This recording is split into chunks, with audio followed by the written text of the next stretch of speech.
logiquement, oui, ça fonctionne.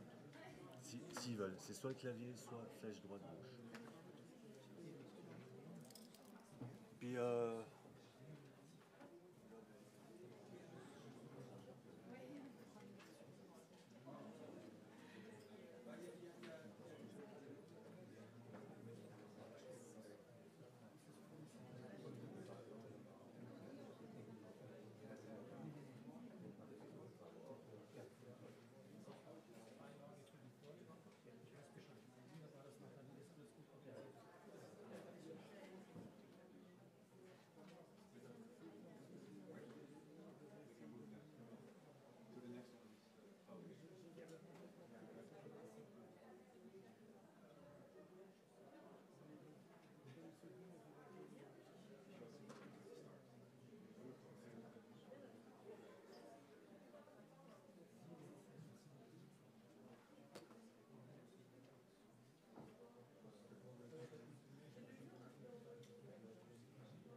Ja, zeker. Ja, maar het komt een beetje goed vanmorgen. Tijd in de archief. Ja, nou ja. Ja, maar het is... Zit u waar?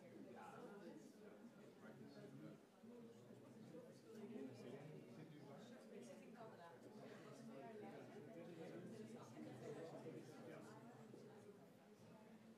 Ja. Ook goed? Ja. Ik ben maandelijk televisieleider. Ja, ik heb het ouder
with you? Yes, that's good. That's good. I need 25 minutes because I have the introduction and my paper. It was agreed 25, okay? No worries, no worries. Okay. I know that you are the chef de protocol. That's what you have anyways. It's all good. Thank you.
Mesdames et messieurs, bonjour. Merci d'être aujourd'hui aussi nombreux pour le colloque de la Fondation Jean Monnet pour l'Europe, les marges de manœuvre et les acteurs des décisions d'intégration européenne en période de crise de l'ordre mondial de 1950 à 2024. Pour ma part, je m'appelle Lucie Dupaquier, je suis la responsable de l'expertise scientifique et des publications à la Fondation, et c'est moi qui vais vous accompagner aujourd'hui dans ce colloque. Tout d'abord, c'est un colloque international, donc il va être bilingue, in English and in French. Donc je passerai un peu de l'un à l'autre. S'il y a des questions, bien sûr, n'hésitez pas à me demander. Don't hesitate to ask me if you have any questions regarding the language. So we'll start today by, on behalf of our president, Pat Cox. Unfortunately, he couldn't be with us today for reasons beyond his reach. He's stuck in London because of the storms that were happening in Europe these past few days, but he'll be with us tomorrow, so hopefully you'll be able to see him then. I'd also like, on behalf of the foundation, to really thank Professor Geller, who has had a very important hand in organizing and putting into place this colloquium, so thank you very much, Professor Geller. This colloquium will hold itself by different panels today and tomorrow, finishing with the table ronde. At the end of each panel, you'll hear a gong that signifies that it's the end and that there's a coffee break or a lunch break. For the lunch break, if you're hungry, you can go to Géopolis. It's right next door, and there's a cafeteria that'll be able to host you. And finally, at the end of each break, there'll also be a gong to invite you to come back. So for the first panel today is with Michael Geller, professor of history and head of the Institute of History at Hildesheim University. And he'll be talking to us about the foundation of the European communities. And then we'll also have Professor Jan van der Herst, who's at the Jean Monnet Chair of History and Professor of the Theory of European Integration at Groningen University. We were supposed to have as well Guido Thiermeyer, who is a professor at Düsseldorf on the creation of the European monetary system. Unfortunately, he's not able to be with us today because he's ill. But Professor Geller will take over and will present to us his intervention, so we'll be very lucky for that. Thank you so much.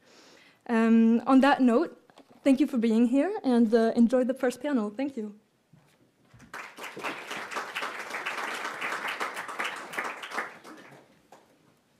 Thank you, and good morning to everybody, and also welcome, warm welcome on behalf of the Fondation Jean Monnet pour l'Europe, on behalf of Gilles Grain, who is the director of the Fondation Jean Monnet, and I would like to welcome all the students, also all the participants, and the whole audience.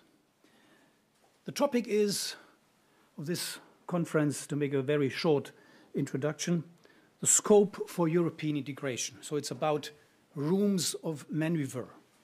decision-making in times of world order crisis. And yesterday I talked with Gilles about the decisive notions explaining the history of European integration.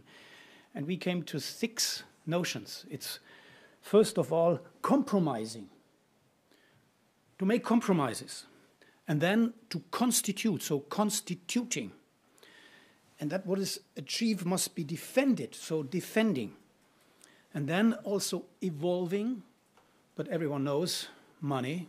Money makes the world go around. Financing, to have the financial peace within the European Union, and then uniting. So what about some questions of terminology, some questions on methodology? It's very clear that it's interesting to see what kind of methods were used to make decision-making possible. And the background of this conference was the idea, beyond history, what about decision-making of today in the European Union? Who were the decision-makers? Who were the advisors? Concerning methodology, the approach consists on a comparative method in a double way, synchronously and also secondary actors, institutional aspects, and diachronically, the different case studies have to be analyzed comparatively.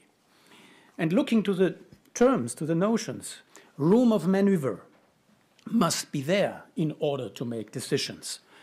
And decision-making without advisors, without consultants, maybe can be a problem.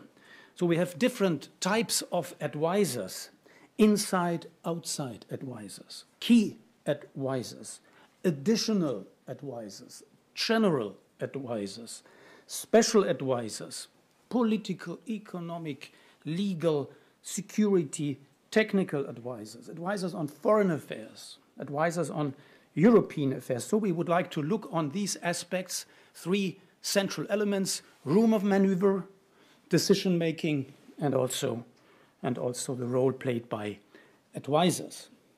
The inspiration of this conference came from an exchange of ideas with Gilles Grain on the sidelines of the last colloquium. Based on the namesake of this foundation, we discussed the idea of who were actually the consultants after Jean Monnet. Who were the Jean Monnets after Jean Monnet? The Foundation's scientific committee examined the corresponding conference concept and approved the project after extensive discussion. Thank you for that. If you study the program, you will notice that we have covered not all, but many constellations of decision-making. My task today is not only to say these brief introductory words, but also to provide a template for the actors of European integration policy concerning the founding period. Gilles Grain asked a multitude of questions that are relevant to our conference. There are 5 to answer for the topic of my talk. So who were the most important political players in Western European cooperation as well as integration, 48 to 58? Who were their advisors? What was the Monnet method, and to what extent did it function as a guide? What scope for action was there for politicians and advisors? And last but not least, how did the role of advisors develop in the 1950s? And were there networks also among them? And can it be assumed that their role grew with increasing complexity of the agendas? Let me very briefly start with some idealistic masterminds and visionary precursors of European ideas in modern history. The Scottish politician and journalist Charles Mackay is claimed to be the first to have put the slogan of United States of Europe into the world, and thus made it public in February 1848 when publishing in the London Telegraph of the English Democratic Movement his article. 1 year and a half later, in August 1849, Victor Hugo declared in his opening speech as president of the World Peace Congress in Paris, I quote him in French, "Un jour viendra où l'on verra ces 2 groupes immenses, les États-Unis d'Amérique, les États-Unis d'Europe, placés l'un et face de l'autre, se tendant la main par-dessus les mers." More concrete ideas advices, you know, political impulses, came out in the interwar, exile, and post-war time. Richard Coudenhove-Kalergi, with his famous book, Pan-Europe, is the foundation of the Pan-Europe Union, unification of Europe from Portugal to Poland with 27 countries without the United Kingdom. We have to underline this, called for Franco-German cooperation. The establishment of the United States of Europe as a European Confederation of States and Customs Union. More than a Churchill moment was the year 1946. Churchill used this word, this catchword, United States of Europe, and he made explicit reference to Coudenhove-Kalergi when he gave his famous Zurich speech in September 1946. So Churchill acted as a kind of source of inspiration and advice from outside.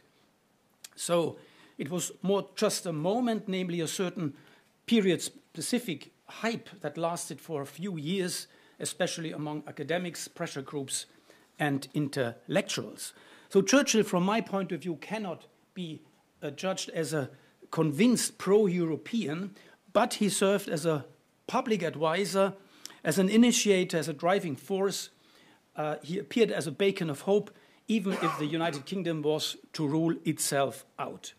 The first attempts of European cooperation were also coming from the idea and the advice from outside. It was George C. Marshall as a kind of advisor for European politics with his famous speech at Harvard University in June 1947 announcing the European Recovery Program.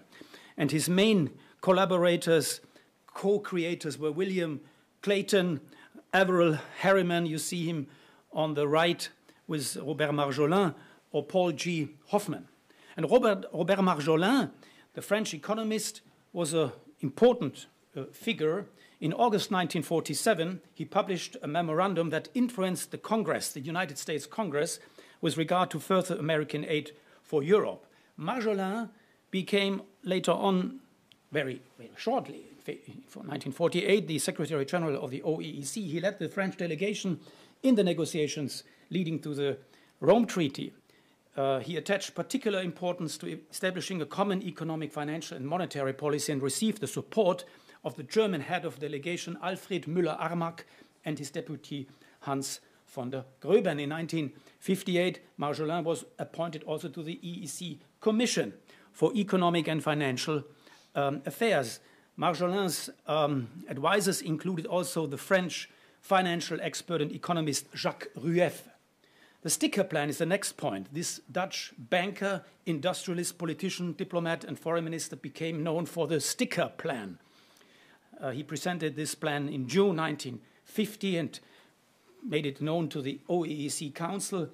And this plan combined the liberalization of individual economic sectors with the establishment of a European modernization fund and the spirit of sectoral integration, so the method of Monnet, sectoral integration. Later, he also served as a successor to Paul-Henri Spaak as a NATO Secretary General. His advisors were the diplomat and politician Ernst Hans van der Beugel, the economist and statistician and pioneer of econometrics Jan Tinbergen, and Hans Max Hirschfeld as a Director General of Trade, Industry and Shipping.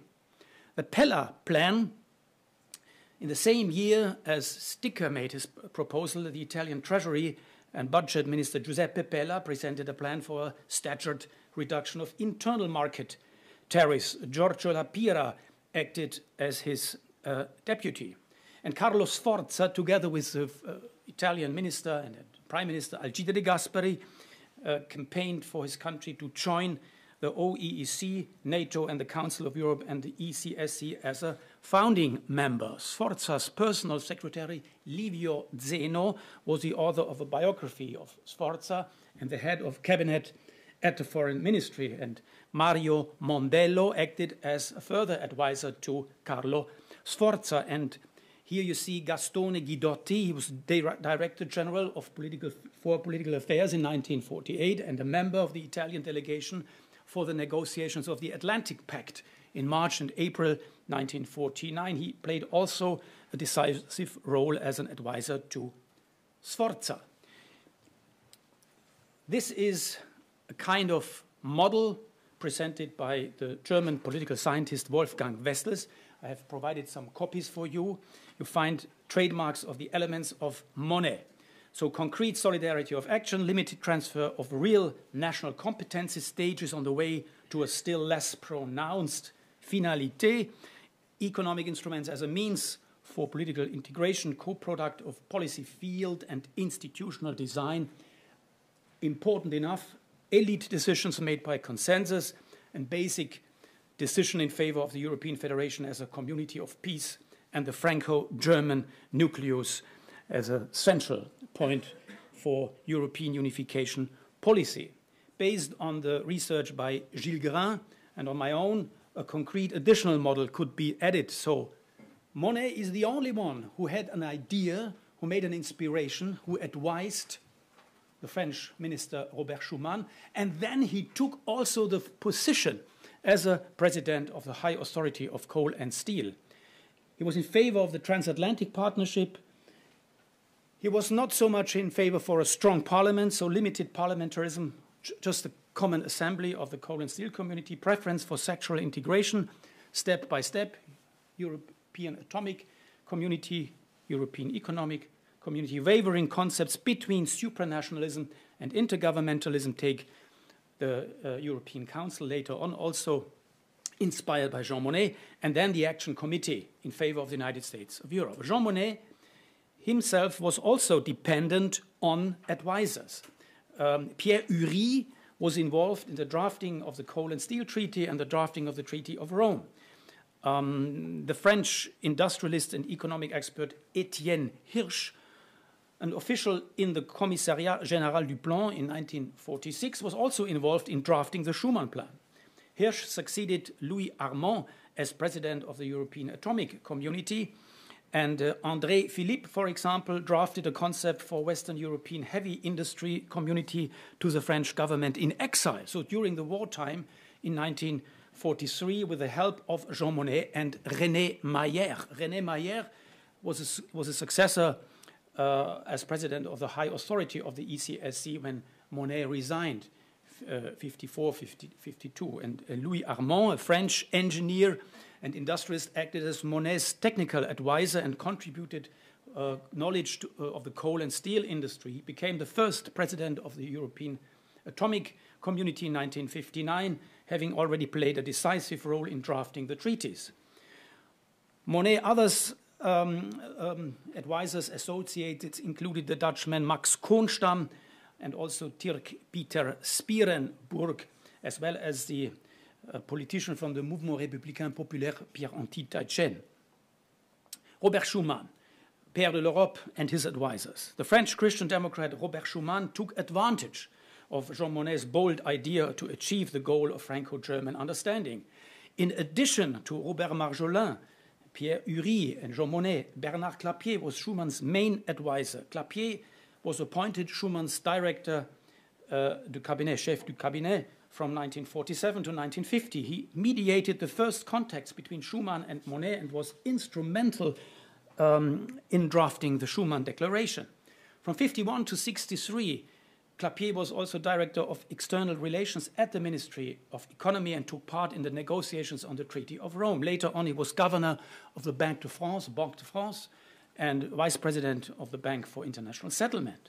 Another important advisor was also Maurice Faure. Maurice Faure, you see him right hand, as a member of the Joint Assembly of the Coal and Steel Community, headed the French delegation at the Intergovernmental Conference Val-Duchesse in Brussels 56, and as Secretary of State was also Maurice Faure for Foreign Minister Christian Pinault, and Faure was also the person who also signed the Treaties of Rome.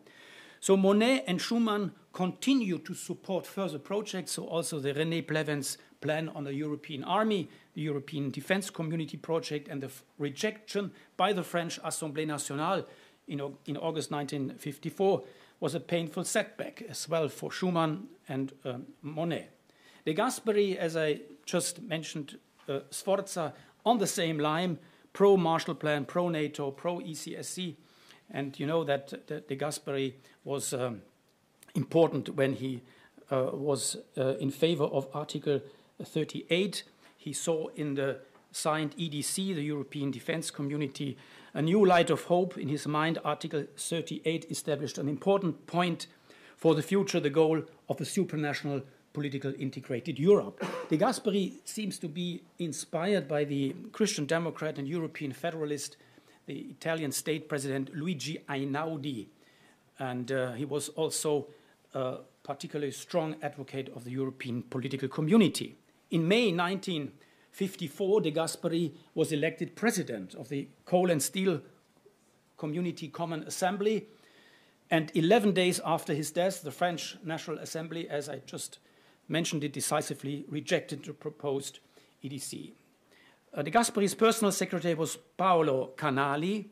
Also important was the head of the cabinet for the ministry, Francesco Bartolotta. Giulio Andreotti also contributed from the start, but much more important than Giulio Andreotti was Paolo Emilio Taviani. You see here a picture in conversation with Jean Monnet, Taviani on the left side. Paolo Emilio Taviani was more important at this time. In 1950, he was head of the Italian delegation in Paris for the Schuman Plan negotiations. He functioned as an undersecretary to De Gasperi at the Ministry of Foreign Affairs. Also, he served as a minister of defense. He favored the re-entry of the Federal Republic of Germany into the Western Alliance. Piero Malvestiti was also important. He later became president of the Coal and Steel Community and member of the Hallstein Commission. A very short-term prime minister was Mendes France, just a few months from June 54 to February 55. His advisors were Georges Bory and also Jean-Marie Zoutou. Stepping forward with my lecture and also stepping forward to the Rome treaties, it's interesting when presenting his plan of a customs union and far-reaching economic cooperation within a common European market, it was Jan Willem Beyen. He presented his plan at the Messina conference in 1955. You see here Beyen in the middle between Bech and Spark, so politicians from Luxembourg and Belgium. And Beyen explained the idea that political unity could not be achieved without a common market with shared responsibility for economic and social policy. The key points of his plan were actually adopted in the Treaty of Rome in 1957. He was more of an intellectual who even wrote many of the policy briefs himself that led to a kind of frustration by his advisors, as I learned from Jan van der Harst, van der Beugel, and J. Kimmel or Hans Max Hirschfeld were, let's say, collaborators in the Beyen's circle. Spark, Paul-Henri Spark served, it's important, the steps of his function, served first as the president of the Parliamentary Assembly of the Council of Europe, then as the first president of the Common Assembly of Coal and Steel Community, and then Secretary General of NATO. And with his Spark report, he combined the two concepts of an economic community and an atomic community, and this led to the Rome Treaty. Most of his important advisors were, for example, Jean Rey, a Belgian lawyer and a liberal politician. He became the first president of the Joint Commission of the three communities, European communities, from 1967 to 1970. And also Robert Rothschild, Baron Robert Rothschild, still joined the private office of Spark in April 1937. And in 1954, he was appointed chef du cabinet of Paul-Henri Spark at the Belgian Foreign Ministry. He worked together with Spark and Jean-Charles Snoy d'Aupurs on the Treaty of Rome.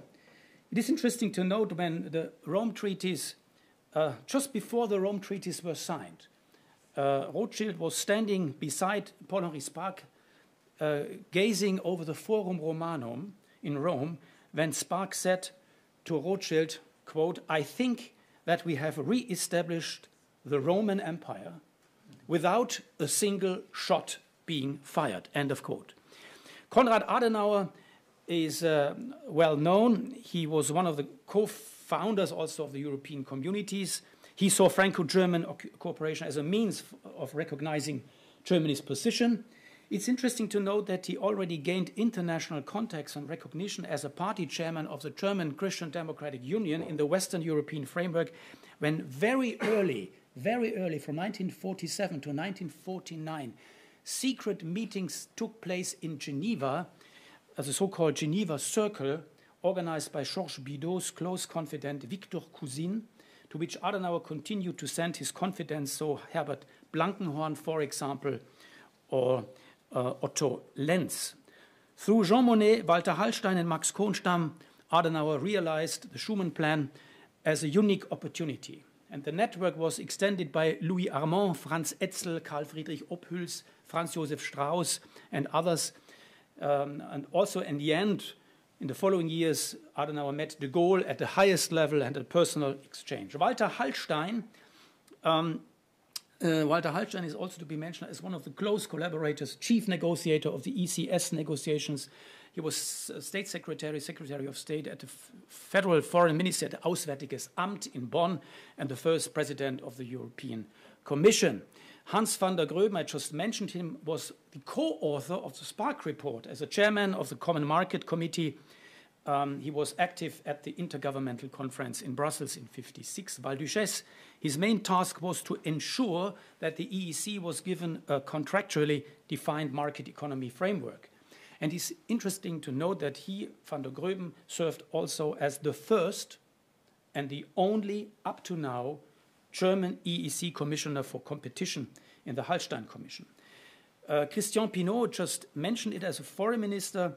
He served under the Prime Ministers Mollet, for example. His close collaborator and advisor was Jean-Marc Bögner. And Émile Noël, not to forget this important man. He was a lawyer and official in the French Foreign Ministry, involved in the preparation and negotiations for the Treaty of Rome. He started his career in the Council of Europe, where he became secretary to the General Affairs Committee of the Council of Europe, later on director of the Secretariat of the Constitutional Committee at the Ad hoc Assembly of the Coal and Steel Community. And following the collapse of the EPC project, they create a European political community due to the laying ground of the European Defense Committee. Émile Noël was appointed as Guy Mollet's chef de cabinet. Later on, he played an important role in the negotiations between the six at Val-Duchesse, preparing the Rome treaties. In 1967, Noël became Secretary General of the European Commission until 1987, and later on President of the European University Institute in Florence. So you see here the German Chancellor Adenauer together with Mollet meeting in Paris, preparing the last stages of the Rome treaties. Antonio Zeni is also important Italian lawyer, university lecturer, minister, and then prime minister, supported by Federico Sensi as a foreign policy advisor.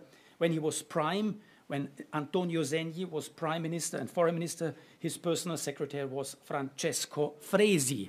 And the liberal Gaetano Martino served as a foreign minister for Italy. He was the initiator of the Messina Conference in 1955. He is from Messina, and the fact that the Messina Conference took place was due to his invitation. Later, he also was part of the founding of the Rome treaties. His advisor was Salvatore Valitutti, educator, and the liberal politician Bartolomeo Migione. Important to know that also in Italy, the Secretary Generals of the Minister of Foreign Affairs acted as consultants like Renato Brunas, Francesco Franzoni, Vittorio Zoppi, and Alberto Rossi Longhi. Joseph Bech, Luxembourg politician, is, I think, considered a statesman and one of the founding fathers. His closest advisor was Albert Wehrer, a Luxembourg diplomat, also member of the high authority of the ECSC, as well as Albert Bourget, later on permanent representative of Luxembourg to the European communities, and also commissioner for regional policy and competition in the Franco Maria Malfatti and the Sico Mansholt Commission.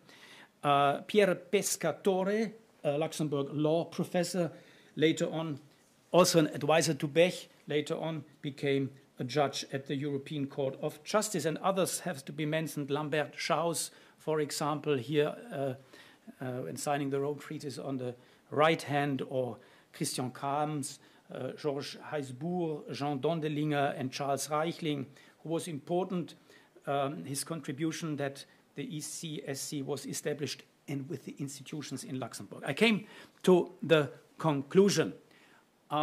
First of all, we can say from the late 1940s to the mid-1950s, there were pro-European political actors in all the founding states of the 6. Be they prime ministers, foreign trade, economic, or defense ministers. Pro-European. Also Ludwig Erhard was a pro-European. He was not in favor of the core Europe project EEC. He favored a big, large free trade zone, but he was in the end also pro-European. These people were able to create an integration policy consensus across all departments and across all ideological party political camps, be they Christian Democrats, be they liberals or socialists. Almost all political actors had at least one advisor, if not several from different special areas. In total, there were several dozens of advisors from the 6 founding states, whereby it is striking that they were all men, as were the political actors, all men. Third point, before Monnet, as chef du plan in France, became the president then of the high authority, he acted as a kind of éminence grise and as a backer, supporter. But he was known to the contemporary political actors, he was well known to the decision makers as well as their advisors. His method was based, and you see it on the copy, with a theoretical and a more concrete approach. His method was based on a sophisticated conception of various elements and components that work together. The extent to which the application of the method Monnet by other advisors differed remains to be investigated in more detail. So it's clear, step-by-step policy, step-by-step approach, sectorial approach in the early 1950s, later on also a horizontal approach, and later on also including the United Kingdom in the group of the member states. It's important also to say that in any case, the desire to reach a consensus encouraged a willingness to compromise, as I said it before, starting my lecture, compromising, and then constituting, and then defending, and then evolving, financing, and uniting. So this consensus was decisive to compromise among the political actors and their advisors. My fourth point is there were different phases of development, different possibilities of scope for action, room of maneuver.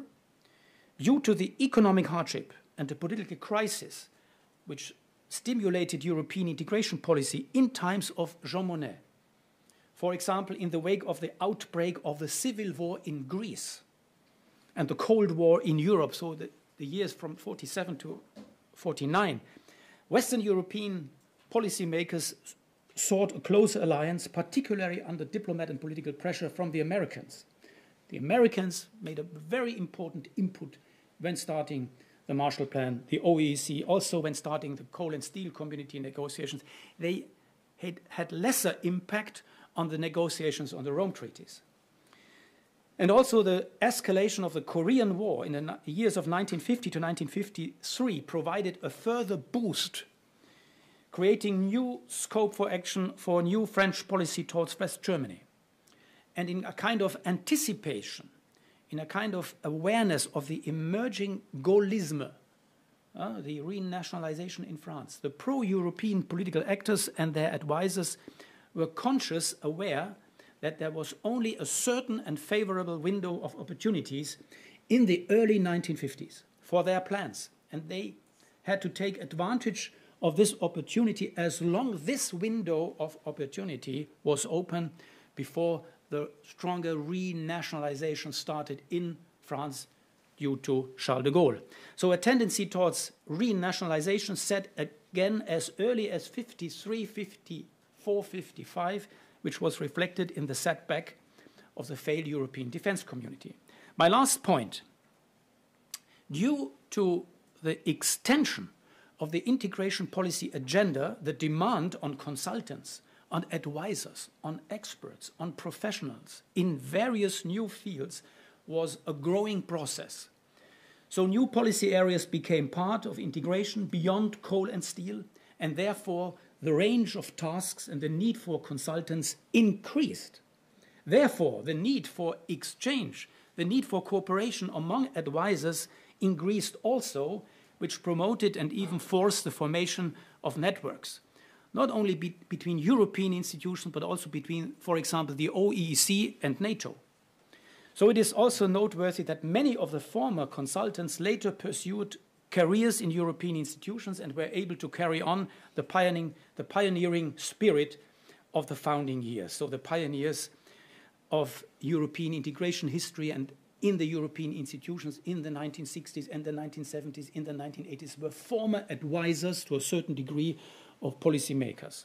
So it will now be exciting to hear how further developments on advisors, consultants, masterminds, decision-makings, and think tanks went. And in this way, I say thank you very much for paying attention. Thank you very much for listening to my paper. Many thanks.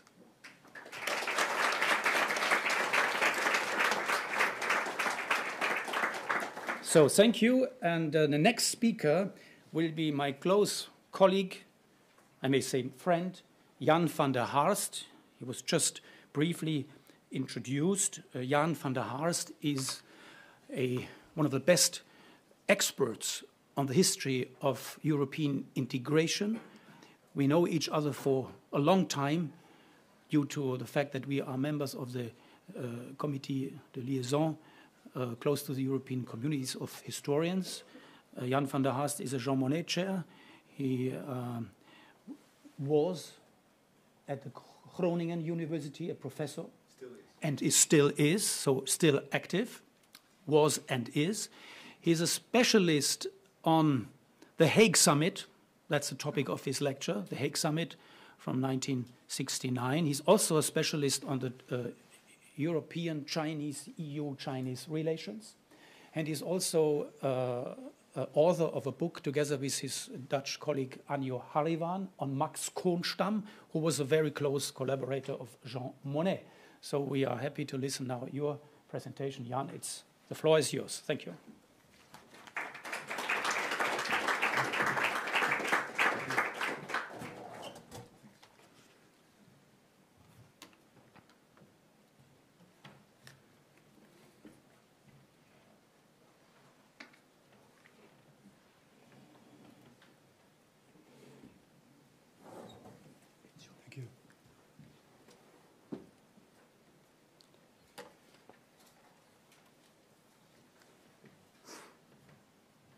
Thank you. Ladies and gentlemen, thank you for the kind invitation, Gilles Grain.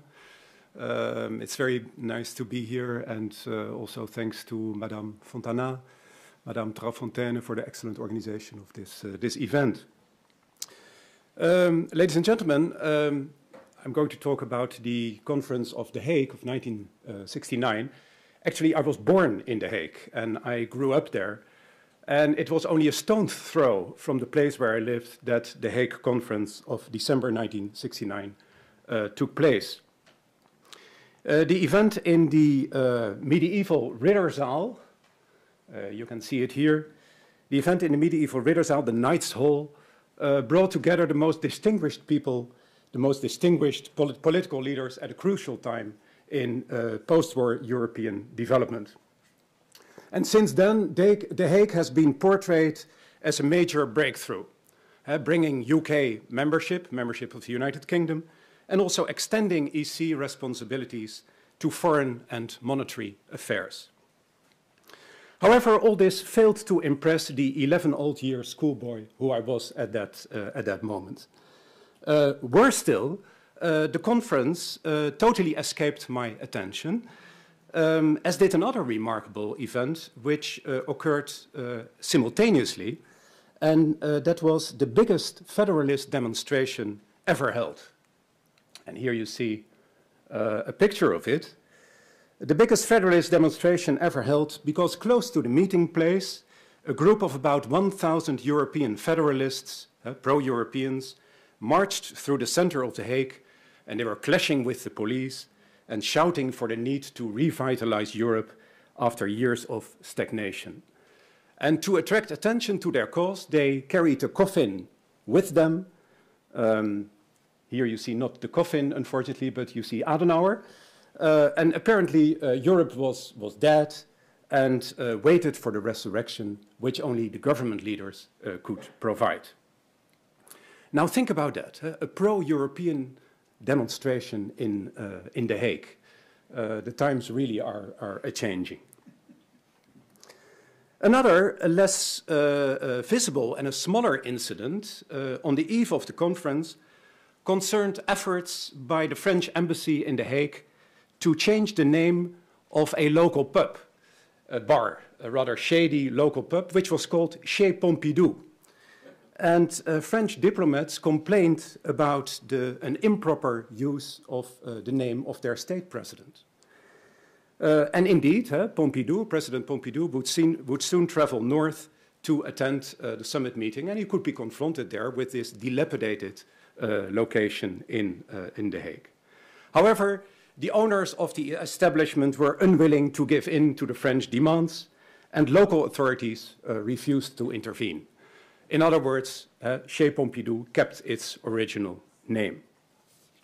Well, this as a short introduction, because in this presentation I would like to analyze the impact and importance of the 1969 Hague Summit by elaborating on 4 issues, and they have already been indicated also by Michael Gehler, 4 themes which I would like to address in my presentation, kind of focus points which have been put forward by the organizers of the meeting here in The Hague, in Lausanne.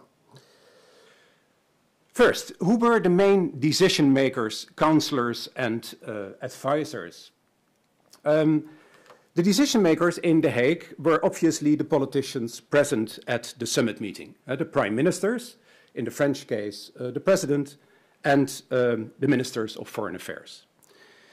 This was a relatively new construction because at that time, the European Council, as we know today, was still not existing. The European Council was also called into being in 1974. Until then, it was the foreign ministers of the member states who took charge of the main decisions in the European community, and in special cases, the ministers of agriculture or the ministers of economic affairs. However, French President Georges Pompidou, here on the left, and we already mentioned his name, Pompidou, who had just succeeded the long-ruling General Charles de Gaulle, Pompidou felt that for revitalizing Europe, a bold initiative was needed. And this should happen, in his view, in a new institutional environment in the presence of the highest politicians of the 6 member states. Now, not everybody was happy with this initiative. For example, the Dutch Foreign Minister, Joseph Luns, later to become Secretary General of NATO, Dutch Foreign Minister Joseph Luns was known for his long-time opposition to what we call symmetry. In his view, such a new construction could negatively affect the traditional primacy of the ministers of foreign affairs in the decision-making process. And Luns felt legitimated in the domestic sphere by the weak constitutional position of the Dutch Prime Minister, who only had the status of a primus inter pares, a first among equals, and not of a leader with unilateral decisional power. However, eventually the Dutch government was unable to turn down the French invitation, and also Luns himself realized that a top-level meeting could also be beneficial, could be a useful, opportune instrument to break the Euro stalemate, the impasse, which was existing at that moment. The more so, of course, in a context where the Netherlands, as the country, as the member states holding the Council presidency, would be responsible for the organization of the event. That would give extra advantages for the organizing country. In the end, the compromise was invented that the Hague meeting would involve both the heads of state and the foreign ministers of the EC countries, plus 2 delegates of the European Commission. So a lot of prominent people were assembled in The Hague, but the meeting also showed that there was a clear hierarchy. The ones who mattered most were the French president and the German federal chancellor. Georges Pompidou and Willy Brandt, here to the right, dominated the summit, and although they were not close friends, they were instrumental to the success of the summit. The other 4 actors, Italy and the Benelux countries, Belgium, the Netherlands, and Luxembourg, they were more followers than initiators. And this was also true for the president of the European Commission. We already, Michael Gehler already mentioned his name. Commission president at the time was Jean Rey, the successor of Walter Hallstein. Jean Rey even must have felt humiliated at the time because he was invited only on the 2nd day of the conference. The conference consisted of 2 days, and Jean Rey was only invited on the 2nd day when purely communitarian issues were at stake.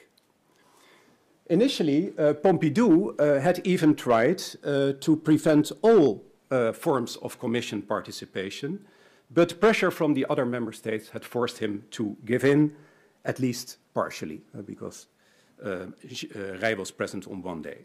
Well, anyway, observers noted that during his day of attendance, Rey did not make much of an impression. The leading actors, Pompidou and Brandt, were helped by counselors and advisors, either present at the meeting or from farther away. In Pompidou's case, we should mention Foreign Minister Maurice Schuman, not to confuse with Robert Schuman, but Maurice Schuman with double N, who was seen as representative of the so-called European group in the French government, together with Jacques Duhamel, the Minister of Agriculture, and Valéry Giscard d'Estaing, at that time the Minister of Economic Affairs and Finance, and later to become the President of the French Republic. Pompidou had to maneuver cautiously between them, between this European group, and the traditionally more Eurosceptic Gaullist forces in his government. Pompidou's closest aide within the government was François-Xavier Ortoli. Here we see him on the left. Ortoli, who was at that time the Minister for Industrial and Scientific Development, and he would later become the President of the European Commission. Pompidou highly valued the opinions of Ortoli, who had extensive knowledge of the workings of the institutions of the European institutions. Another important advisor was Jean-René Bernard, the President's Special Counselor on Economic and European Affairs. They saw each other regularly, every day, and discussed pressing policy issues and important decisions to be made. Well, there were other advisors and counselors in the French government to Pompidou, but I will leave it here. Willy Brandt's main advisors were his fellow Social Democrats, Egon Bahr and Katharina Focke. And finally, we have the woman here in the room. Egon Bahr, State Secretary at the Kanzleramt, was mostly involved in inner German relations and Ostpolitik, and was thus less influential probably in EC-related policy making. In that sense, Katharina Focke was more important. We see her on the left and also on the right, together with Willy Brandt and Walter Scheel, the Minister of Foreign Affairs in Germany at that time. Katharina Focke was a close confidant of Brandt and advised him on many European issues. She was an early advocate of European unification. She was a member of the European movement. She was managing director of the Bildungswerk Europäische Politik in Cologne. And she was parliamentary state secretary in the Brandt government, parliamentary state secretary since 1969. So she played a very important role. For the rest, I'm a bit searching about who were the main influencers of Brandt in European affairs, so I look forward to hearing from you suggestions. Michael Gehler mentioned the name Klaus Harprecht, who would later become the speechwriter of Brandt. You could also think of Karl Schiller, the Minister of Economic Affairs at that time, and later Minister of Finance. Maybe Klaus Schütz, who was the mayor of Berlin, and maybe also Walter Scheel, who was not an SPD member, but as a member of the FDP and foreign minister, the Liberal Party, also may have played an important role. So again, I look forward to hearing your suggestions. I move on to the answer to the second, or trying to answer the second question. Did networks exist between decision makers and advisors? Now, you can already expect this. The network most prominently manifesting itself at the time of the Hague Conference was the Action Committee for the United States of Europe, headed by Jean Monnet. He doesn't need any introduction here in this forum. During the late 1950s, Monnet was particularly keen to keep the idea of further monetary integration alive in the form of a European Reserve Fund. For several years, Monnet, who was influenced by key experts like Robert Triffin, Monnet had written the fund into Action Committee resolutions. In his eyes, such a fund would urge the EC governments to manage their foreign reserves together, which in turn would force them to harmonize their domestic policies. During 1969, after de Gaulle's departure, Monnet lobbied both Pompidou and Brandt about the need for a European Reserve Fund. Well, in Brandt's case, that was not very difficult. Brandt was a political friend of Monnet for a decade already, and he was also a member of the Action Committee. He supported the idea of a European Reserve Fund because it demonstrated, in Brandt's view, Germany's commitment to the EC just at the time that Brandt needed support for his Ostpolitik, the German policy of rapprochement toward the Soviet bloc. So Brandt presented Monnet's proposal during the summit in The Hague, and he found Pompidou on his side. Although Pompidou was not a fervent European, he had come to accept some form of cross-border monetary coordination. As a former banker, businessman, also as a former prime minister, he was well aware that by the late 1960s, the French economy had run out of steam. And indications of this awareness were Pompidou's decision in 1969 to devaluate the French franc, and also his recognition that the German currency and economy had become the main engines of economic growth. In The Hague, the EC leaders indeed agreed on the principle of monetary union in the short term through a European Reserve Fund, in the longer run through an economic and monetary union, the EMU. And the leaders commissioned the Prime Minister of Luxembourg, Pierre Werner, to prepare a timetable for EMU. Now, for some time, Monnet's strategy seemed to work. However, tensions started to develop between Monnet and, of all people, Brandt, his close political friend. German policymakers, and especially Minister of Economic Affairs Karl Schiller, they believed that a monetary union and a reserve fund could only be set up after the economic policies of the member states had progressively converged. In Schiller's view, monetary integration should follow economic integration and not the other way around, as was Monnet's preference and as was also Pompidou's preference. Schiller and his supporters simply distrusted the creation of a European fund run by politicians. And this was in line with the German national model, where the central bank is insulated from direct political influence. As a result, even Brandt's support evaporated. Brandt was and Monnet was forced to give in. Brandt was forced to give in to internal pressures, to the big disappointment of Jean Monnet. I come to my third question, and that concerns the methods and the procedures that were used.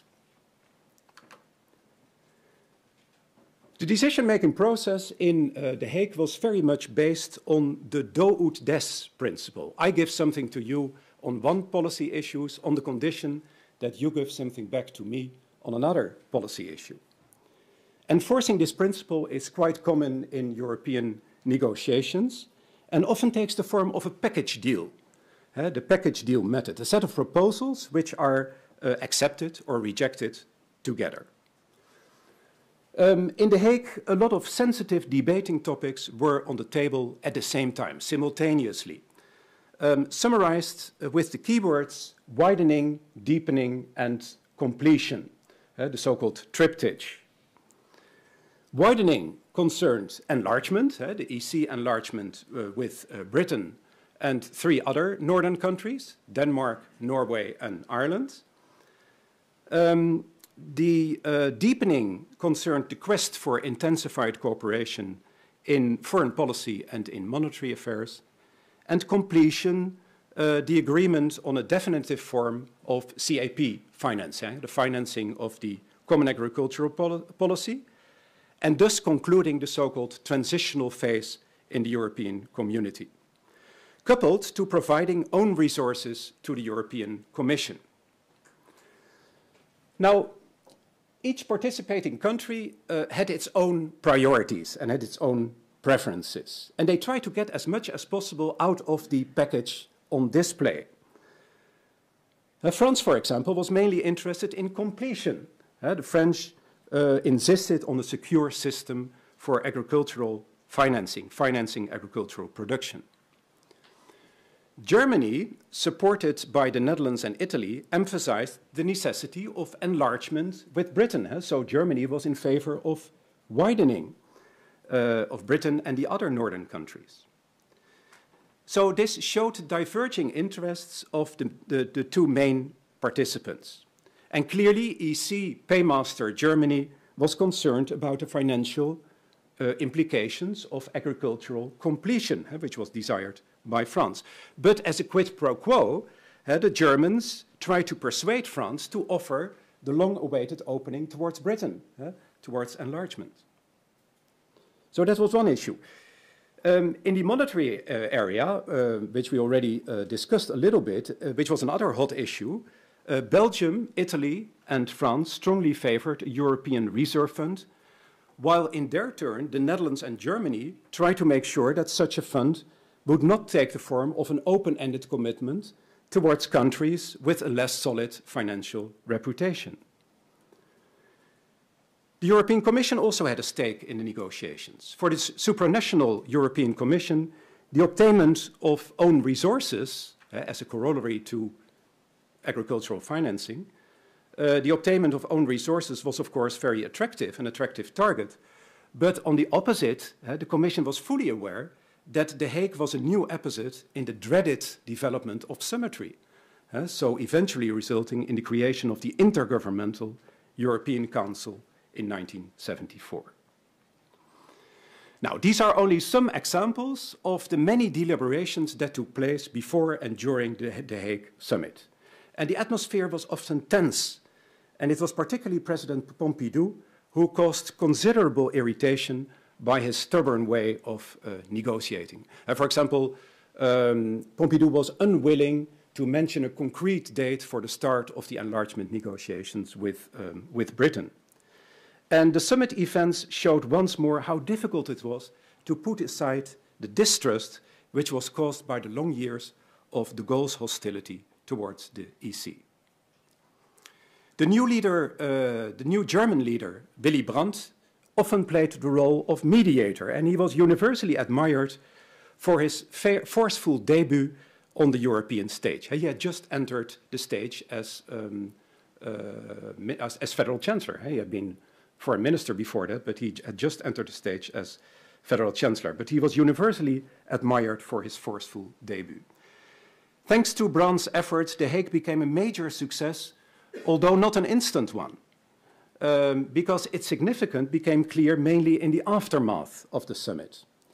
The presidency, the conclusions of the presidency, for example, were rather vague, and it took some time, and it led to some disappointment, but soon afterwards, new developments happened, which would soon change the face of the entire EC. And once again, the package deal method had shown to produce beneficial results in the European context. Do I still have a little bit of time? Yeah, I'm coming to my finish.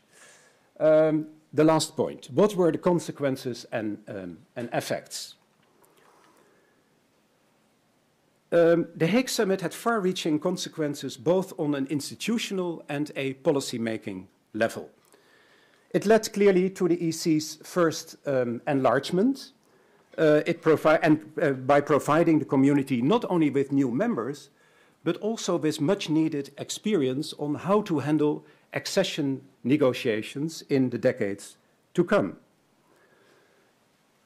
The Hague also secured the community's budget after years of uncertainty, while granting own resources to the European Commission and budgetary powers to the European Parliament.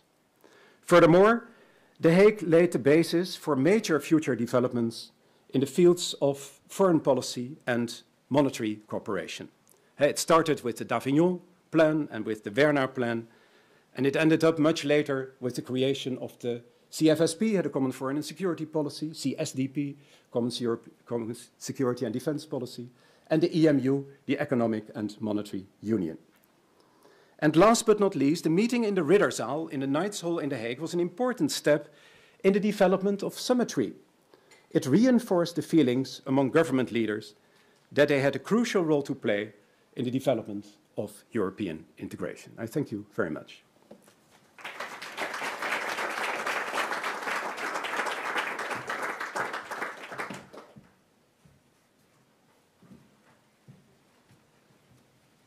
Many thanks, Jan, for your presentation of the Hague Summit and decision makers, policy consultants, advisors, consequences. As it was said that our colleague Guido Thiemeyer could not attend the conference, and he's ill and hopefully he will recover soon. He prepared a lecture on the creation of the European monetary system, and I got the PowerPoint presentation shortly before this conference started. I tried to now make a kind of presentation according to the PowerPoint presentation which was prepared by Guido Thiemeyer. Guido Thiemeyer is a historian. He was a professor, a guest professor at the University of Innsbruck. He was also a professor at the Université Cergy Pontoise at Paris. And he's actually professor of history at the University of Düsseldorf, Heinrich Heine University. He published on the Pool Vert. He published on international relations. He's an expert on the relations between the German Chancellor Helmut Schmidt and the French State President Valéry Giscard d'Estaing on the European monetary system. He also published a book where he argued that the European integration process is a result of modernity. So he goes back to the 18th and the 19th century, explaining the history, the bigger context of the European integration history. His subject of today is the creation of the EMS, and he raised 4 questions. First of all, what is the EMS? Secondly, motives for the creation of that project, EMS. Then thirdly, he focused on economic structures in Europe and monetary cooperation, and also what is important, who were resistance forces, opposition against the European monetary system project. First point to the question, what was the EMS? Guido Thiemeyer let us know that the EMS was created in March 1979, and this project ended in January 1999 when being replaced by the common European currency, so the EMU. The EMS was a parity grid system, established fixed but adjustable bilateral exchange rates between the participating currencies, and the European currency unit, the ECU, was introduced as a kind of basket currency defined by the weighted value of the participating country. So you see, when you're looking to the model, you see that Italy Luxembourg, Denmark, France, and the Deutsche Mark and other currencies were part of this system. The motives decisive was to facilitate economic exchanges between the EMS member states, also to stabilize the international monetary relations. Think about the breakdown of the Bretton Woods system. Due to the Vietnam War led by the United States, the weakness of the dollar, and also one of the main goals was to get more independence from the US currency, from the US monetary policy. Further motives, the German question. You have always to keep in mind that the German question is on the table till today.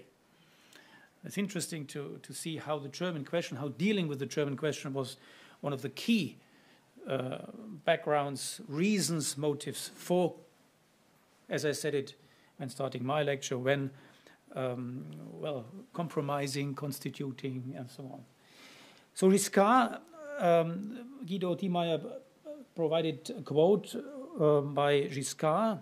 Why do I speak a lot of federal Germany? And why is my objective that France should have a comparable economic power? Question mark. Because it would not be good if Europe were dominated by one country only.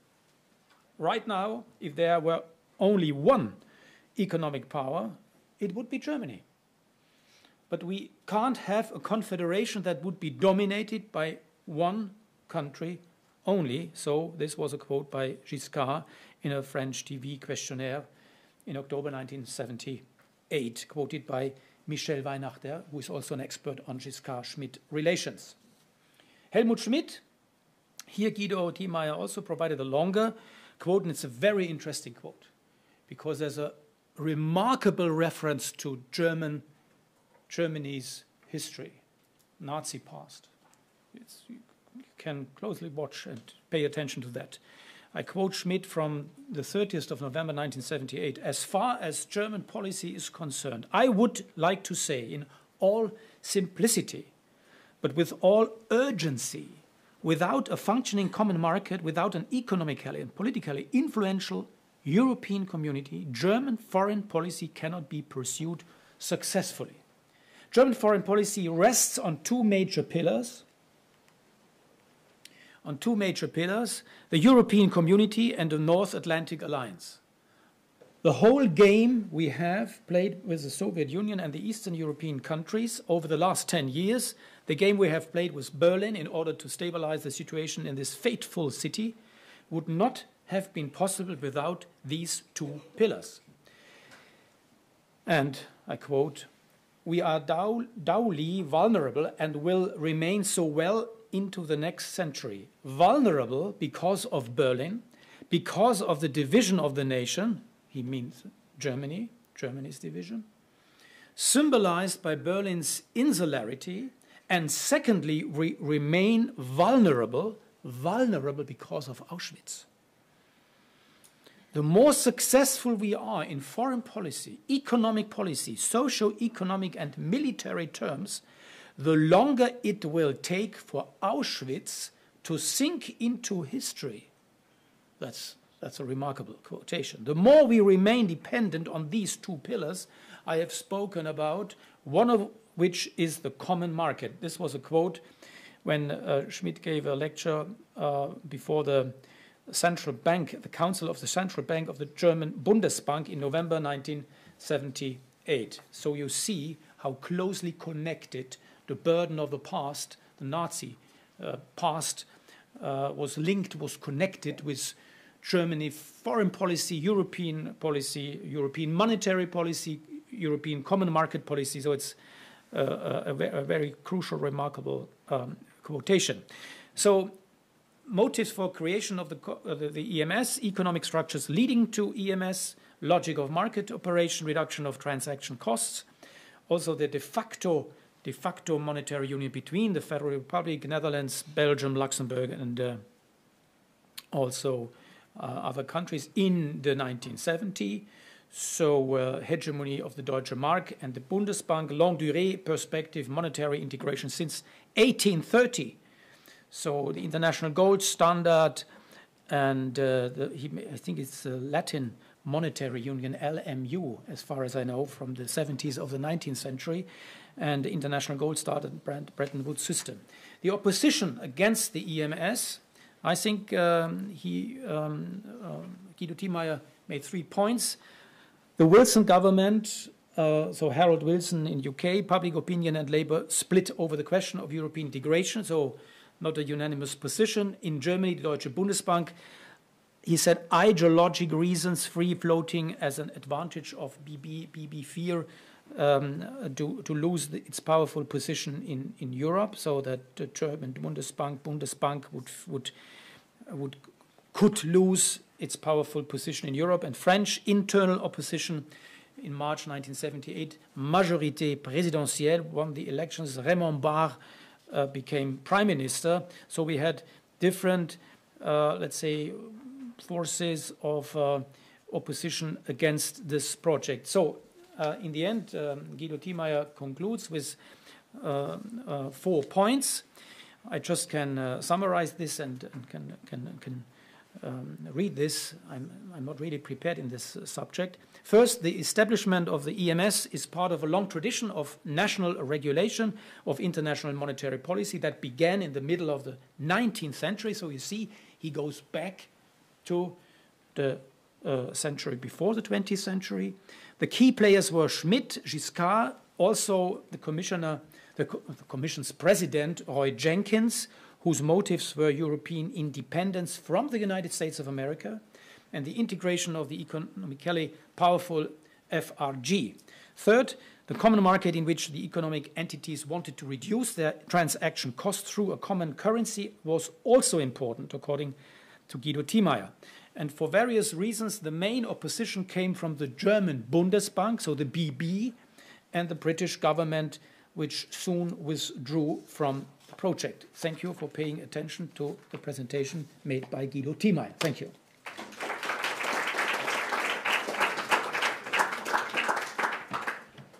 So many thanks. We heard 3 lectures, 3 presentations, and I think the floor is open for discussion.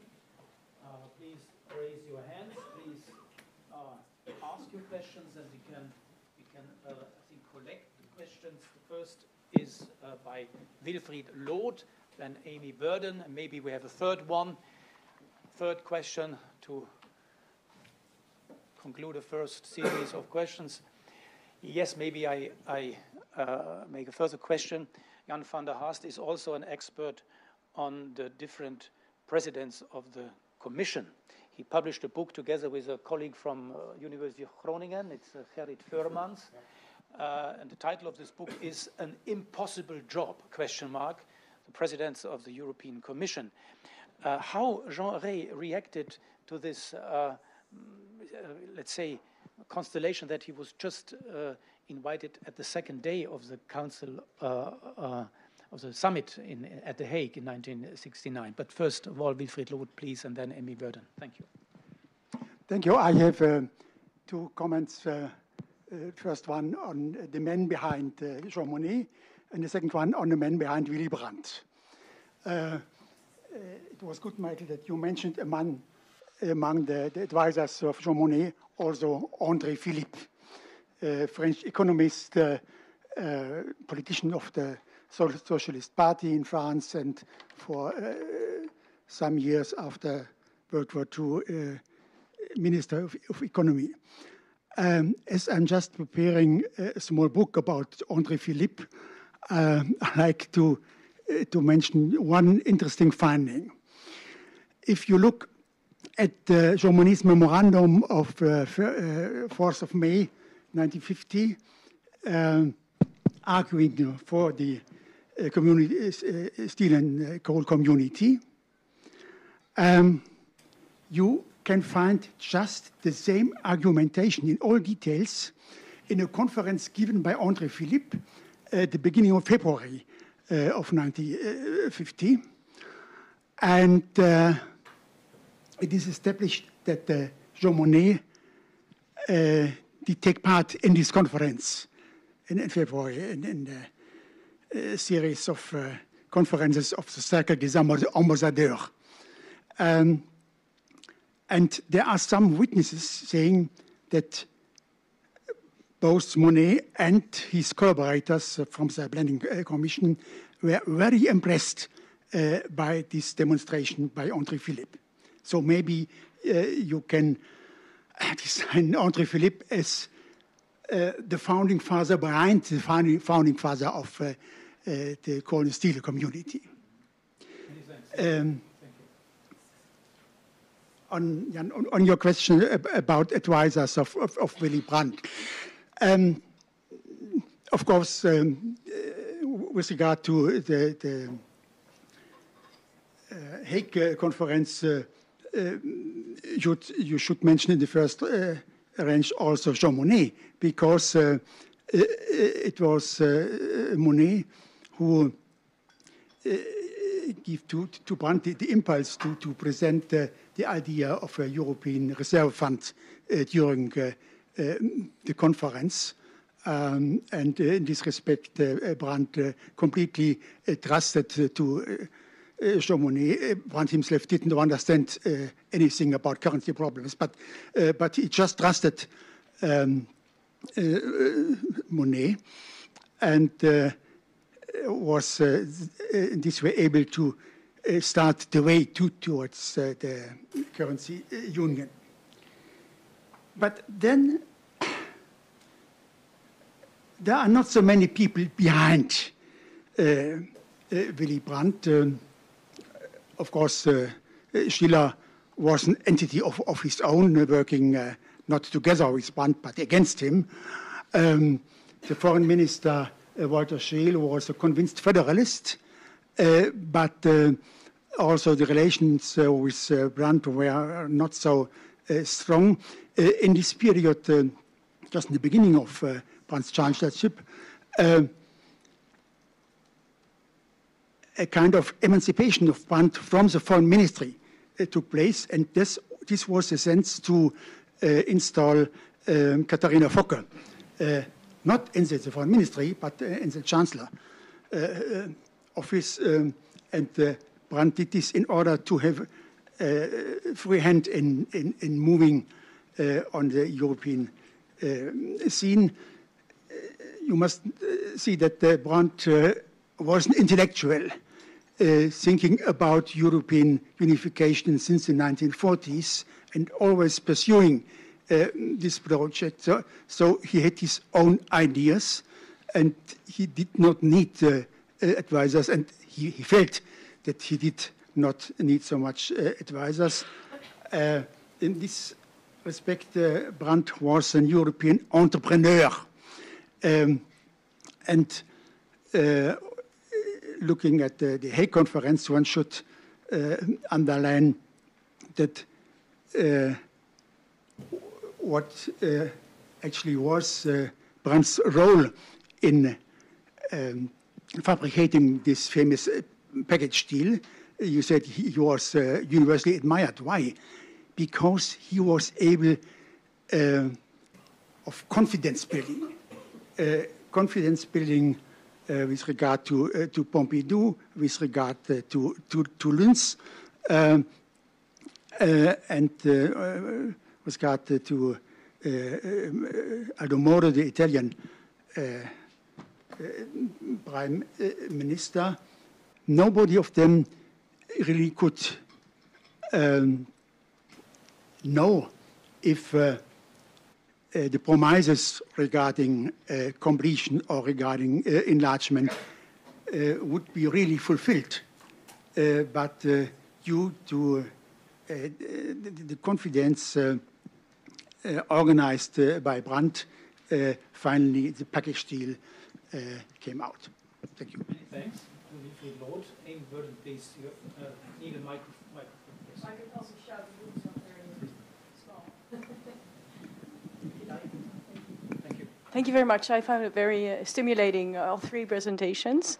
And I'm looking forward to the written version because there was a lot of information in both your presentations. I had two immediate reactions. The first one was on the presentation that you did not present, so that you present but is not here on the European Monetary System. So I was surprised by the dating, that it ended in 1999, as per the presentation, in part because my own research is into the expansion of the euro, and part of the challenges that countries like Poland face is that you have to be part of the EMS, or the ERM, the exchange rate mechanism of the EMS, in order, during a transition period, in order to be ready to be considered. And so to kind of dismiss it altogether, I thought was a... inopportune, let's put it that way, but it's not to your presentation, just in case you have the chance to give that feedback. And the second point that kind of came to mind, and I'm not a feminist scholar, I mean, I'm feminist as such, but I'm not a scholar of feminism, or my main research isn't on gender issues. I participated in a project with Henriette Müller and Ingeborg Timmel that looked at leaders, women leaders in European integration, a book that came out of Oxford 2 years ago. But it was very, very astonishing. Like, we know the top leaders have for many years been men. But now you open the layer of the layers below and we find again men. Fine. You know, scholars of feminism will tell you this is how society is demonstrated through history. But I think we should challenge that, because if we look at advisors, and we are no longer patriotists in the sense that we think patriarchy is the only way forward and something to celebrate. Don't we have an opportunity here to scratch the surface and ask ourselves, where are the women? And I'm not saying that, we should suddenly invent some woman having some kind of important role if there's not there. But if these men went home to their wives, presumably they were heterosexual couples and often had families, or had relationships with people around them that hadn't been put in those positions, but were they ever talking to them? Shouldn't it be super interesting to discover where are all the women? And in light of that, with our presentation this morning in the archives, it occurred to me that Jean Monnet wasn't interested in heavy parliamentarization. Fair enough, right? If you want to start somewhere bottom up and so on. But as we move through European integration, we realized that that's a weakness of Europe, that it wasn't right away super parliamentary. Of course, it couldn't be. But it was also in the vision. And if as soon as you do parliaments, you have votes, at least from the 1940s, 1950s onwards, from women as well. So if you only populate with men all over, then maybe not so surprising that it's an elitist thing that's put away by unrepresented groups, not just women, but you know, immigrants coming into Europe, people in lower classes, less education. They look at this and they say, this is done for the elites, by the elites, with an emphasis on the elites, which I'm part of the elite, so I mean, I'm suffering from this myself, that I don't always consider all people. But I mean, as you both said, and now we talked about Katerina, full of men, fine, I love men, great. It is a question, right? As we write the history, as we celebrate success, should we be a little careful not to reinforce something that was everywhere, obviously. It's not we can shuffle it on the carpet, but something to think about that dimension as well. Sorry, thank you. Thank you for this comment. Looking also who is standing behind the men, behind the advisors, looking to wives also, looking to a bigger context. I think it's important to keep this in mind. There's the question on genre and the second day, but we have also students here in the room, so raise your hands, and also further questions we can collect them. Maybe before you answer the Ray question, we should collect some further questions. Okay, so please, I think a hand was raised by a student. Or are there further questions? Please ask your question. No? No further questions? Oh, here we are. So please hand the micro. Thank you. Thank you. My name is Emmanuel Mathieu. I teach here European politics at the University of Lausanne. I have a very general question, so it's not a specific question to either you or you. I would like to hear a little bit more about the relationship between these leaders and this European Union that was being united at the moment and the United States. Because those presentations, brilliant presentations, have focused mainly on the political dynamics between EU leaders within European Union, but what about the external factors and this external context, the global context, and how this, in particular the United States, influenced in one direction or another this process of European integration in these first decades that you have covered? Thank you. Thank you. Any further questions? If this is not the case, I would like first to Jan maybe answer this fundamental question on United States and European policymakers' relations, and a genre special footnote question, maybe, hopefully not. So, and then I will also try to answer your question. Thank you. Yeah, where shall I start? Shall I start with your Rey question or with... As you like. I start from the beginning, from Jean Rey. You asked Michael whether did Rey accept this bit of secondary position at the Hague summit. Well, of course, he was totally unhappy with this outcome because he felt it as another way that the European Commission wasn't in great standing at that moment, at the end of the 1960s. We had just had the déconfiture of Walter Hallstein in 1967. So he withdrew, he resigned, and was succeeded by Jean Rey. So Rey was really unhappy with this outcome. At the same time, as I also said in my presentation, what Pompidou originally wanted was to have a conference without any Commission participation. So this was the compromise which was eventually reached, and the maximum result apparently at that time for the Commission. But of course, something which he didn't really appreciate. Also because he said, yeah, I'm invited on the second day, which is about communitarian issue, but what happened already on the first day, of course, was that also a lot of communitarian issues were dealt with. So it was a very artificial separation, and this was, of course, not really good for him. Thanks, Wilfried Loth, about your suggestions about the advisors of Willy Brandt. Of course, as Jean Monnet, I already mentioned Monnet when I gave my presentation about the European Reserve Fund, but I should have mentioned him as an advisor, as a main advisor as well, of course. Yeah, and what your answer also is a bit in line with what I thought already, that Brandt did a lot of things himself. He was a man of his own, a thinker of his own, an original thinker, an intellectual, as you said, and he didn't always need the input by advisors. A bit like you mentioned Jan Willem Bijen before, who also wrote his policy memorandums himself, and very much in charge of the decision making. But it made it also easier for Brandt, of course, to make decisions in The Hague, because he was on top of the dossiers which he were dealing with at that time. So, and also in terms of confidence building, you're right, Brandt was the trait d'union between the opposite forces, Pompidou on the one hand and Joseph Luns on the other hand. Luns was really insistent on a definite fixed date for the start of the enlargement negotiations with Britain. Pompidou was totally against this, and Brandt brought the two a little bit together, so that at the end of the conference, Pompidou gave his word of honor, an oral word of honor, that he would be willing to accept the start of the the negotiations with Britain. It was not allowed to be written in the presidential conclusions, but it was given as an oral word of honor. So indeed, confidence building very important.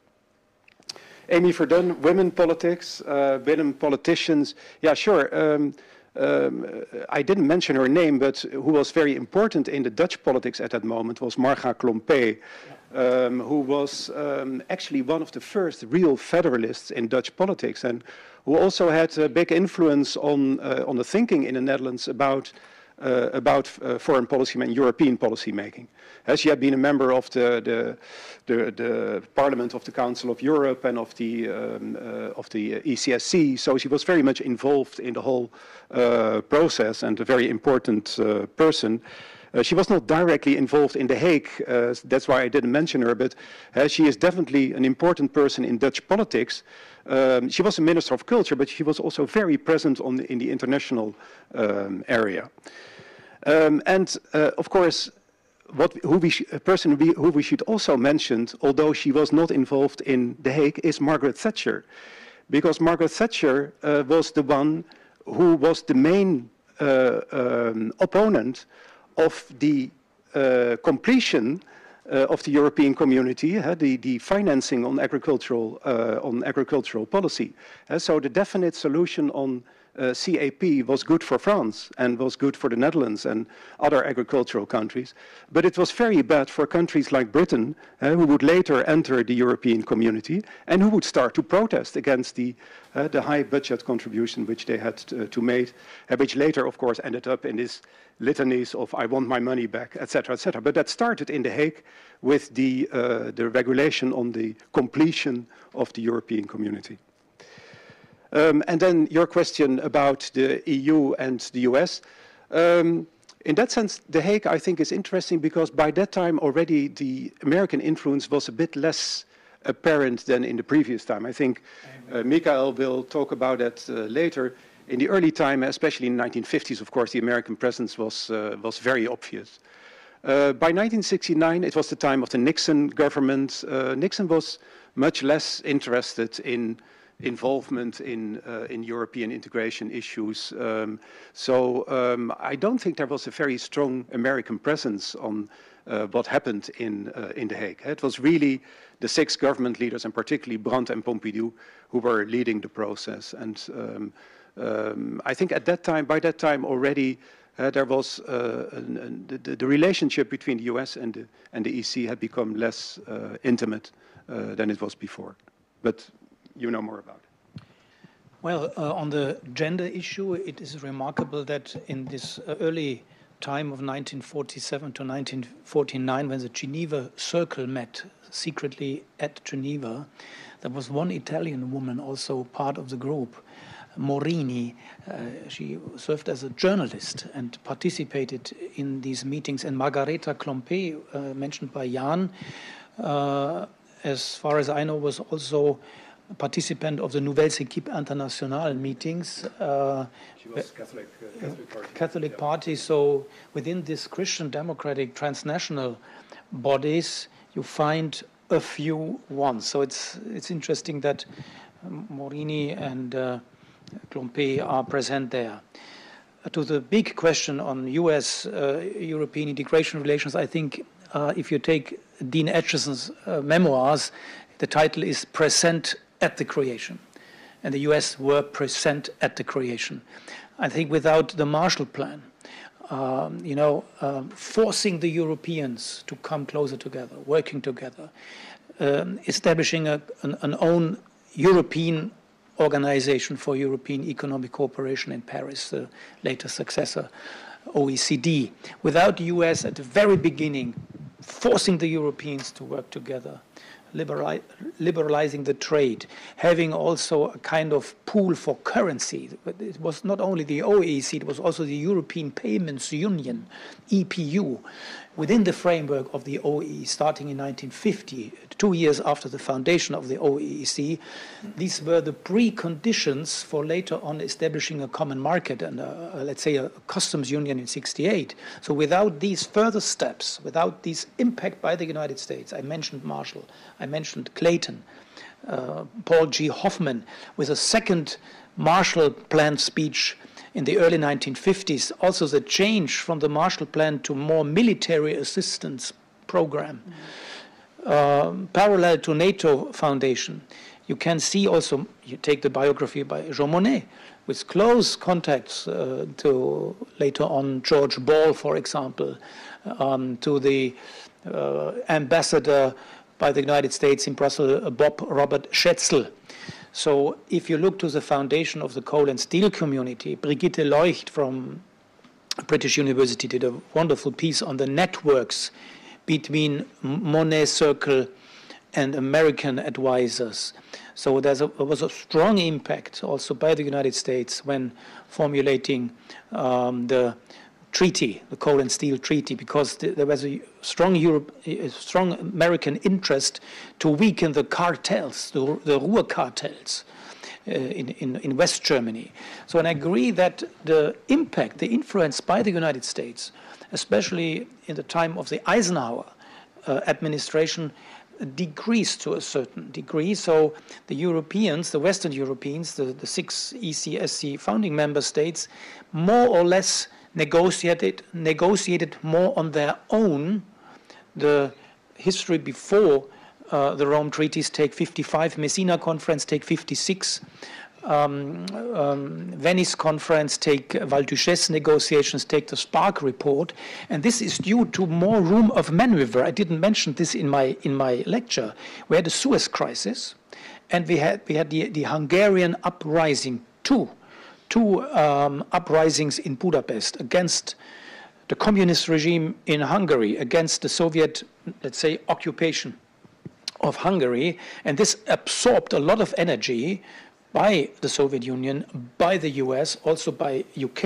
You know, the Suez crisis was a tremendous crisis, and I think this is also one of the backgrounds why Guy Mollet and Konrad Adenauer quickly came together, despite different political camps and political parties, socialist and Christian Democrat, and could take the final decisions in order to prepare the conclusion and the signing of the Rome treaties. So there was, I think, more room of maneuver also, and the US impact was not so strong as in time of negotiating coal and steel community. And you can see that the relations were not so close in 56, 57 than in 50, 51, 52. But the impact of the US for the first time, you know, from initiating the Marshall Plan and then the coal and steel was very strong.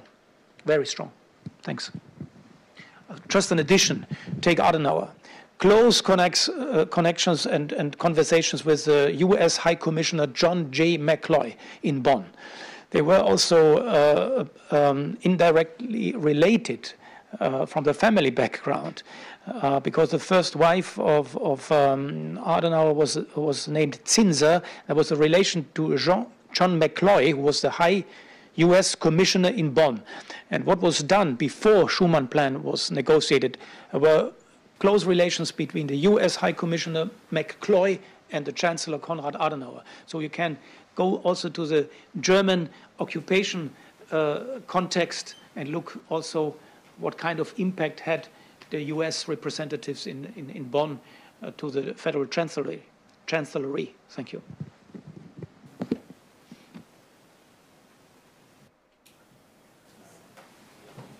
Further question? Yes. I'm the Lithuanian ambassador. Could you elaborate a bit more about the, well, if you can, compare the political process of decision making during the period that you describe and that you discuss, and, well, let's say not today, but 5-10 years ago? That's I mean, the political decision making process these days and the political decision-making process during the period that you discuss.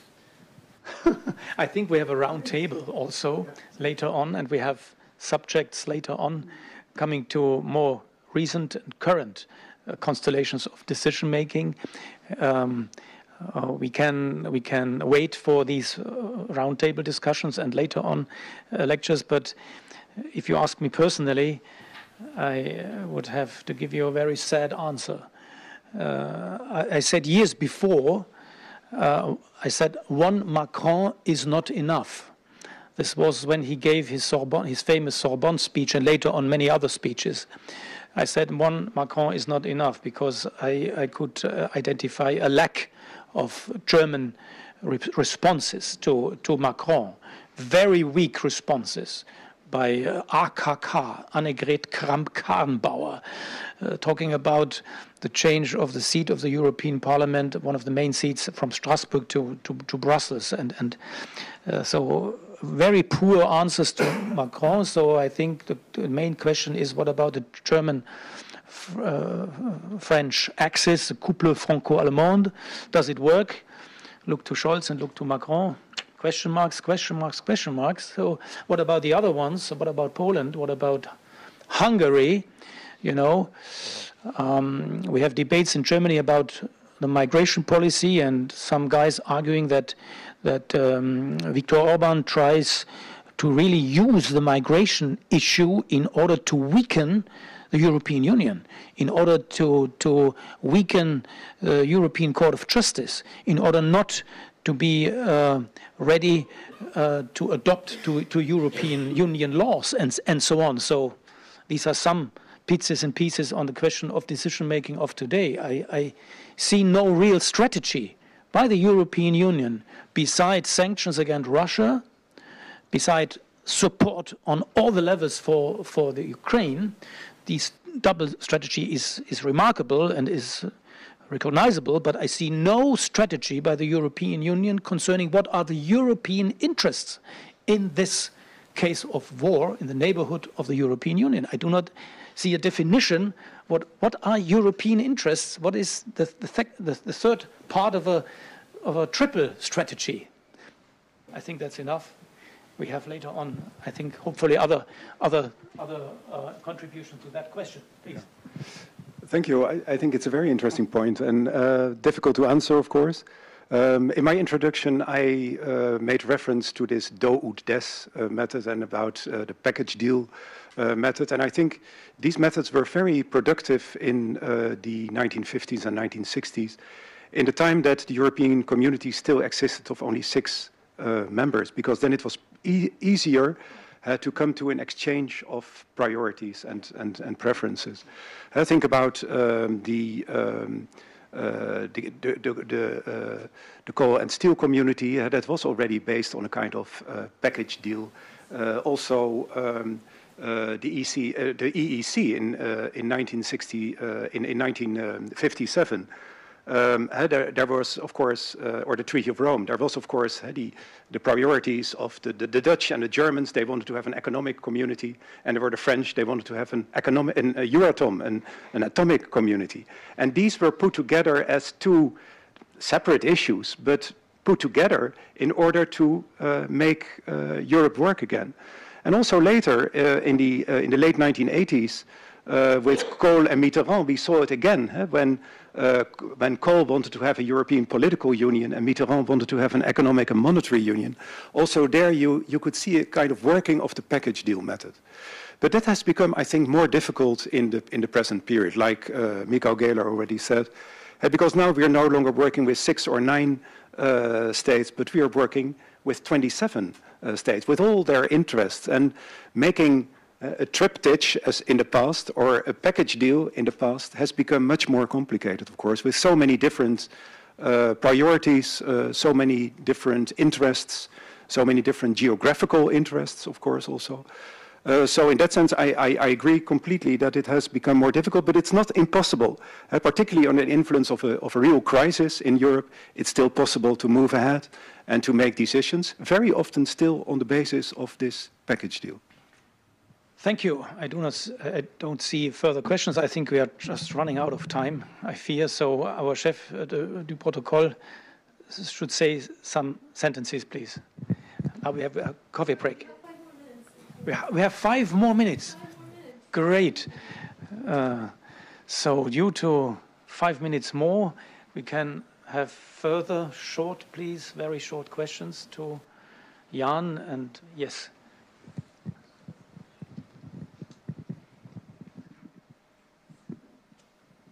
Merci.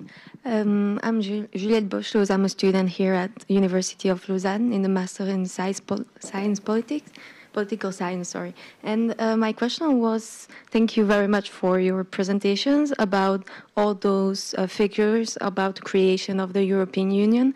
My question was about who are the figures we have to look at today. Thank you.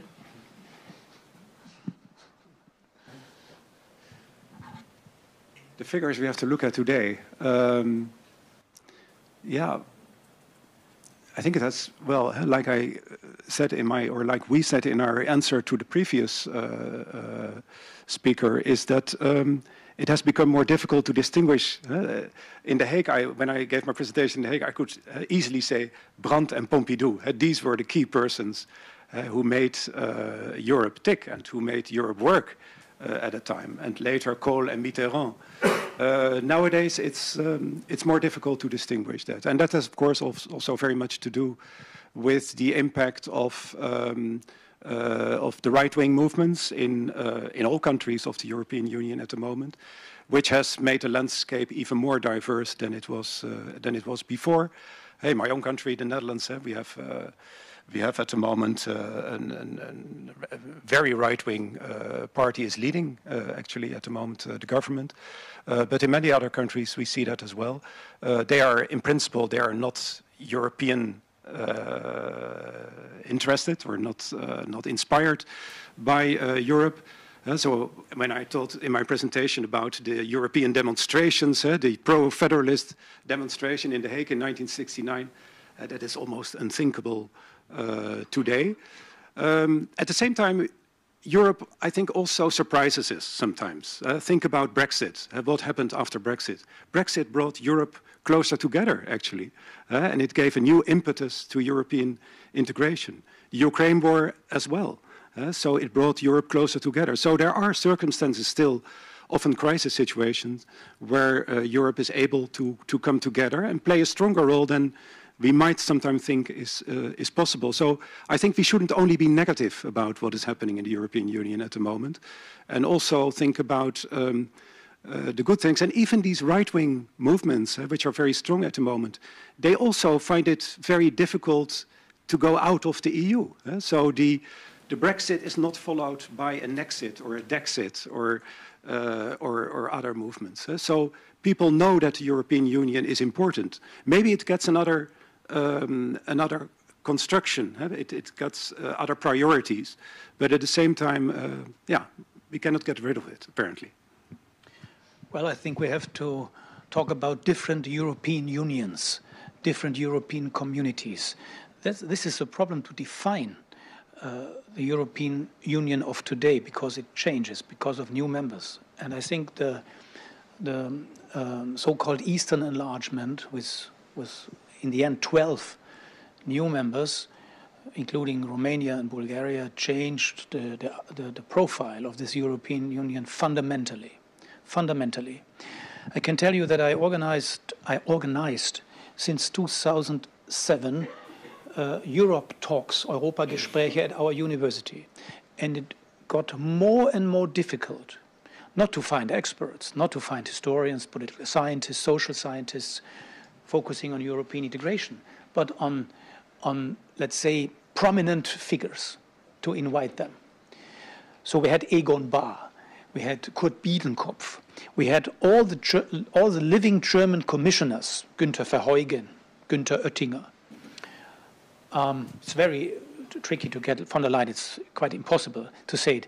Now I reduce that lecture series to Hildesheimer Financial, Economic and Currency Talks, and I invite advisors because they are still living and they are not so well known, like Klaus Regling, like Jürgen Stark. We also got next year Jean-Claude Trichet. He was a prominent man, was a president of the European Central Bank. But what I would like to say, it's more and more difficult to get prominent pro-European politicians. I will give you an example. The Charlemagne Prize every year is organized by a special committee in Aachen.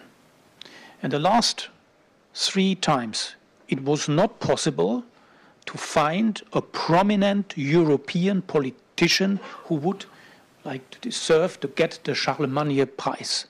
It was first a group of women from Belarus, Tikhanovskaya, for example, with 2 other women living in the exile from Belarus. They got the Charlemagne Prize. The next one was Volodymyr Zelensky. And in this year, it was the highest representative of people of Jewish faith. It was Mr. Goldschmidt. I'm very eager to know who will be the next one.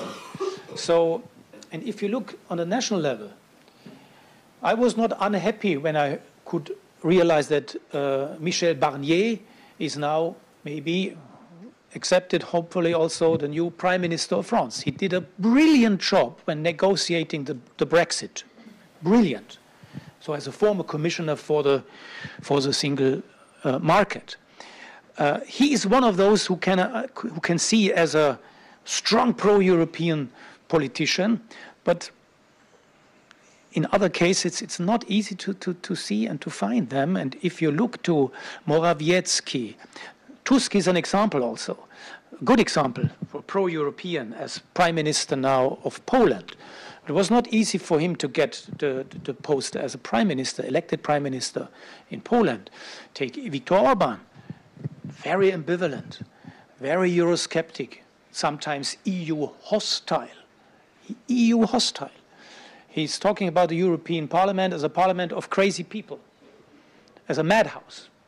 That's his position vis-à-vis the European Parliament. So this is the case of today. We are living in a new phase of renationalization, and we can be happy if this club can be held together. Thank you.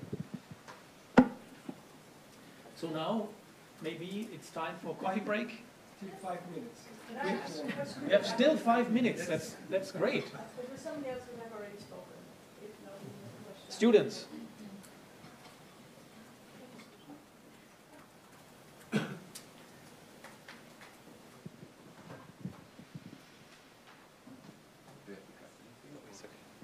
Okay, thank you for the presentations. My name is Noel. I do a PhD here in political science. Since you were speaking about, or of politicians of today and their stance to European Union or European integration, could you elaborate a little bit more on the present German politicians, like, for example, Friedrich Merz or Robert Habeck? Some of them could form the next government, and how would you see their position to European integration? Thank you.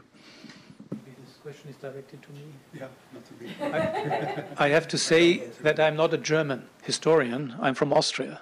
So you can get an outsider perspective, a neutral perspective, because Austria formally is still neutral. Well, relatively. I could hear the speech by Robert Habeck when making his Laudationes to Goldschmidt in Aachen. It was a brilliant lecture. And Habeck is an intellectual. He was a writer.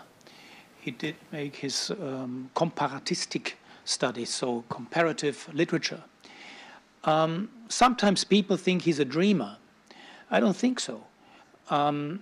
He's doing a very pragmatic job. The problem is that he is Minister for Environment and for Economy. And this is not easy to combine, economy and environmental policy. But he will be the future candidate of the Greens, but the Greens are actually facing a severe crisis because the youth movement of the Greens left the party. And the political leadership also left with Ricarda Lang and Nomit Muripur. So the Greens, from a historical point of view, were not really pro-Europeans. They were against the German unification, and they were against the European Union in the time of Maastricht. But this changed when they joined the European Parliament. It changed totally because they became very supportive pro-Europeans. And I see Baerbock and Habeck and these guys, I see those green politicians in Germany of today in this new approach to support, to enforce the European Union, so very pro-European. Friedrich Merz is not so well known, was also a member of the European Parliament, absolutely pro-European. Well, some French may say but, I say, and also a very pro-transatlantic oriented politician. So what we will see with Friedrich Merz, if he will really get the chancellery, we will have, let's say, in the tradition of Jean Monnet, a very pro-European, integrationist, and also transatlantic politician. The question is it possible to set up a new German government? And as far as the situation is now, I think it will, again, a tripartite coalition with three parties, and it will not be easy for Friedrich Merz to find a solution. He tends to be more ready to work together with the Greens, to more pragmatic Green politicians. You know, the Bavarian CSU politician is totally against coalitions with the Greens, so it will be very difficult to set up a new government, and a much more big problem will be, what about the financial means?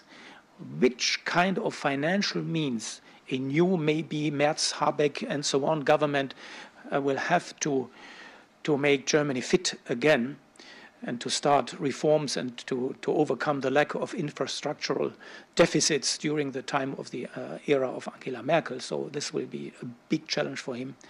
It will be much more difficult for Friedrich Merz in comparison with the time of Merkel. And as Jan said it, Friedrich Merz then will have to cope with 26 other member states. Not to speak about accession negotiations, Ukraine, Moldavia, Georgia. So maybe this is a kind of Quadratur des Kreises. Full stop. Full stop. Many thanks. So, thank you very much.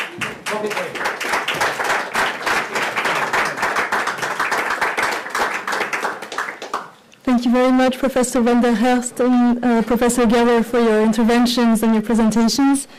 I think I'm very happy you were able to ask all your questions. And if you haven't been able to ask all your questions, we have a coffee break right now with refreshments right outside.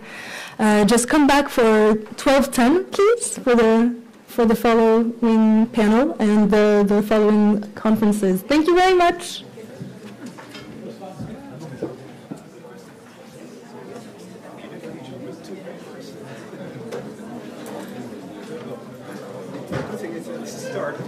Now you can.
Welcome back. I hope you were all able to enjoy your break. We're going to start right away the second panel with Dr. Gilles Grand, who is also director of the foundation, the Jean Monnet Foundation for Europe, and who contributed in a big part, of course, in making this colloquium possible. He's also a teacher of European integration here at the University of Lausanne. Maybe some of you students has had him as your teacher this year or the past year. If you haven't yet, I highly suggest you take his course. It's very interesting. And we also have the pleasure to have Wilfried Lott, who is a professor of history and political science at the Duisburg-Essen University. And so Gilles Grand will be talking about the single European market, while Wilfried Lott will be talking about the Eastern enlargement. And we'll start right away with Gilles Grand. Thank you very much.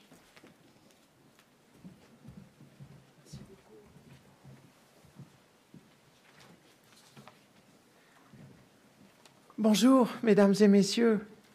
Je suis ravi d'être devant vous et de vous présenter un papier qui a pour titre « L'achèvement du marché intérieur européen, marge de manœuvre et acteurs ». Donc, dans cette contribution, mon idée est de tout d'abord rappeler très synthétiquement en quoi a consisté l'achèvement du marché intérieur qui a été lancé en 1985, puis ensuite d'évoquer les marges de manœuvre externes qui se sont offertes aux communautaires, puis évoquer les acteurs principaux à l'intérieur de la communauté européenne. En 4 parties, d'abord la Commission européenne, puis le duo franco-allemand, puis les autres États membres, puis enfin des acteurs divers, ce qui me permettra de conclure par quelques éléments qui feront ressortir, je crois, la grande complexité des phénomènes à l'œuvre. Donc je commence avec l'achèvement du marché intérieur européen.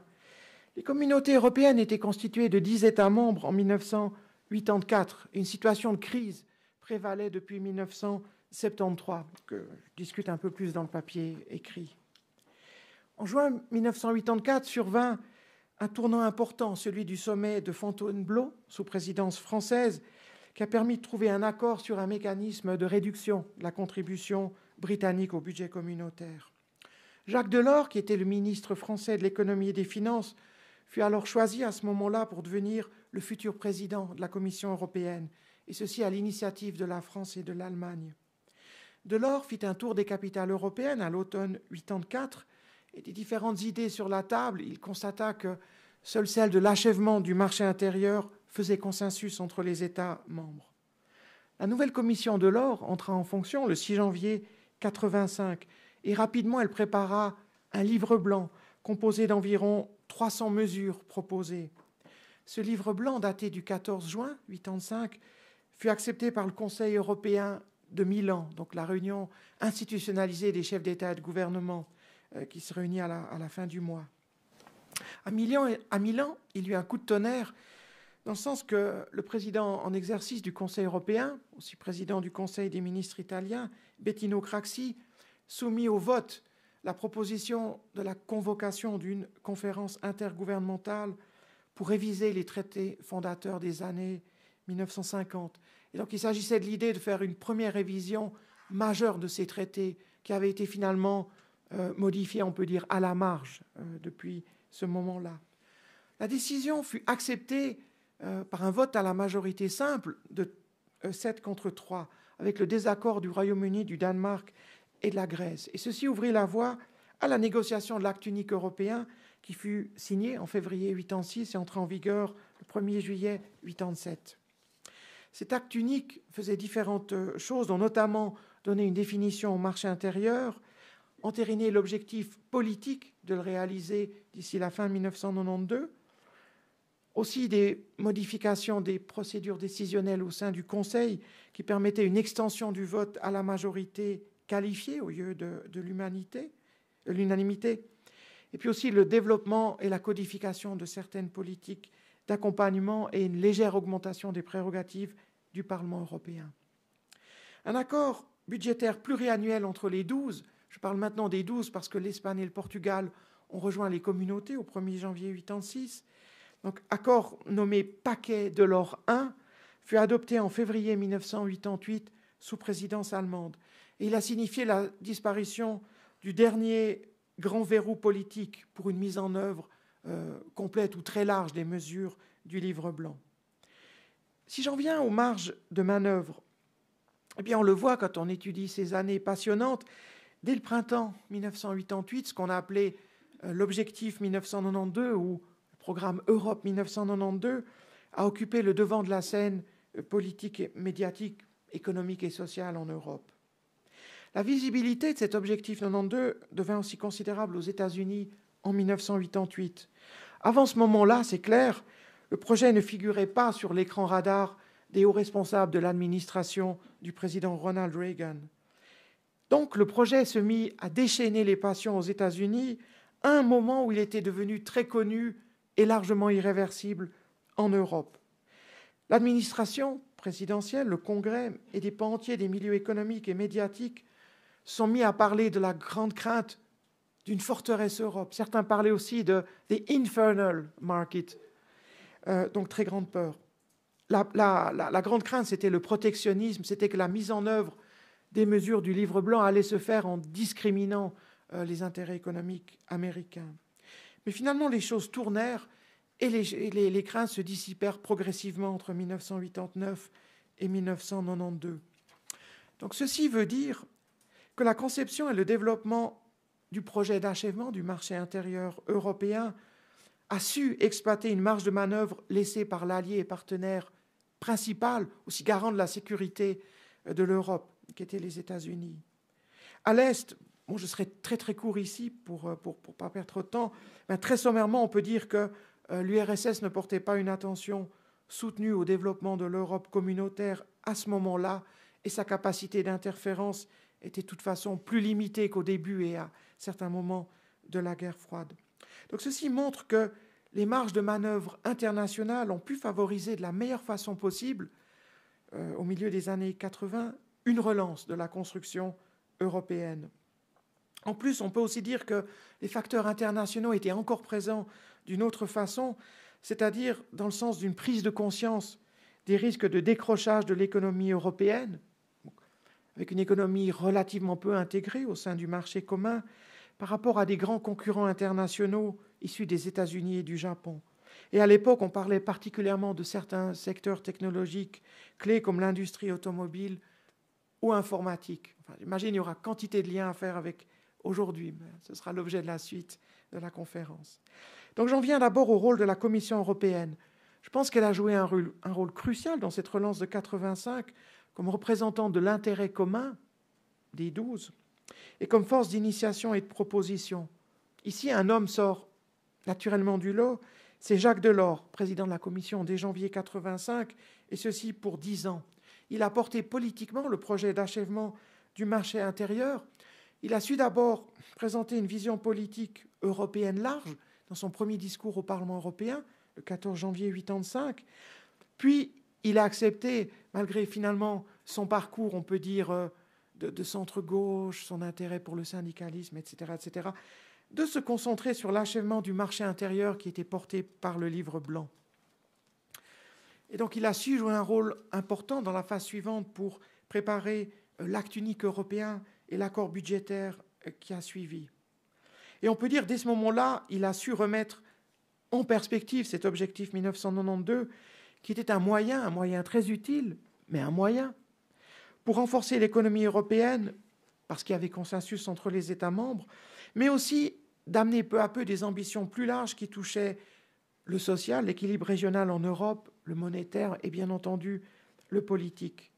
Et ce faisant, Jacques Delors a pu s'appuyer sur un cabinet remarquable, dirigé et largement constitué par Pascal Lamy, qui avait été son ancien élève et déjà membre de son cabinet au ministère de l'économie et des finances.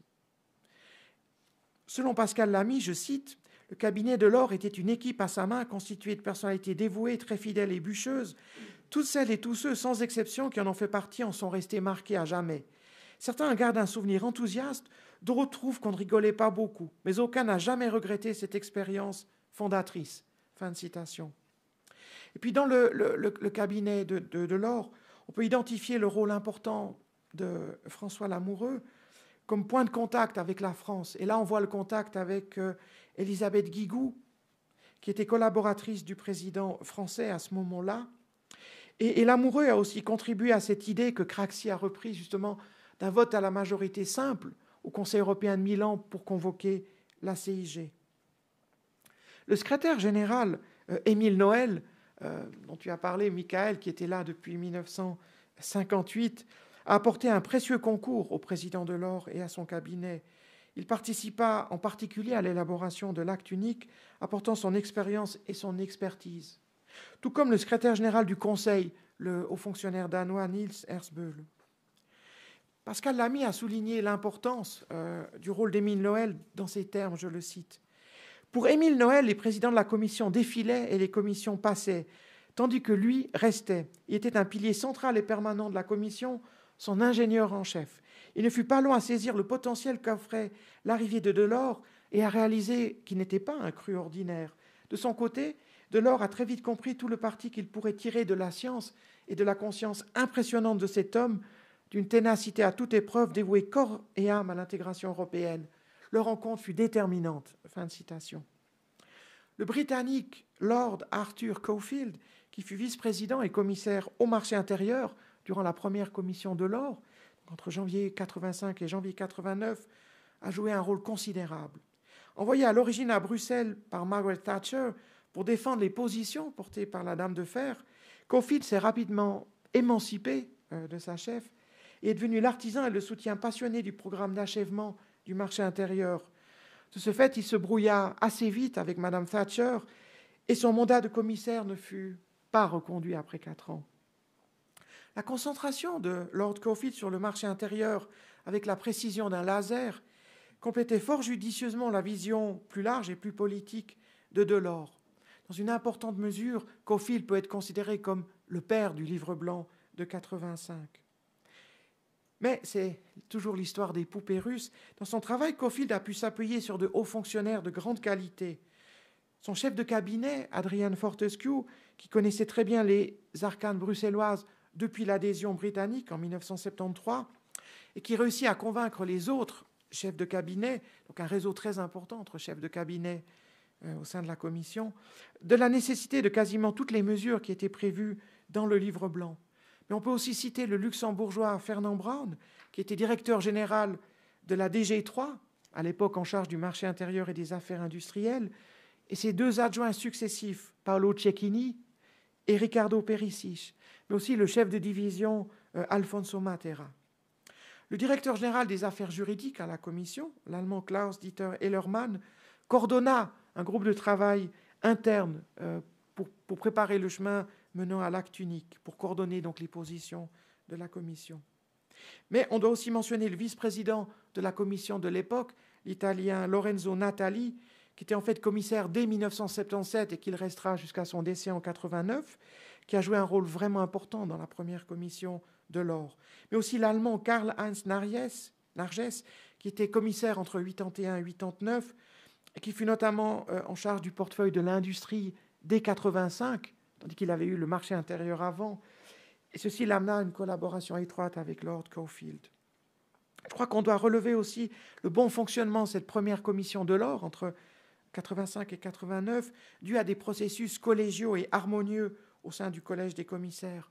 Il faut aussi rappeler qu'à l'époque, le président de la commission n'était officiellement qu'un primus inter pares, et que cette situation a commencé à évoluer progressivement à partir du traité de Maastricht avec les révisions successives de traités. Si on faisait lien avec aujourd'hui, on n'a plus vraiment l'impression que la commission est collégiale. Vraiment, la présidente se détache clairement.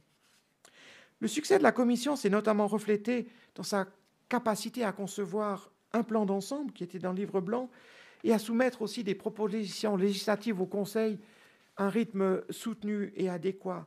Et en fait, dans les premières années du programme, c'est la performance du Conseil qui a été particulièrement décevante. Et le Conseil a accéléré le tempo par la suite. Ce qui fait que les institutions européennes étaient toujours borderline dans le temps pour la mise en œuvre de cet objectif 1992. Du côté du duo franco-allemand, évidemment, on pense tout de suite au président de la République française, François Mitterrand, et au chancelier fédéral allemand, Helmut Kohl. Ils ont joué un rôle déterminant dans les progrès de la construction européenne, même bien au-delà de mon sujet. C'est drôle, a priori, il ne semblait pas y avoir beaucoup de points communs entre le socialiste français et le chrétien-démocrate allemand, mais ils se sont trouvés. C'est un des miracles de l'histoire. Tous les deux humanistes, pétris d'histoire, convaincus aussi que la construction européenne apportait la garantie d'une paix durable en Europe et correspondait à l'intérêt national ultime de leur pays. Ce sont Mitterrand et Kohl qui ont pris l'initiative de faire nommer Jacques Delors comme président de la Commission européenne, même si à l'époque il fallait encore l'unanimité des États membres pour le faire, qui ont pesé de tout leur poids, investi tout leur capital politique en faveur de l'achèvement du marché intérieur, de l'acte unique et de l'accord budgétaire de 88, tout comme ils avaient déjà été actifs pour l'accord budgétaire de 84. Évidemment, Mitterrand et Kohl n'étaient pas seuls non plus. Leurs ministres des Affaires étrangères respectifs, donc Roland Dumas et Hans-Dietrich Genscher, se sont très bien entendus dans leurs rôles respectifs et ont aussi œuvré puissamment à cette relance communautaire. Je pense que la grande différence entre eux, c'est que Roland Dumas était quelqu'un qui devait politiquement tout à Mitterrand, tandis que Hans-Dietrich Genscher était le partenaire de coalition indispensable de Kohl. Lui qui avait abandonné l'accord avec le SPD en 1982 et provoqué effectivement la motion de défiance constructive et le changement de chancelier. Dès le mois de mars 1986, il faut aussi se rappeler que la France est entrée dans sa première période de cohabitation de la Ve République, conduisant le gaulliste Jacques Chirac à l'hôtel de Matignon. Et Chirac joue un rôle important dans la ratification de l'acte unique en France. Parmi les hauts fonctionnaires de l'époque, il y a les noms de Jacques Attali en France, qui était conseiller spécial du président de la République, et d'Horst Telschik en République fédérale, qui était directeur ministériel, chef du département Relations extérieures interallemandes, politique de développement et sécurité extérieure à la chancellerie fédérale à Bonn, qui ont collaboré étroitement et qui ont par exemple préparé le volet politique du futur acte unique. Évidemment, nous avons le grand privilège aujourd'hui et demain d'avoir l'ambassadeur Joachim Bitterlich parmi nous, qui présentera une communication cet après-midi et qui interviendra lors de la table ronde. Et nous savons évidemment que vous étiez auprès du ministre Genscher entre 1985 et 1987, puis après à la chancellerie fédérale. Et ce sera vraiment extrêmement enrichissant de vous entendre plus tard à ce sujet. Lors d'une discussion à fin mai 1984 entre Mitterrand et Kohl, rapportée par Jacques Attali dans ses verbatims, il y a des propos assez incroyables. Donc je cite maintenant. François Mitterrand: il faut éviter de dire que nous dirigeons l'Europe à deux. Helmut Kohl, vous avez raison. Si nous sommes soupçonnés de cela, alors c'est la fin. François Mitterrand, nous avons un rôle dominant, mais il ne faut jamais rien imposer. Être modeste. Fin de citation. Et plus tard, Helmut Kohl a écrit dans ses mémoires, je cite, « Mitterrand et moi, nous comprenions comme le moteur de la CE. Notre volonté de tirer ensemble dans la même direction était une véritable chance pour la communauté. La condition préalable à cette coopération intensive était la confiance mutuelle. » Fin de citation. Margaret Thatcher est allée dans le même sens dans ses mémoires, mais avec un regard très critique. Je la cite. Un bloc franco-allemand, poursuivant ses propres desseins, avait émergé à nouveau pour prendre la direction de la communauté. Fin de citation. Mais entre-temps, ce qui rajoute de la complexité, Jacques Delors s'est exprimé en défaveur de l'argument selon lequel, finalement, il suffisait de l'impulsion franco-allemande pour que les choses se fassent. Pour lui, les choses sont beaucoup plus complexes. Dans ces mots, je le cite, « Lorsqu'on affirme encore aujourd'hui que sans initiative du tandem franco-allemand, rien n'avance en Europe, je réponds que c'est beaucoup moins simple. » Donc, ces mémoires datent de 2004, juste pour situer la chose. Donc, Delors poursuit, « On ne comprend rien à la construction européenne si on ne tient pas compte du rôle joué par chaque pays, du plus petit jusqu'au plus grand. » Fin de citation. Donc, ça m'amène naturellement ensuite à me pencher sur les autres États membres, ce qui amène à une complexification du jeu des acteurs. Et c'est clair, plus on creuse, plus la complexité émerge. Mais je pense que c'est la nature même de notre monde d'être ainsi fait. Et ça va sûrement dans le sens aussi historique des développements, élargissements, approfondissements des communautés européennes. En histoire, évidemment, et plus largement dans les sciences humaines, on ne peut pas faire d'analyse contrefactuelle en laboratoire et tester toute une série de scénarios hypothétiques. Nous avons un seul monde, mais qui est déjà infiniment complexe, et tout ce qu'on peut, c'est tenter de l'appréhender le mieux possible, sans avoir vraiment des antimondes crédibles. les décisions nationales relatives à la signature puis à la ratification de l'acte unique montrent qu'il y avait en fin de compte un consensus entre les 12 États membres des communautés de l'époque. Ce consensus prolongeait naturellement les consultations de Delors à l'automne 1984, tout comme il prolongeait aussi le consensus autour du livre blanc et du rapport Dodge, qui avait été élaboré par un comité avec les représentants des chefs d'État de gouvernement, aussi le représentant du président de la Commission. Ce comité était présidé par le sénateur irlandais James Dodge, d'où le nom du comité. Le manque de consensus entre États membres s'était exprimé au moment de la convocation de la CIG à Milan fin juin 1985, puisque, je l'avais dit, le Danemark, la Grèce et le Royaume-Uni avaient voté contre. Mais la détermination de leurs partenaires à vouloir aller de l'avant, en particulier celle du duo franco-allemand, a eu raison de ces atermoiements.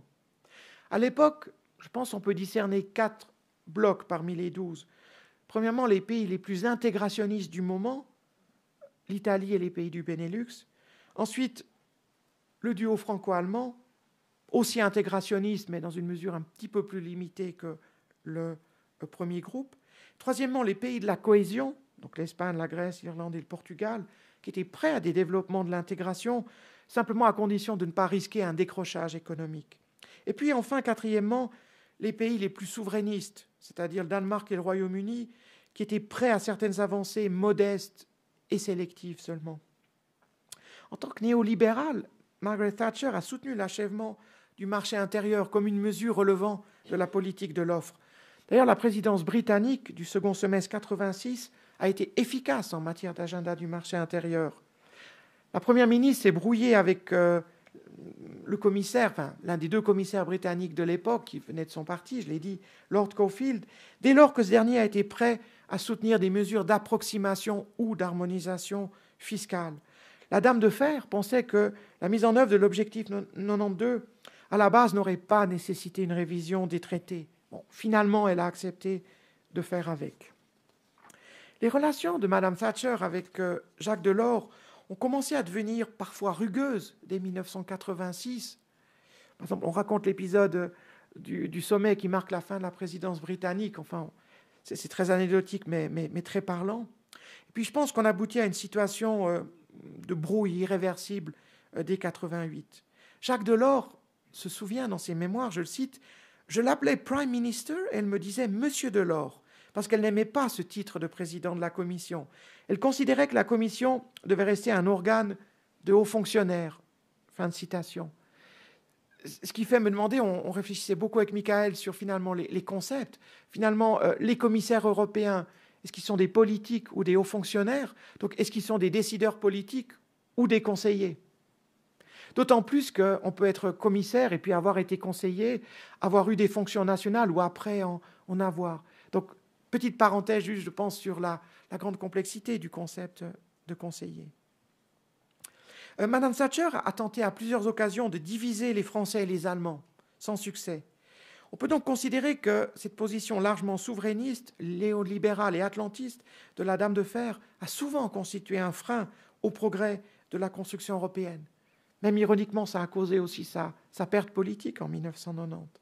Cependant, le marché intérieur a représenté une exception de taille. C'est probablement son adhésion à cet objectif 1992 et sa crainte d'être marginalisé par le duo franco-allemand qui explique le mieux sa position dans ces années pivot 84 à 88. Mais il faut élargir le champ. Les dirigeants nationaux sensibles à la construction européenne se trouvaient aussi à l'époque au pouvoir dans la grande majorité des États membres.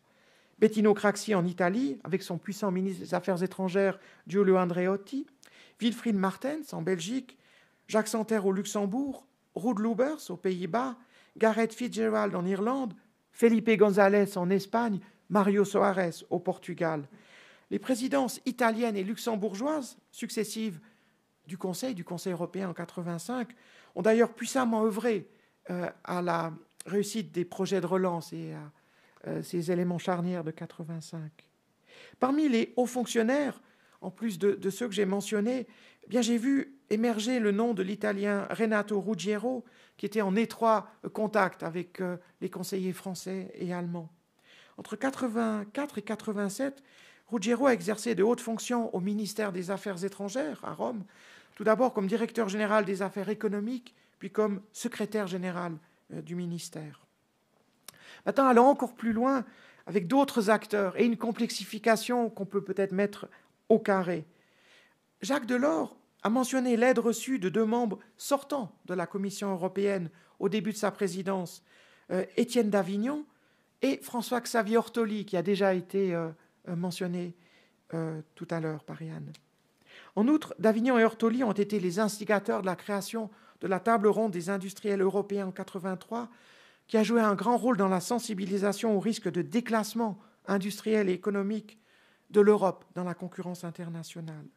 Les leaders de cette table ronde étaient 2 grands patrons d'entreprise, Pierre Gillenhammer, directeur général de Volvo, et Wiese Dekker, président de Philips. D'ailleurs, un texte de Dekker est paru au début de l'année 85 qui s'appelait Europe 1990 et qui préconisait un achèvement du marché intérieur en 5 ans. Ça ne s'est pas fait ainsi parce que le délai a finalement été jugé irréaliste et trop court.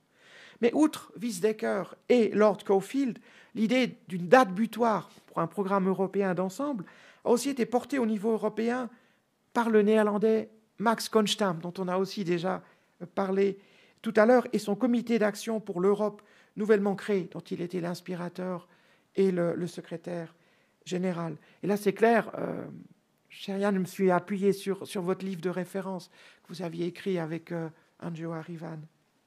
Et donc, Constam, il fut aussi un proche collaborateur de Jean Monnet, par exemple le vice-président de son comité d'action, et il fut après le premier président de l'Institut de Florence, comme cela a été relevé. Et donc, Constam a imaginé cette idée d'inclure l'achèvement du marché intérieur dans un cadre temporel connu de tous et déterminé à l'avance, ce qui deviendra l'objectif 1992. Et Constam et son comité d'action, ce qui est intéressant, juste pour faire un lien, c'est que j'ai compris qu'il y a maintenant des réflexions pour créer un 3e comité d'action à Bruxelles. Donc, voilà un petit clin d'œil à l'actualité présente. Donc, ce 2e comité et Constam ont exercé un lobbying informel et efficace, surtout au travers de conversations pour promouvoir au cours du premier semestre 85 l'achèvement du marché intérieur, l'idée de développer une politique technologique commune et puis aussi le renforcement du système monétaire européen dont le lancement a été évoqué ce matin.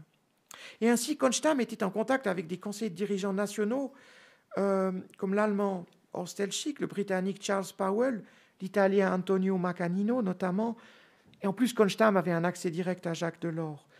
Le comité d'action pour l'Europe, le second comité, semble aussi avoir eu au second semestre 85 une influence sur les discussions quant à la modification des procédures décisionnelles qui allaient être intégrées dans l'acte unique et allaient rendre vraiment faisable la mise en œuvre des mesures du livre blanc. Je crois qu'il convient évidemment aussi de mentionner le nom d'Altiero Spinelli, le héros fédéraliste, l'ancien commissaire européen entre 70 et 76, qui allait ensuite siéger au Parlement européen jusqu'à sa mort en 1986.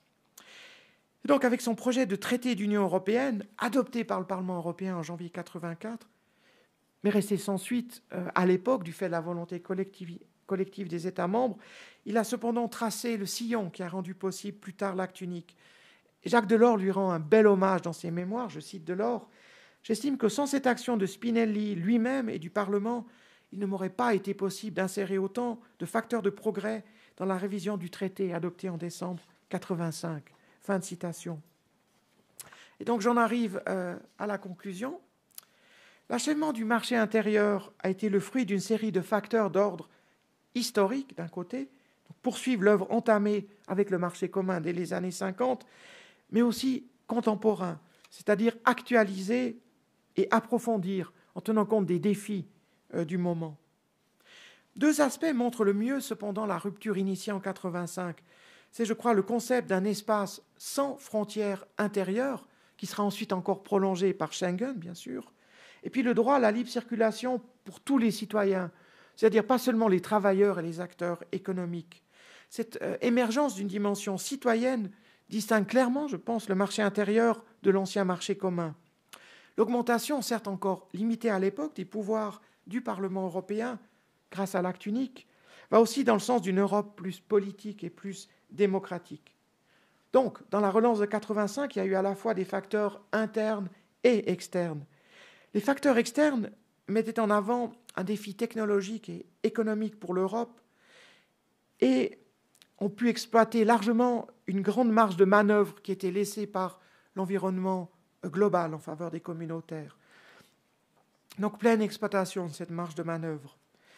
La dimension largement consensuelle du projet d'achèvement du marché intérieur, à une époque aussi où la dérégulation économique, les politiques de l'offre étaient très en vogue, a rendu sa mise en œuvre plus facile.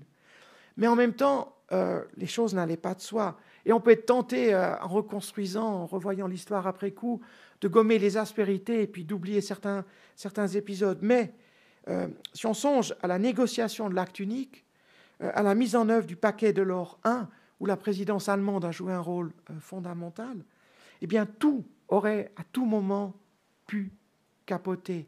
Donc ce n'est pas parce que les conditions cadres, les forces structurelles étaient positives que le succès allait venir. Et ça me convainc dans une certitude que j'ai de plus en plus quand je vieillis, c'est que les hommes et les femmes comptent, les personnes comptent, les acteurs comptent. On ne parle pas seulement d'une histoire avec finalement des espèces de grandes forces structurelles obscures qui dépassent les individualités. Et je pense que c'est aussi important pour la réflexion contemporaine d'en revenir toujours aux femmes et aux hommes. La mise en œuvre ensuite de ce livre blanc, avec toutes ces propositions mises sur la table, discutées au Parlement, au Conseil, etc., enfin, a été un travail de bénédictin et c'est très souvent attaqué à des carrés bien protégés. Donc il y a eu beaucoup de craintes, il y a eu des oppositions sectorielles dans l'Europe des 12 et à l'extérieur, comme j'ai parlé du cas américain. Je pense que le génie de ce programme d'Europe 1992 a été de marier tous ces facteurs, les facteurs historiques et contemporains, internes et externes. Et vraiment, comme je le disais, on n'est pas dans une histoire interpersonnelle. Et je pense qu'il y a l'action de 3 hommes d'État qui se détachent à cette période. Et j'en suis convaincu, on va encore parler d'eux par la suite, parce que leur action fondamentale ne s'est pas limitée à cette relance du marché intérieur. Bien évidemment, François Mitterrand, Helmut Kohl et Jacques Delors. D'ailleurs, on pourrait le dire, c'est drôle, après Jean Monnet, Kohl et Delors ont été les 2 citoyens d'honneur de l'Europe identifiés par la suite par le Conseil européen et qui ont eu un rôle considérable dans le projet d'Europe monétaire qui a suivi. Mais, il y a toujours un nombre bien plus important d'acteurs, comme j'ai essayé seulement de commencer à le montrer. Évidemment que ma recherche, elle aurait pu être étendue, j'aurais peut-être pu déserter la Fondation 6 mois, 1 année, aller dans des fonds d'archives, apprendre des autres langues, aller plus loin. Donc, c'est vraiment un travail sans fin qu'on peut toujours étendre. Et ce réseau d'acteurs et de conseillers au sens large, vraiment, il compte, c'est clair, des dizaines et des dizaines et des dizaines d'acteurs. Et donc, je pense que aussi ce colloque peut jouer le rôle, finalement, d'ouvrir des pistes et d'amener à des recherches futures. Voilà, merci beaucoup de votre attention.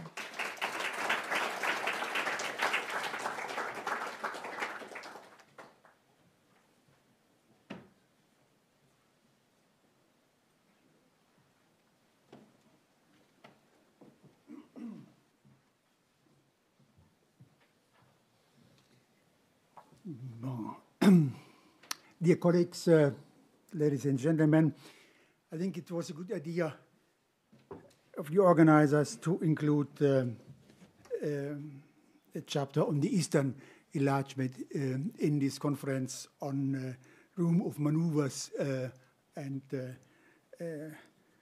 people behind the scenes, because we are confronted, we will be confronted with a new series of accession to the European Union in the forthcoming years, and people involved in the enlargement after the fall of the wall are no longer in office. So it's a question how they succeeded with this first big enlargement. For a long time, enlargement towards the East was not very welcome among the existing Union. The membership of numerous formerly communist states constituted a threat owing to competition from cheaper products and labor, transfer of production to countries with lower wage levels, as well as massive increases in expenditure for agricultural policy and structural improvements of the reduction of such expenditures, or even their transfer to the countries of Eastern and Southeastern Europe. In June 1991, French President François Mitterrand said that it would take decades until membership in the community would be possible for these countries. If you hear this, you may think it's Viktor Orban speaking about the accession of Ukraine. But no, it was French President Mitterrand who talked about decades. The association agreements that the EU had completed between 1991 and 1995 explicitly included the proviso that these agreements would not predetermine later entry into the Union. Of course, the governments of the associated countries had quickly declared that they could not be satisfied with more association over the long term. They were supported in this by the German government, at this time still government under the chancellorship of Helmut Kohl, which had an active interest in the establishment of stable and prosperous democracy to the east of Germany. The British and the Danish government pushed even more strongly for the quickest possible accession of the associated countries, not least because they saw in eastward expansion a possibility to slowing down the process of supranationality in the Union. The hesitant governments of Western and Southern Europe ultimately could not close their minds to the demands for stabilizing the Eastern European region. Thus, after repeated plaidoyers by the Commission and the European Council in Copenhagen in June 1993, agreed to a declaration that future cooperation with the associated countries is to be coordinated with a no established goal of membership. At the same time, criteria were set down that would have to be met if the desire for entry were to be granted. Stable democratic order, and rule of law, functioning market economy, economic competitiveness, willingness to accept the acquis communautaire and the political objectives of the Union in full, as well as the existing Union's capacity to accept new members. However, the material preparation strategy could only be partially implemented through further measures to facilitate trade and promote investment. Intensive pressure from the German Chancellor was once again needed for the European Council of December 1995 in Madrid to hold out a concrete data for the beginning of the conference on reform, for the beginning of the entry negotiations. It was said that the beginning should take place 6 months after the conclusion of the government conference on the reform of the Maastricht Treaty, that is, at the beginning of the year 1998. However, the only countries that received a firm commitment to the opening of negotiations at that time were the Mediterranean states, Cyprus and Malta. In accordance with the prevailing trend among governments, the Commission, led by Jacques Santer at this time, decided to seek entry dates that varied according to the developmental level of the applicants and to organize the entry process so that the Union would not be faced with any additional financial requirements.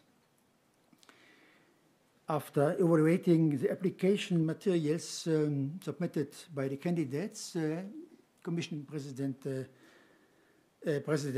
Santa came to the conclusion that along with Cyprus, Malta had withdrawn its candidacy, along with Cyprus, entry negotiations should initially begin only with Poland, Hungary, and the Czech Republic. However, the German, the British, and the Dutch commissioners called for including, for political reasons, at least one Baltic state and one country from the former Yugoslavia. So, in the report Agenda 2000 that was presented by the Commission in July 1997, the start of negotiations with Estonia and Slovenia was also recommended.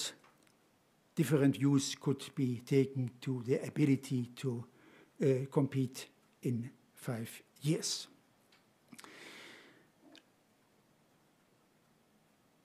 Then it was the experience of the Kosovo War that led to a shift of emphasis in the expansion strategy. It was especially German Foreign Minister Joschka Fischer and Chancellor Gerhard Schröder who envisaged more clearly the dimension of security and stability in expansion. This led them to see expansion on the area of the former Yugoslavia as a more urgent task, and they also developed new arguments for the inclusion of Turkey. In the autumn of 1998, in its first progress report on developments in the candidate countries, the Commission found that there had been significant progress on the political criteria for entry among the candidates of the second rank. This resulted in an orientation towards negotiations with all the other candidates. Encouraged by this conclusion and by the attitude of the German government, the new Commission President Romano Prodi decided to make the opening the focal point of his commission, and so he set up a separate general directorate for expansion with broad responsibility. He entrusted that function in the commission to Fischer's deputy Günther Verheugen, and after further review of the situation in the candidate countries and assessment of the political conditions,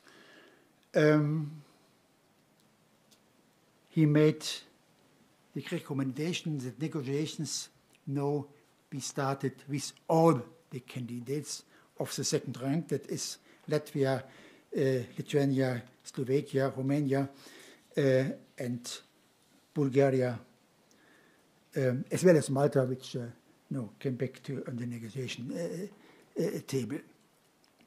Decision in this effect was made at the council meeting in Helsinki on 10 and 11 December 1999. This decision did not imply giving up the strategy of differentiation,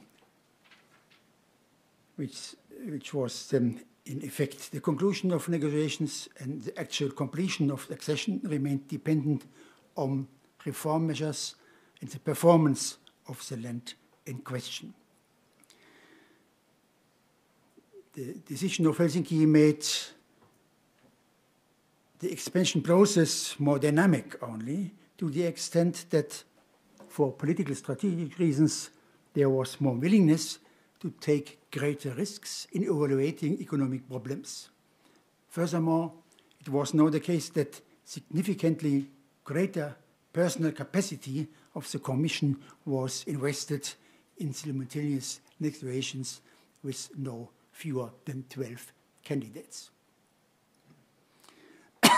As no expansion of the designed financial resources was linked to the extension of accession negotiations to 6 further candidate countries, countries of the first negotiation group reacted to the increased competition with something less than enthusiasm.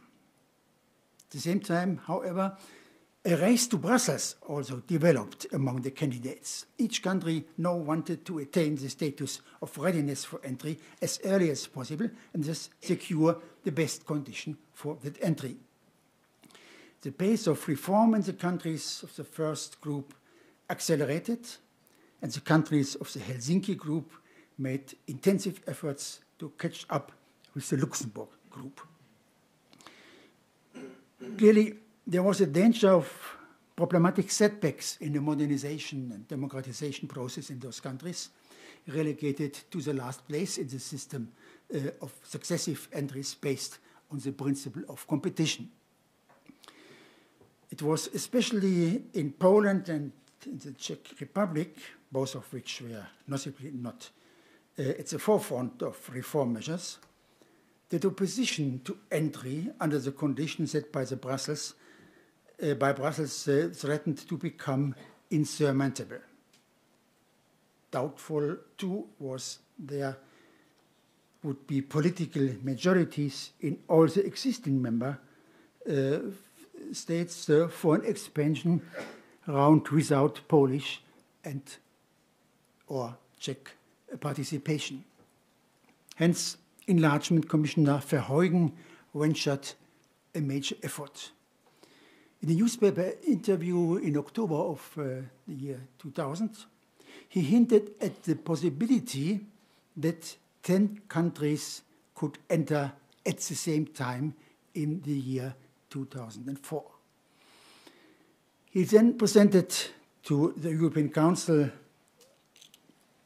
in Nice a roadmap for further accession negotiations that divided the various negotiation chapters among the next 3 council presidencies and envisioned a conclusion of talks at the end of 2002.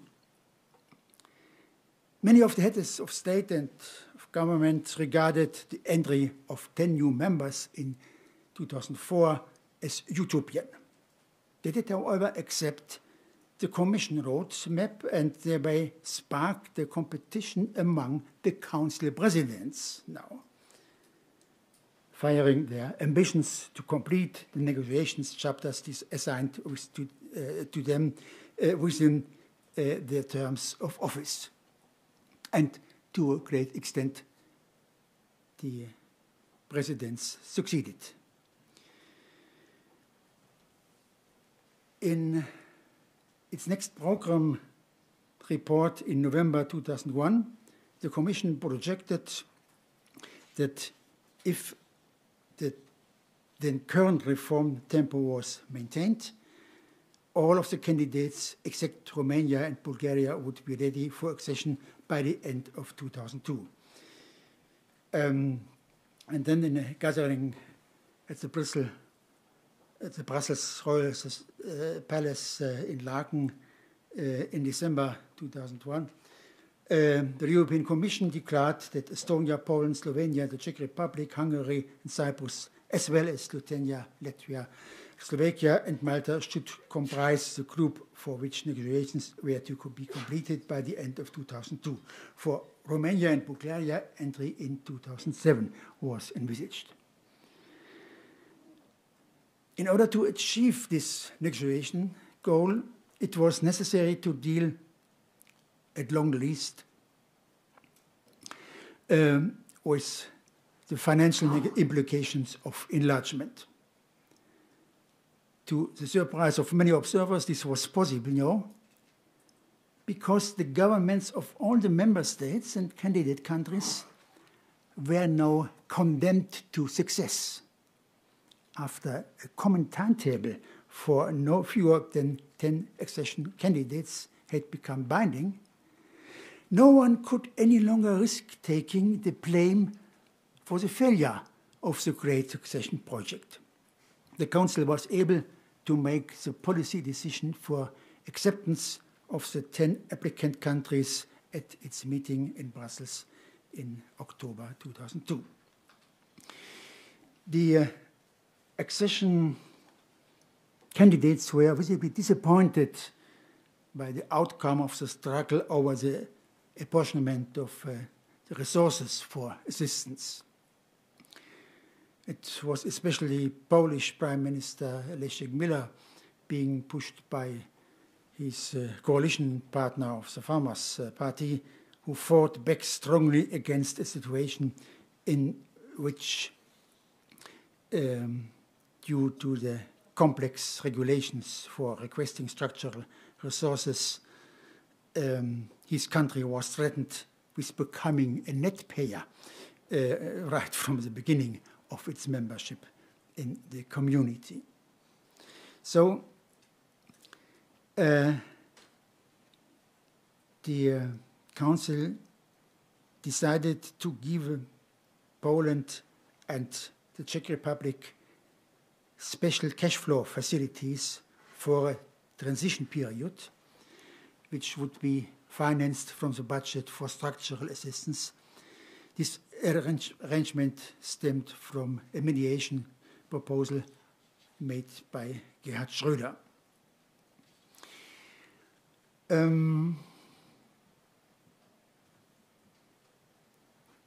This shifting of structural assistance into consumption was problematic in regard to the success of the integration process in the former planned economies.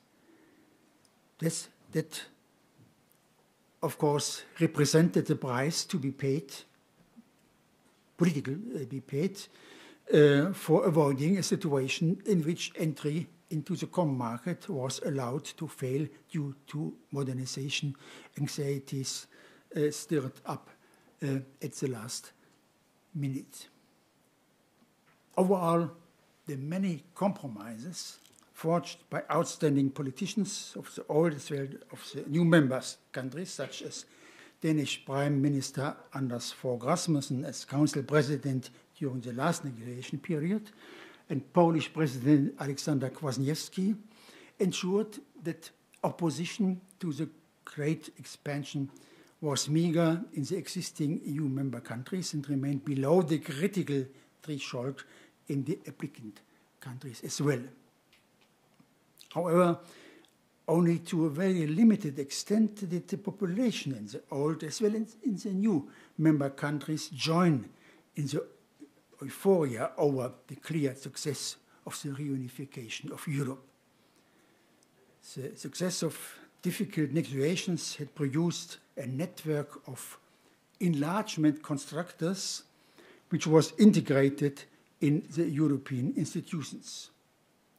However, at home, it was too seldom recognized that the path into the European community contributed significantly to the stabilizing an order based on democracy and the rule of law, and to promoting prosperity in the post-communist countries. Instead, there lingered diffuse anxieties in the older member countries over the low wage competition in the employment market, unforeseeable funding commitments, and a union of 25 or even 27 members becoming to be ungovernable.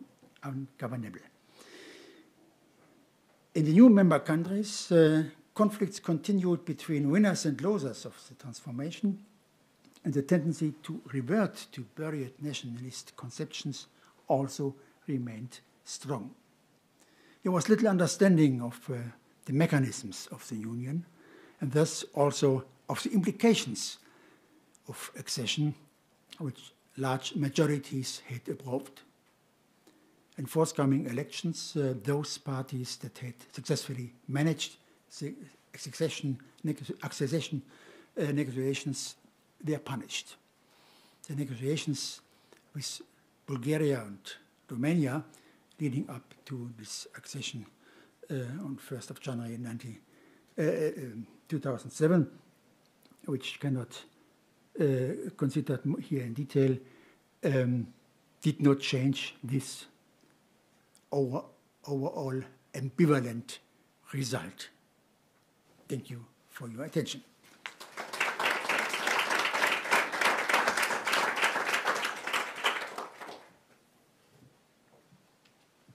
Thank you very much. Can you hear me? Yes, you can. Thank you very much, Professor Lott. It was a very interesting conferences, both of them. Since we don't have that much time left for questions, I suggest that we start with questions from the public. And if the public doesn't have any questions, then I have a few prepared for both of you. So, any questions?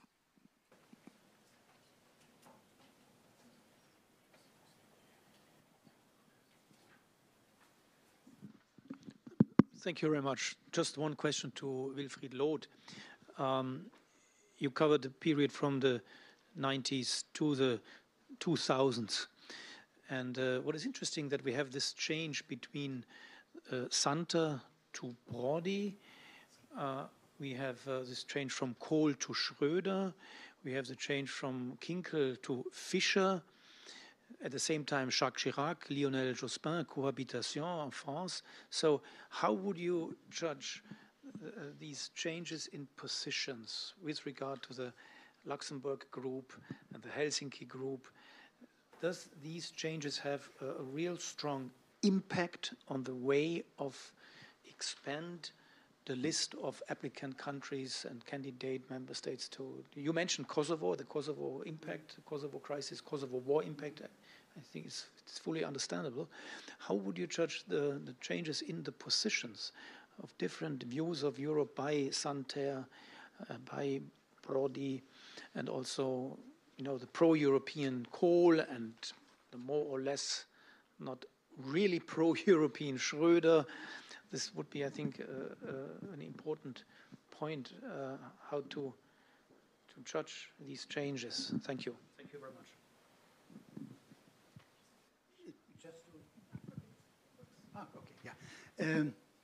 There are two different things. First, on Santer and Prodi. Santer acted, Santer as former Luxembourg Prime Minister has not much of power of his own. He acted as a kind of mediator between the very, very different positions of the member governments I had mentioned. So he was able to find compromises, to proceed, but to proceed only very slowly, very slowly. And the whole difference to Prodi is that for Prodi, at least former prime minister of a big member state, and with the support by the German government, decided to focus all his activities on this question of Eastern enlargement. So for Prodi, this was a priority, and then it was a fundamental strategic decision to create a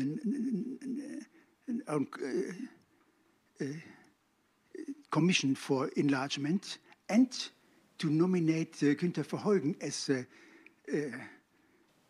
commissioner for these questions. As I said, the former deputy of Joschka Fischer in the German Foreign Office.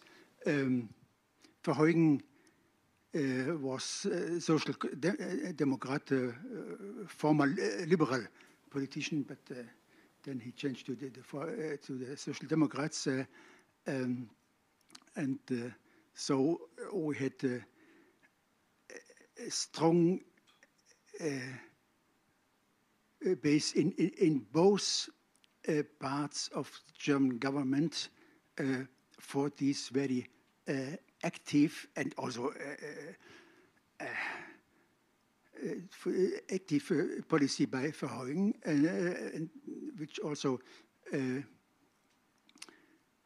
implied a lot of risks. He could fail with initiatives, and he managed to be successful.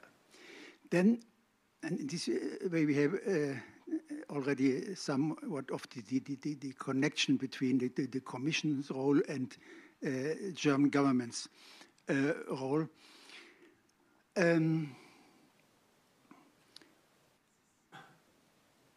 Helmut Kohl could not act as in former times in cooperation with the French president, so this method didn't work any longer, at least for this question.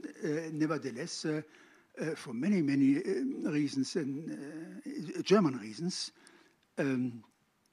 he was convinced that Eastern enlargement was necessary and not an enlargement in later decades, but right now. Nevertheless, he had compromise with economic and financial interests in Germany itself. It's interesting to see that the Ministry of Agriculture opposed Kohl during all during the preparation of all European Council meetings. The Ministry of Agriculture pursued the project of maintaining the current agricultural system, and was in this respect in line with the French position. And so that in the end, Kohl was not able to speed up the process more than he did. He tried to speed up it, but he could not be a real supporter for Santer to do more than that was done. And things changed with the new government by Gerhard Schröder, not because Schröder was a convinced European or had so much of interest in the question of geopolitical order in Europe or the eastern part of Europe, but because he had a feeling of what was feasible at the time, and it happened that he had a foreign minister, Joschka Fischer from the Green Party, which actually changed the position of the Green Party towards the whole European project, against many resistance within the party, but he succeeded in change this and to combine his personal career with the European project. Now, later on, Fischer had also the idea to become the next European Commission president, but this, of course, didn't happen for other reasons. So, and that is to say that, and this combination Schröder-Fischer, coming from two different coalition partners, this couple was able to neglect all the queries of the financial ministry or of the agricultural ministry, and so Fischer could establish Verheugen in this position and support Verheugen's policy very strongly. Thank you. Thank you very much. Any other questions right there from the public, please? Merci. J'ai une question pour le professeur Grain. Finalement, dans cette période d'achèvement du marché unique, quel rôle a joué la presse? Comment est-ce qu'elle a été utilisée par Jacques Delors, le cas échéant? Et puis, j'ai une sous-question. En fait, dans tout ce processus, il y a la question de la date butoir que vous avez soulignée, mais c'est aussi quelque chose qu'on voit encore à l'œuvre maintenant. C'est en fait les effets d'annonce de l'intégration européenne.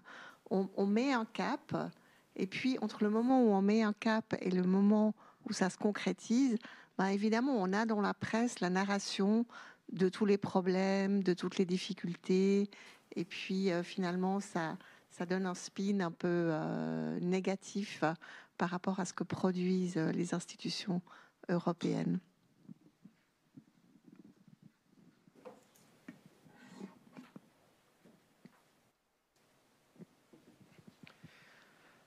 Merci beaucoup, Chantal. La presse, j'ai vraiment été toujours frappée, puisque la Fondation a la chance d'être un des lieux où sont déposées une copie numérique des archives de Jacques Delors, de ses 10 ans de présidence de la Commission, donc entre 85 et 95. Et en regardant ces archives, on voit qu'elles sont beaucoup plus riches à partir du tournant des années 1990, avec des mémorandums de discussion avec des responsables d'États membres européens ou même de l'extérieur, ce qu'on ne trouve pas au début. Mais une constante, vraiment, ça m'a frappé, c'est la présence des dossiers de presse pendant vraiment toutes les années. Et ça laisse vraiment voir que pour le président de la Commission, c'était un élément très important et qui était discuté avec aussi son équipe. J'ai pu voir parfois aussi des dossiers pour des préparations de rendez-vous avec la presse. Bon, ça pouvait être des interviews écrites ou alors des réunions, enfin des interviews à la télévision. On se rappelle tous, enfin non, tous ceux qui ont un certain âge qui permet de se rappeler, mais cette émission 7 sur 7, un dimanche soir à 19h sur TF1, où Anne Sinclair recevait Jacques Delors, et au moment où il a annoncé, après avoir répondu à des questions d'une façon extrêmement engagée, compétente, mais à la fin, où il a lu un papier, une déclaration pour dire qu'il ne serait pas candidat à l'élection présidentielle en France. Ça, c'est vraiment un moment fort. Et donc, c'est une anecdote, c'est un exemple, mais ça montre vraiment que pour Delors, c'était toujours très important et très bien préparé. Et que dans ses contacts avec la presse, il y avait quand même une prééminence, malgré tout, des contacts avec les médias français. Évidemment, il y a peut-être aussi un effet par rapport aux compétences linguistiques, mais Jacques Delors avait à la fois une fonction européenne, était le garant de l'intérêt européen, mais il a toujours gardé évidemment des liens politiques forts avec la France, et c'était toujours important de cultiver ceci. Ensuite, si on parle de presse, par rapport au programme 92, j'ai été frappé de voir qu'en fait en Europe, c'est vraiment à partir de la fin de l'hiver 1988 qu'il y a une déferlante d'articles dans la presse. Et c'est tellement fort, c'est tellement vibrant, où où l'importance est faite que ça en devient, je pense, même anxiogène. J'ai vu à l'époque des articles qui faisaient des liens carrément entre 1492 et 1992. Donc on mettait 1992, qui avec le recul est très important dans l'histoire, mais une étape sur un long chemin, avec la date officielle de la découverte des Amériques. Et donc très très vite, l'intérêt se mêle avec une forme d'anxiété. Et ça m'a aussi frappé parce que j'avais pu voir des dossiers de presse aux États-Unis. Là, je dirais qu'il y a quelques mois de retard, mais c'est vraiment au début de l'automne 88 qu'il y a eu une déferlante et vraiment des immenses peurs de la part des responsables américains. Sous Reagan, c'était les hauts membres de l'administration qui avaient apparemment pas l'impression de penser du bien de ce projet, ce qui change avec l'administration de George H.W. Bush. Mais au Congrès, beaucoup de craintes, de critiques, etc. Et ça va rester plus longtemps, jusqu'au début des années 90. Et puis dans les médias, il y a bien sûr certains journalistes qui sont très factuels, qui expliquent les enjeux, qui ne jugent pas trop et qui ne dramatisent pas. Mais il y a quand même tout un pan de la presse américaine qui vraiment a très peur. Et puis j'évoquais cette phrase qui avait été reprise d'un universitaire américain, The Infernal Market. Je me rappelle aussi d'un responsable de l'administration qui était, je crois, à l'office du Trade Representative et qui disait OK, put our trust in the EC, but keep our powder dry. Et donc ça montre vraiment une grande vigilance qui a même été pratiquée ensuite par l'administration Bush pour quand même être sûr, mesure après mesure, que tout ceci n'allait pas devenir protectionniste.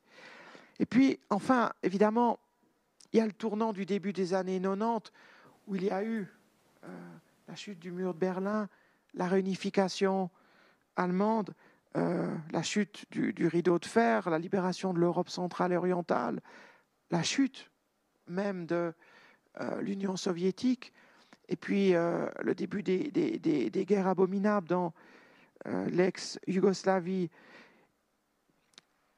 Et en Europe même, on parle beaucoup de Maastricht, on parle beaucoup de monnaie unique.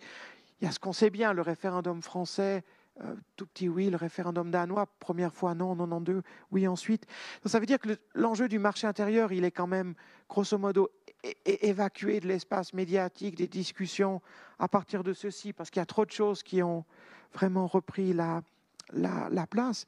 Et lorsque le marché intérieur est officiellement achevé au 12e coup de minuit à la fin décembre 1992, évidemment que les médias en parlent, mais c'est quand même d'une façon très, très, très posée, puisque l'Europe est vue comme ayant de multiples défis plus importants et étant vue aussi comme en crise.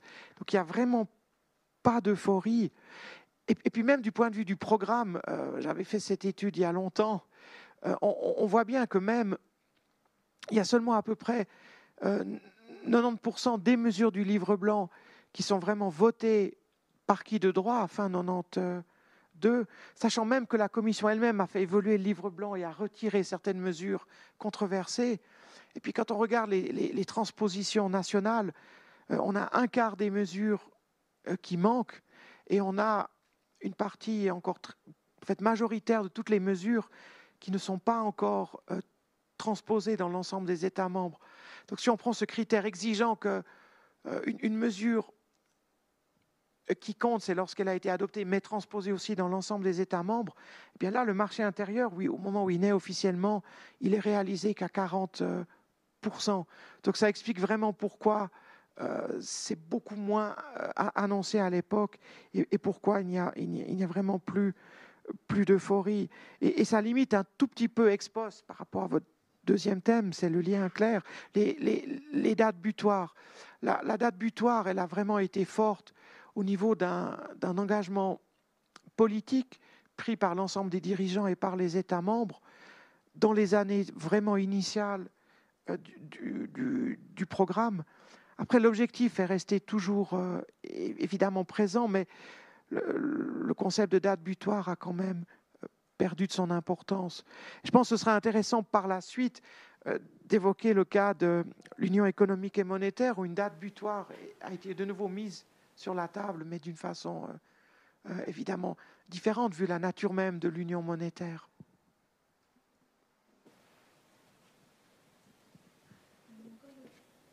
Still have the time for one little question, if there is. Yes, right there. Just wait for the mic, please. Right there. No. Yeah, thank you for both presentations. Towards the end of your presentation, you mentioned the citizens and the parliamentary component, so that it was also an advantage for citizens, which you hadn't really highlighted too much in your presentation. So I was just wondering if you could speak a bit to that, also in combination with the two talks, because also at the end of your presentation, you mentioned that the citizens themselves weren't necessarily all that excited, and so we see a lot of development where many people had to be in the right place, right time, do the right thing. It's very impressive. And then at the very end comes the thought, so how do we sell this? I think we had a bit of a really good insight into this just now in your other response to the question just raised about the role of the press, but maybe also from the other side, to what extent have citizen considerations been part of the thinking? Thank you.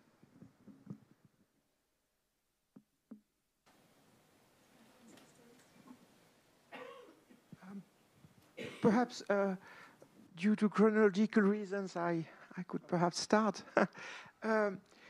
Yes, I was personally very fortunate to have known Professor Alfonso Matera, who had an important role in the development and implementation of the internal market, and he always made it clear that Delors knew all the economic and technical mechanisms, that he had a key role, for example, in the Delors report. But he, most importantly for him was the question of European citizens. He wanted really to have a more, I would say, citizen-friendly Europe, a more democratic Europe. And that's why he was able to take back the issue of the completion of the internal market as the first main measure, but at the same time, and I tried to show it briefly, still there was an important twist with the concept of the abolition of internal frontiers and the idea that all citizens should enjoy it.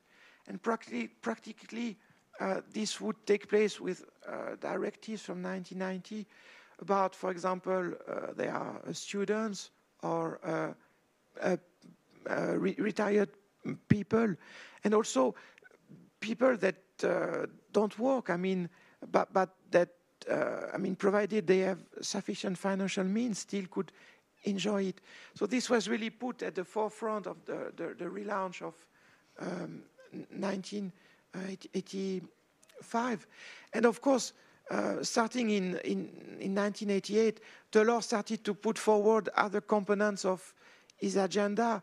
I mean, the agreement on the multi-annual budgetary framework was very important for some regions so that they would not lose, but also the social dimension. Here, much less than hoped by Delors and others was achieved, but there was still a social charter and a social chapter later on. So Delors was really, I would say, in a positive sense, obsessed by these questions, and that's why he did everything he could to have a European citizenship at Maastricht that would be as strong as possible. Of course, we know that it was very incomplete, not that strong at the time, but later on it could be reinforced. So it's really always the story of a process of moving on with stages, and it's a kind of never-ending process. And even if you look at the themes occupying Monnet in the 50s, I mean, they were still very present in the 80s, 90s, and some of them even today. So it's really, I think, a story that is better understood in the long run. Yeah. enlargement was a process which produced losers and winners on both sides. So the response by the public must have been ambivalent in the end. And this ambivalence was augmented by the fact that it was the Commission who organized, who led the process. That, as you say, it was once again this technocratic way of building Europe we know. Nevertheless, we can imagine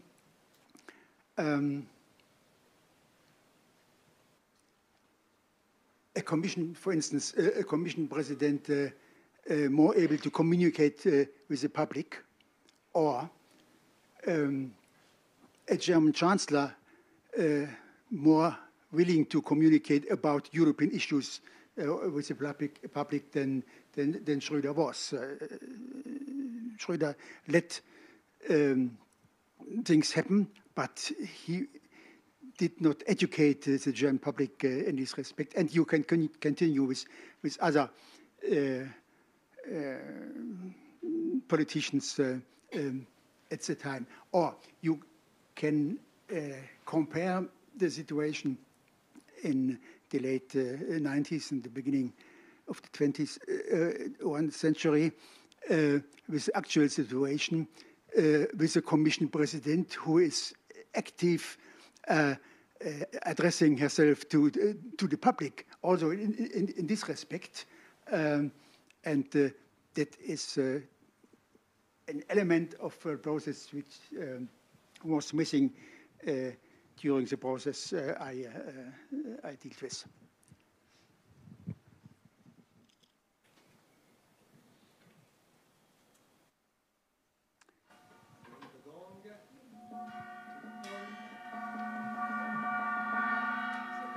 Thank you very much for your attention. We'll be back at 2:45, 3h moins quart.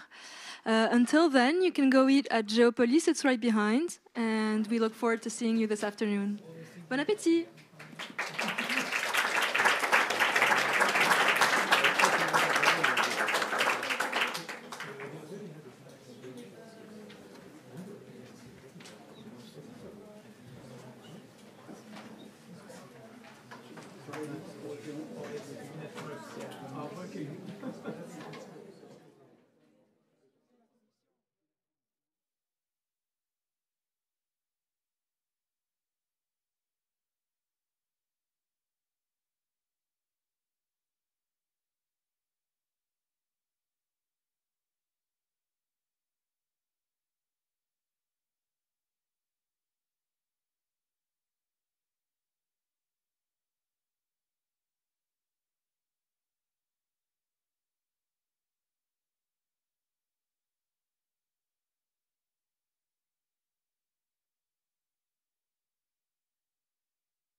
Elle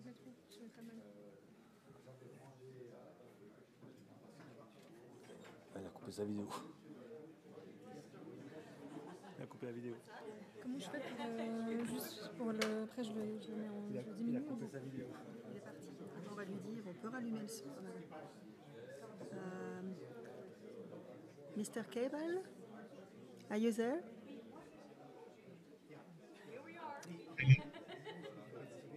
Hello? Hello? Do you hear me? We don't see you. Okay, I open. Back on. That way I come back. Perfect. No. Thank you so much. Thank you. Est-ce que je recoupe là ou pas? On arrive à mettre en... J'ai coupé chez moi. Ça.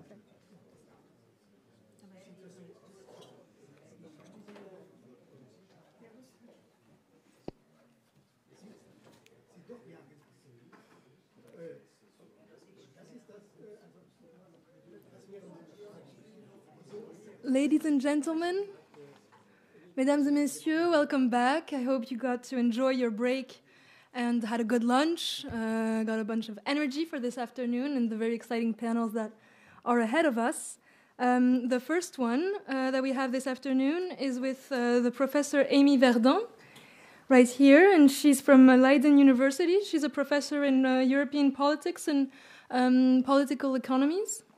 And we also have Hartmut Kabel, who's right here on the Zoom, and he's with us from a distance. He's an honorary professor of history, economics, and social economics as well, from the Humboldt University in Berlin. And for this panel, we will have Gilles Grand that will animate the discussion and the questions following the two presentations that we have today. Thank you very much, and enjoy the conferences. Thank you so much, Lucy. It's great to be back with you again for the first part of this afternoon. Oh.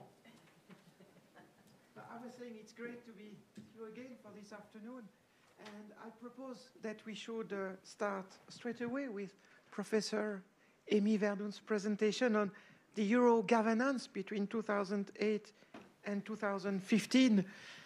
And of course, later in the afternoon, in panel 5, we will continue the discussion about monetary issues, which is, of course, one of the key things to take into account when looking at European Union. As Michael said this morning, it's the F for financing, but all the other dimensions are also involved. And it would be totally wrong to think that when we speak about money, it's just about money. No, it's about everything else. It's very fundamental. So, Amy, we are very, very happy to have you here, and we are very much looking forward to your presentation. Yeah, thank you very much, Gilles, and thank you for the organizers, Michael, and the organizational team, to invite me and to make it also seamless for being here and taking care of us very well. So my topic offered to me and that I was very grateful to speak to is Euro governance between 2008 and 2015. So my name is Amy Verdun. I'm from the University of Victoria and Leiden University. So in the presentation I'll do today, I'll try to stick as much as possible to the questions that were given to us. Michael kindly invited me to speak because he'd read a paper I'd just written. And I said, I've already written this paper. And then I looked at the question and I'm like, not really. So I have a paper. Those of you who would like to see a paper, that's, if you like, an early draft of what will come eventually in the project. But what I've presented today moves a bit away from that and starts to think about how I would integrate the questions that we're talking about today into the research I've done in the past. So let's show some images to give you a sense of what the topic even is. And so on the left-hand side, I show a slide that is very well known. I think it was came out in Der Spiegel and then won a prize for the most cited graph in the year, because everybody kept on showing this one. And those of you who don't do economics or are not so interested in graphs will wonder what the heck is going on here. But as we were moving into monetary union, there was always this question. Once the member states are part of the euro, would they all have the same long-term interest rates? So the theory said it's possible that they would, but we didn't exactly know what it would look like in reality. And during the height of the sovereign debt crisis, or some people call it the euro crisis, we saw this great divergence in long-term interest rates, and this picture became epic because of it, because it demonstrated in one flash what was the difference in interest rates. And these long-term interest rates is the amount of money that a government has to spend in order to refinance their debt. And you can see in the beginning, from 2009, it's very close together. And if I made this graph longer, and you came from before the euro came, it was already very spread, the spreads were very wide. And so many countries that came into the euro that had these very wide spreads relative to the Deutschmark, we've already heard this morning, the German economy was able to draw in money at very low interest rates. Those who had currencies that were fluctuating more were also those that would have to pay more in the market to refinance debt or to attract money to spend. So governments that went into the euro and experienced this closer convergence, they had a fantastic time in the first years of the euro.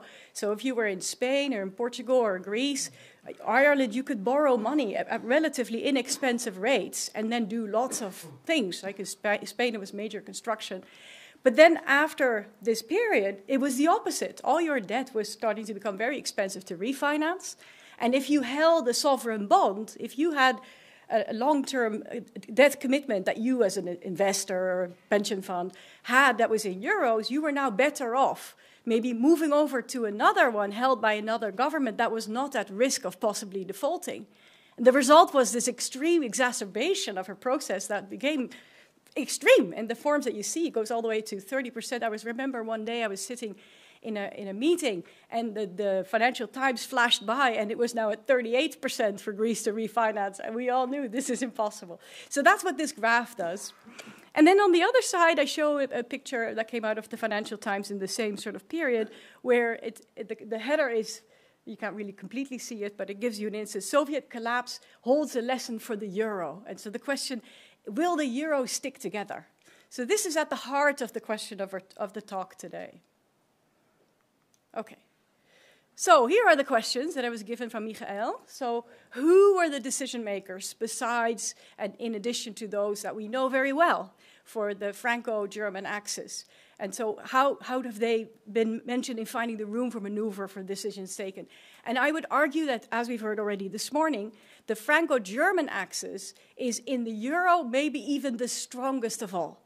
Because if you think about Margaret Thatcher, we heard about also this morning, the Brits had not been keen at any point to join the euro. I should not say that because I did some interviews in 1999-2000, and Blair had this behind-the-scene thing where he was thinking about possibly launching a sort of a public relations campaign to the British, but he held it under his hat and was very secretive, and they never did launch it, but they were making preparations for making the Brits possibly interested in moving closer, but that never happened. But other than that, which was not actually out there, the British were not interested in deepening, particularly not in monetary union.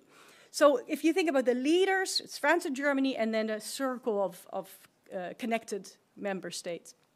So, but we'll talk about that in a minute a bit more. So which advisors and counselors played an important role in the policy making? Did networks between advisors exist? What methods and procedures were used to demonstrate these actors? And then Michael asked to think about a few more things. I'll put them on the board, and then we'll see if we can get to talking about that.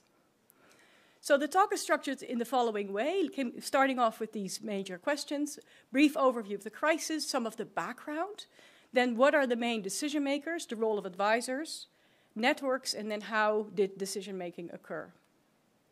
Okay, so going back to the sovereign debt crisis, I showed you the middle of the crisis.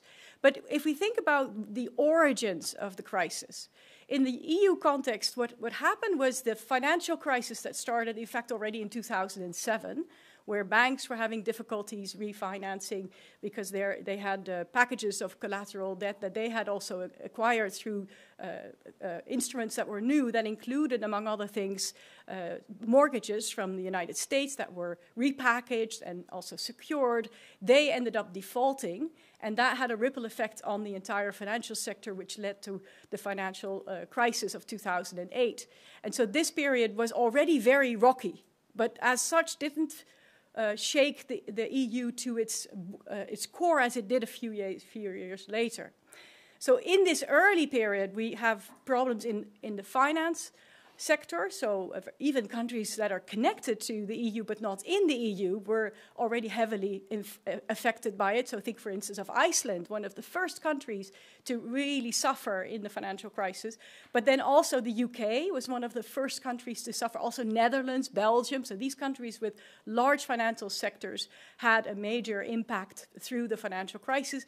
And it then led to all kinds of questions that had not been dealt with very well in economic and monetary union. For instance, how do we deal with credit default? If anybody has an account in a bank, what happens if that bank falls over and your money is gone? And so in this period, we see lots of countries, in a sense, falling over themselves, trying to guarantee the credit worthiness of their banks and securing up to 100,000 euros. And there are people in Ireland and then in the United Kingdom and Netherlands as well, all trying to do this, but very much on their own initiative, not necessarily because there's an EU system. So in this early period, we see a major impact on the EU, but we don't quite hit this big spike in the graph that I showed you a moment ago. So in the sovereign debt crisis, the emphasis of the problems start to focus on the heart of EMU. So we see this system of long-term government bonds that are at risk. And a person like Paul de Grauwe, professor at London School of Economics, who used to be at Leuven, he's highlighted very well this challenge of having, on one hand, economic and monetary union, on the other hand, these sovereign debt instruments that can be bought and sold without there being the financial support by governments. And he says it's important to realize that that is an incomplete form of integration. And so how do we move forward? So partly what we saw in response was to build a banking union. Partly there was a realization that the sovereign debt crisis had unearthed incomplete integration. One possible solution could be to set up, for instance, bonds, that rather than having sovereign bonds that were related to the nation itself, to have something that was taken together. It became very apparent how big the problem was when, in fact, in Greece, the crisis hit in all its severity. And there was another instrument that the EU was able to take advantage of. It was the Stability and Growth Pact. And within that pact, the idea was that member states would keep their budgetary deficit and their public debt as a matter of common concern. And budgetary deficit should not be higher than 3%, and public debt should be 60%, or member states should be moving in the direction of that.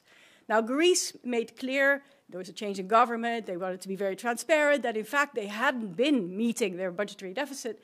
And as a result of that, rating agencies started to downgrade the Greek financial status.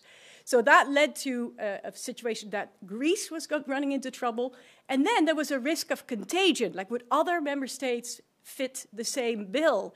And so the question was Spain going to have this problem? Ireland and Cyprus. And so this idea of the contagion was very seriously taken. Around this time, we need, of course, a lot of leaders to respond to this in a serious way.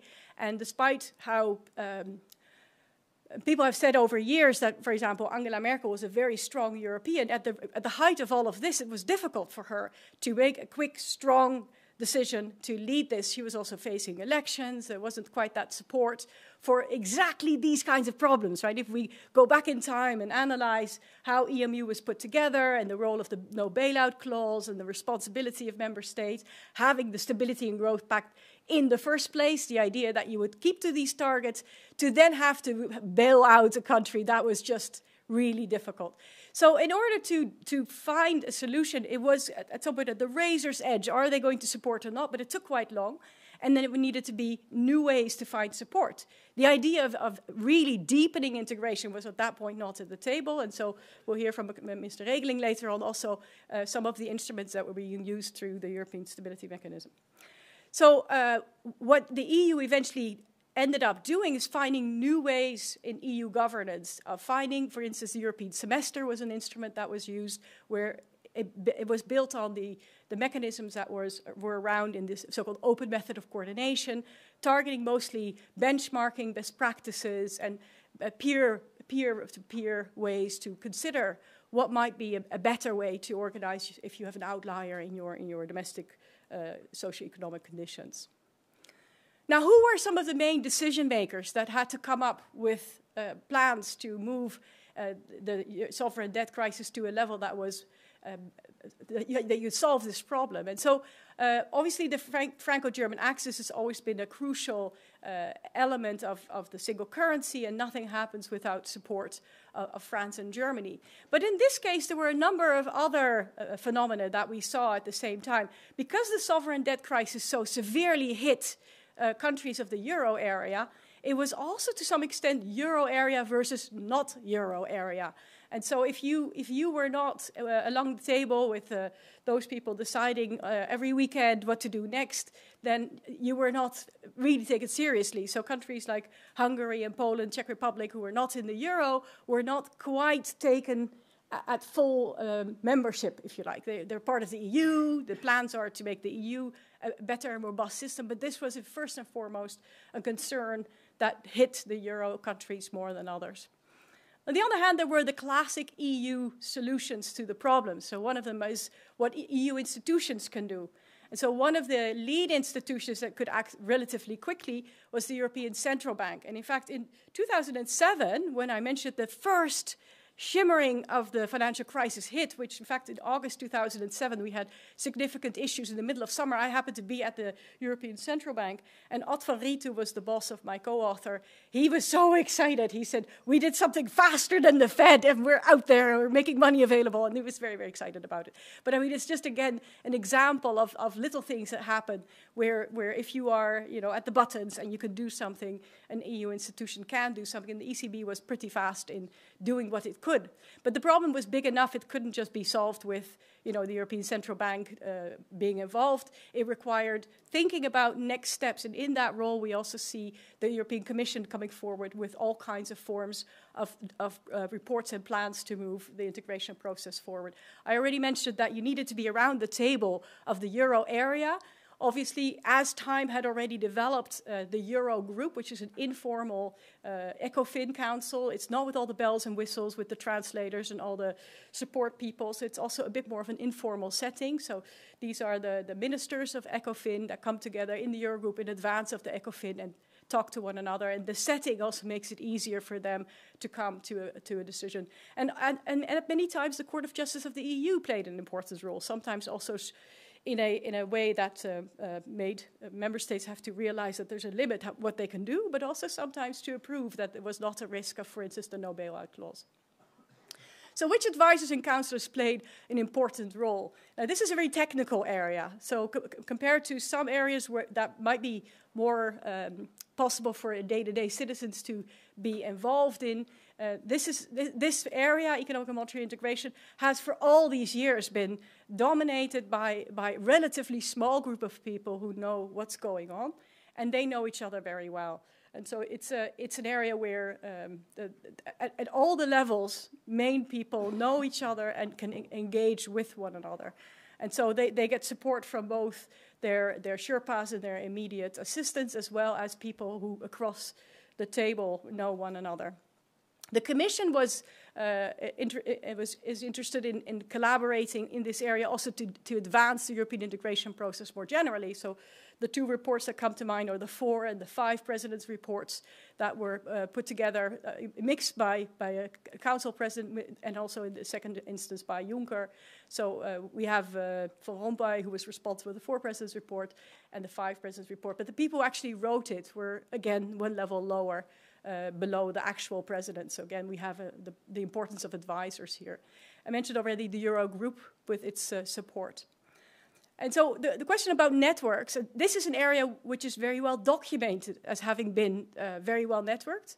Central bankers have always been networked amongst one another, even outside of the EU as a whole. So it's been an area where people meet at the Bank of International Settlements, for instance, in Basel, but also where if these meetings are held, the groups come together. And this is already in the 60s and 70s very well documented. Glenda Rosenthal has written about this as well as others.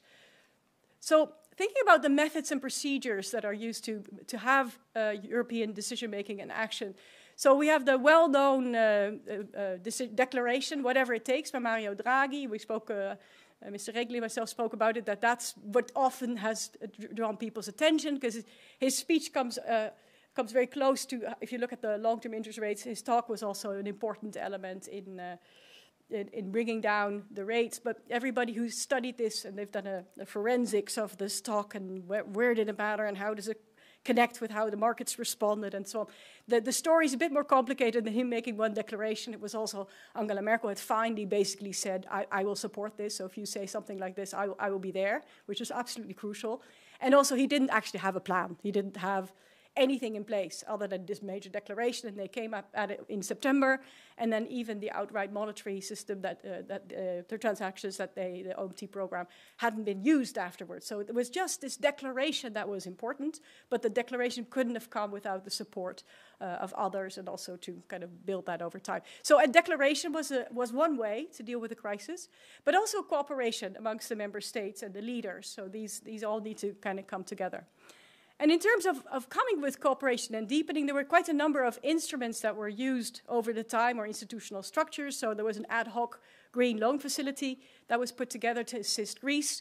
That then morphed into, or inspiration was taken from the European Financial Stability Facility, the European Stability Mechanism that we'll hear about more in a bit, but also some legislative acts, so the six-pack and the two-pack. I already mentioned the European semester. And finally, I'd like to mention the Treaty on the Stability and Coordination and Governance in Economic and Monetary, the Fiscal Compact, which basically meant that member states would agree to put a balanced budget in their national environment. So I'm looking at the clock, and I'm coming close to the time allotted to me. So I've got some case studies that I will put in the book that Michael was asking us all to write something for. Tip of what I can write in here is sort of, there's one paper I wrote on building these institutional structures that I'd like to draw from to give you an insight into the sort of historical institutional path that is taken. So the lessons learned from one institution that then gets into the next. So I think that's one of the ways in which we see development in this area. So rather than the big visionary, let's build a federal Europe, it was much more, what can we do? How do we do it? Build on that, do the next thing. Where are the opposition? How can we circumvent it? Brits don't like it, we'll make an intergovernmental package. So it's very incremental, not the big visionary thing, other than saying it was visionary to keep the euro together, right? We could have lost it, but that was the vision. But it wasn't the classic, I wouldn't say the Monnet method, because let's talk about that another time, but it wasn't the classic sort of supranational vision, big picture, and then implement. They tried, didn't quite work, so it was more incremental. We did get some banking union, which dealt with things like the 100,000 euro, for instance, but it didn't quite deal with all of the plans of the banking union. But then there's the works of two PhD students who worked for me that looked at this time period. One is by Lucas Spielberger, who analyzes credit lines given by the ECB. And his argument is that the ECB was willing to give credit lines to member states that they felt close to and have solidarity to. So, for example, Sweden and Denmark, and less so for the members of like Hungary and so on, Latvia, who were having difficult times. And it wasn't a simple cost-benefit analysis. Some of it is also a sense of solidarity and where they feel that more like people like us kind of thing. And Alexander Schilin wrote a PhD thesis on the Eurogroup and the ins and the outs. So he highlights the different treatment of, the countries in the former East who are not in the Euro and how they are treated relative to the Eurogroup. And then even in there, the Swedes and the Danes were treated better, even though they're also not in the Euro. So there's an element of that. But anyway, I'll provide all of those details in the final paper. Okay, conclusions, answering some of the questions, the many questions, and I apologize for the small print. So in this policy area, we see decision makers that have Franco-German decision makers at the core, but we also see a number of lead individuals who play an important role, like the president of the Eurogroup. We see the central bank. We see some national politicians who are able to broker a deal, but also leaders in those EU institutions. This is an area where advisors and counselors play an important role. They help below the level of the highest political responsible holders. And this is not something that only started with the Euro crisis. This has been around for forever and ever. This is an area that the collaboration is always very close. There was one anecdote that was told to me when I was doing research in this area, that there was a right-leaning politician from Austria a relatively young new finance minister showed up in the Eurogroup, and the first thing they basically said is, you have to kind of shape up. And so this kind of idea of socialization and keeping everybody focused on the same sort of goals, I thought that was pretty funny, because you wouldn't necessarily think that Europe socializes necessarily, but in that context, I think they very much did so. Methods and procedures to demonstrate European decision-making include a lot of ad hoc decisions, but also incremental decision-making, so building on one institutional structure and then the next and moving that forward. Finally, the two little questions that we could possibly look at, so limits and opportunities, what resistance had to be overcome. I think what happened in this Euro governance period is we see a willingness to come with new ways to integrate. So rather than going hierarchical top-down, transfer responsibility to the EU level, let the EU institutions tell the member states what to do, not so much that, although there were elements of that. People in Greece complained that the EU came in and told them what to do. But again, it was in the context of the problem solving of the day. It wasn't forever and ever, and it was specific to the issue, and then in principle, it was gone again afterwards, right? So this is one of the issues. And I think when we hear Dr. Regling speak later, we'll hear a bit more about what the challenges were that were legacy challenges with the ESM because of some of the challenges that people perceived, whether not true or maybe more in the world of perceptions. So consequences for the institutional design of the EU in terms of further development, but also completion, the common body of law. I think here what was noticed was that there was room for maneuver produced by creating institutional structures outside of the EU, one example being the fiscal compact, but also learning how to collaborate and to learn from one another through more informal modes of governance, like the European semester, and waiting for deeper integration to happen at the later stage. So when the treaties are opened, you can maybe stick something in, close the treaties, ratify, and do it that way, rather than this big intergovernmental conferences or treaty establishing a constitution for Europe, none of that.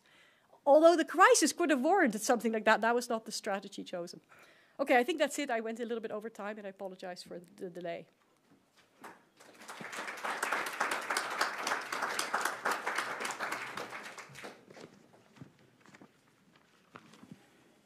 Thank you so much, Amy, for your presentation.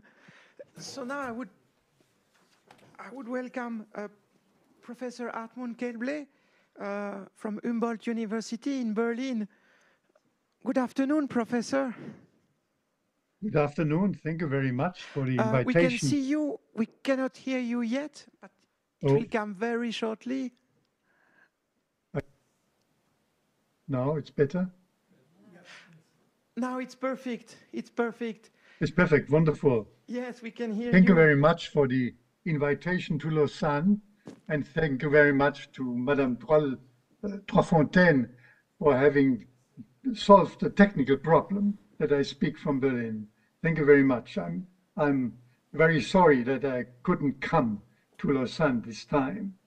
The last time I was in Lausanne was in 1992 in the foundation, and this was I was invited with a group of experts and intellectuals by Jacques Delors, and in the afternoon he asked me to give a talk, a breakfast talk next morning on the German unity, which existed only 2 years ago.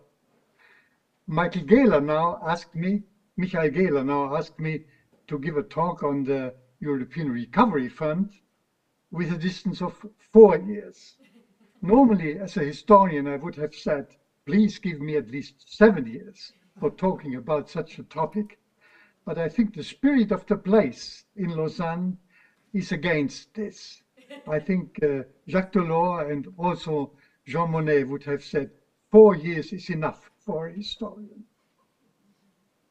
I think the European Recovery Fund undoubtedly is a fascinating topic, not only because of its enormous size of 750 billion euro, which is to reduce the negative economic and social consequences of the COVID-19 pandemic, which is to stimulate the economy of the European Union, which is pushing ahead digitalization in the European Union, and which is to reinforce climate policy, but it's also might become an important historical step in the European integration for 4 reasons. First, it has developed a substantial fiscal policy for the European Union, not only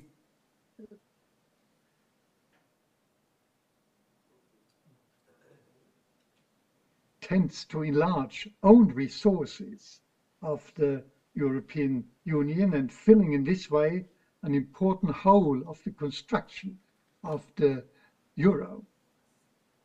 This is the main topic of the research on this, on the European Recovery Fund so far.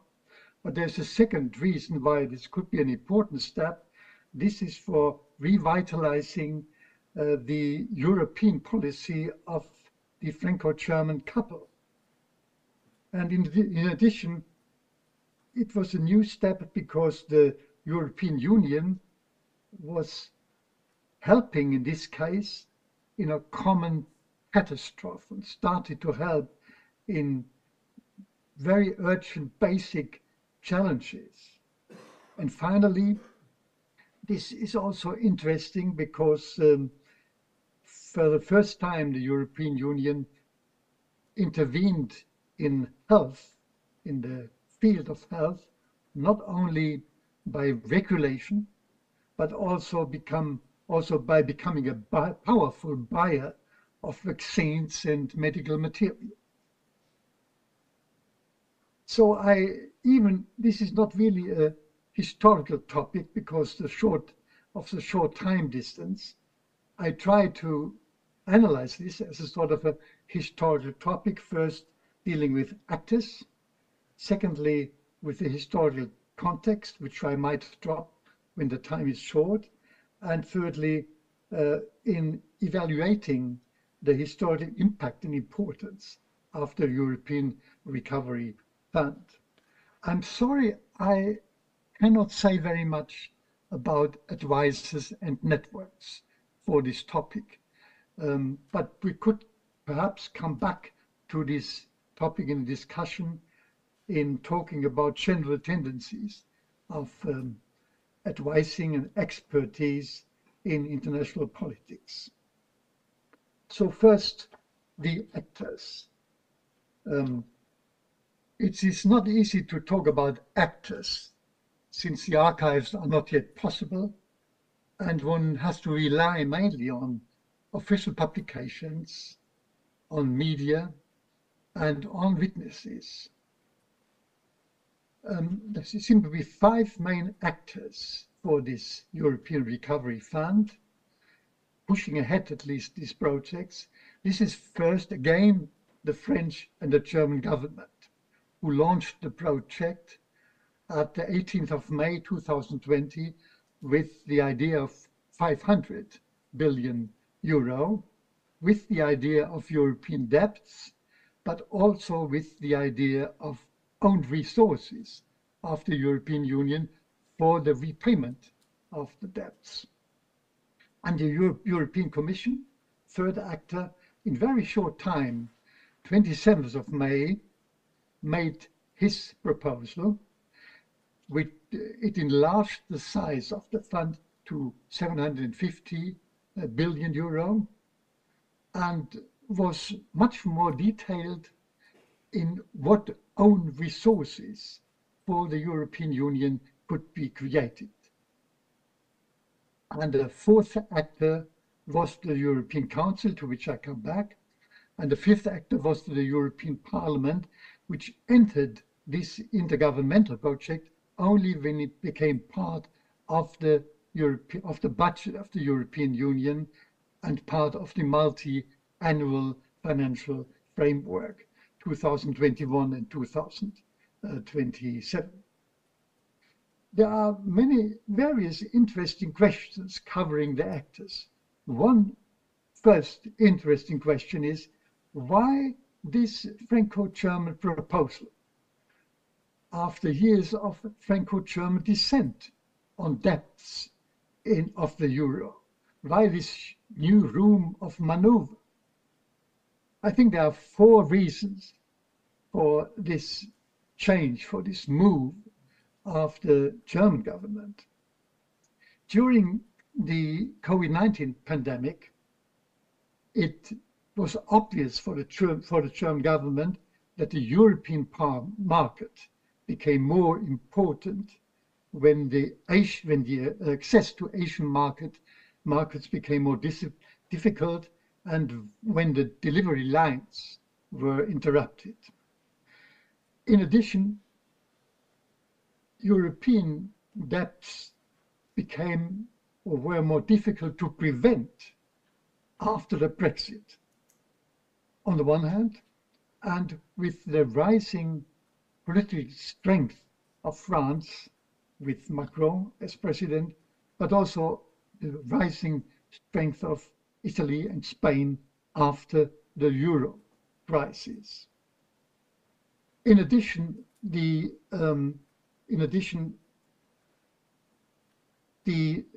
European debts in the European Recovery Fund were differently defined as in the hotly discussed euro bonds, since there was no permanent indebtedness, but a project limited in time and size. So at the end, it was also accepted by the conservative deputies in the German parliament.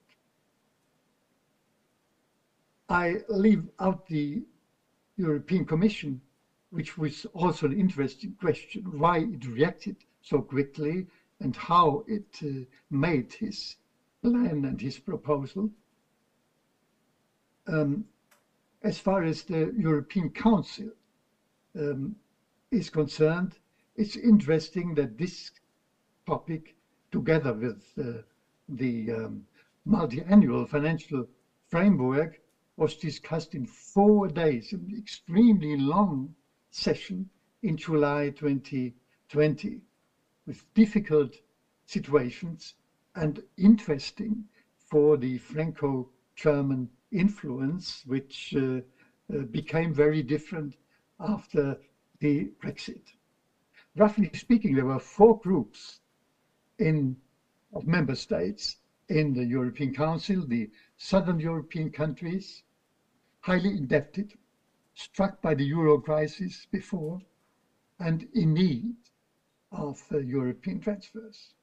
The Northern state, now without Britain, not strongly indebted, not very much need for European transfers, but interested in a strong European market. And the Central and Eastern European states, not very much indebted, not afflicted by the euro crisis, as has been mentioned before. But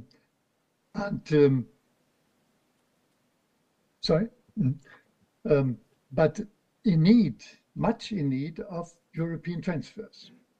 And in this group, the 2 illiberal democracies, Poland and Hungary, opposing any rule of law conditioning. After 4 days of negotiation, the compromise, the main elements of the Franco-German proposal were accepted.